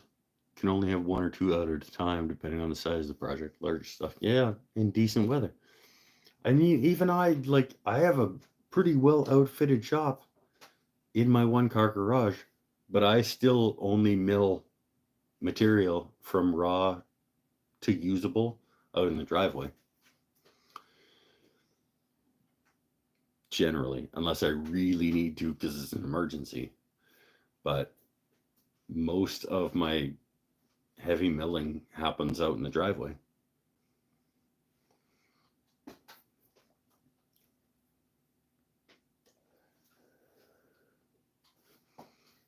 And sometimes Mike comes over to my place to do a couple of things once in a while.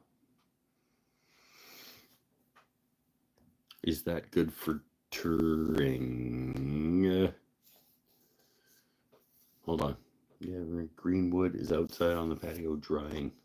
Is that good? I guess you're asking about turning wood that's outside drying. Any wood is good for turning. It's just you have to acknowledge that sometimes it's not going to end up as a thing.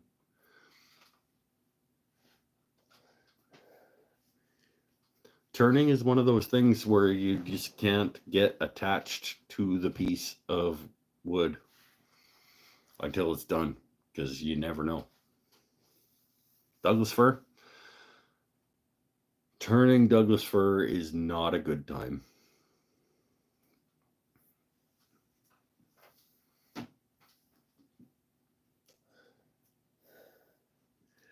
Honestly, doing anything with Douglas fir is not a very good time. It's Douglas fir is a strange beast because it has very soft wood in its fast growth areas and very hard wood in its slow growth areas, and it makes for a very lovely grain, but it does not make for a good wood to work in terms of consistency. The difference in the hard grain and the soft grain in Douglas fir does not make for a pleasant wood to use in general.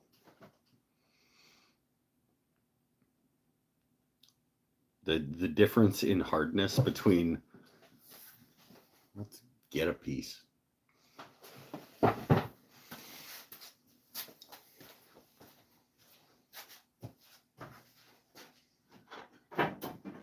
Let's get a piece. Come here. Something that's like actually we can tell the difference. I can't dig something out right now. It's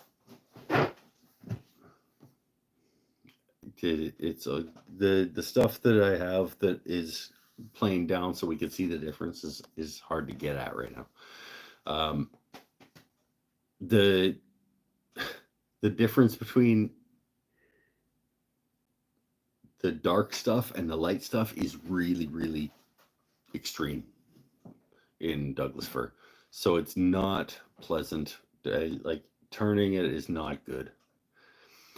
And if I had a choice in my, unfortunately, it is super plentiful and relatively inexpensive here. So I do make a fair bit out of it. Okay. So here we go. This is Douglas fir. These dark bits are really hard. These light bits are really soft.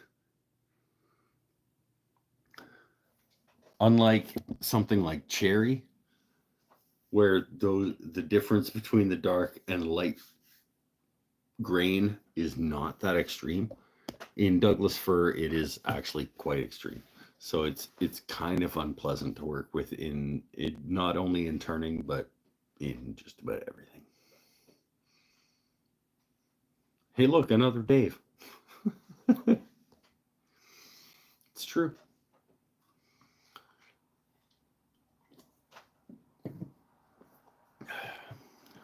We're going for another record. Apparently, we're going to do another record-long show tonight and just keep hanging out. Because now we're talking about woodworking again, as opposed to, like, playing guitar.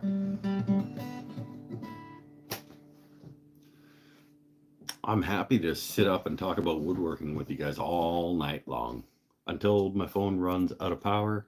Oh, which is getting close. I should pay attention until I got an exclamation point. We got to wrap it up. Unfortunately, it is time to get it wrapped up because I am running out of juice. I will say it once again. I've probably said it 3 or 4 times already. Stay happy, stay healthy, stay safe, everybody. I love you for coming and hanging out with me here on the internet. But I got to go because otherwise I might lose this whole video by running out of power. Cheers. Thanks for coming. We'll see you next week for the third last night of the year, I think, in terms of live shows. Bye for now.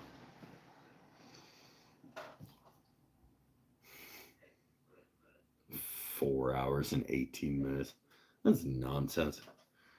This show should not be 4 hours long. But it also shouldn't not be 4 hours long if that's what it needs to be.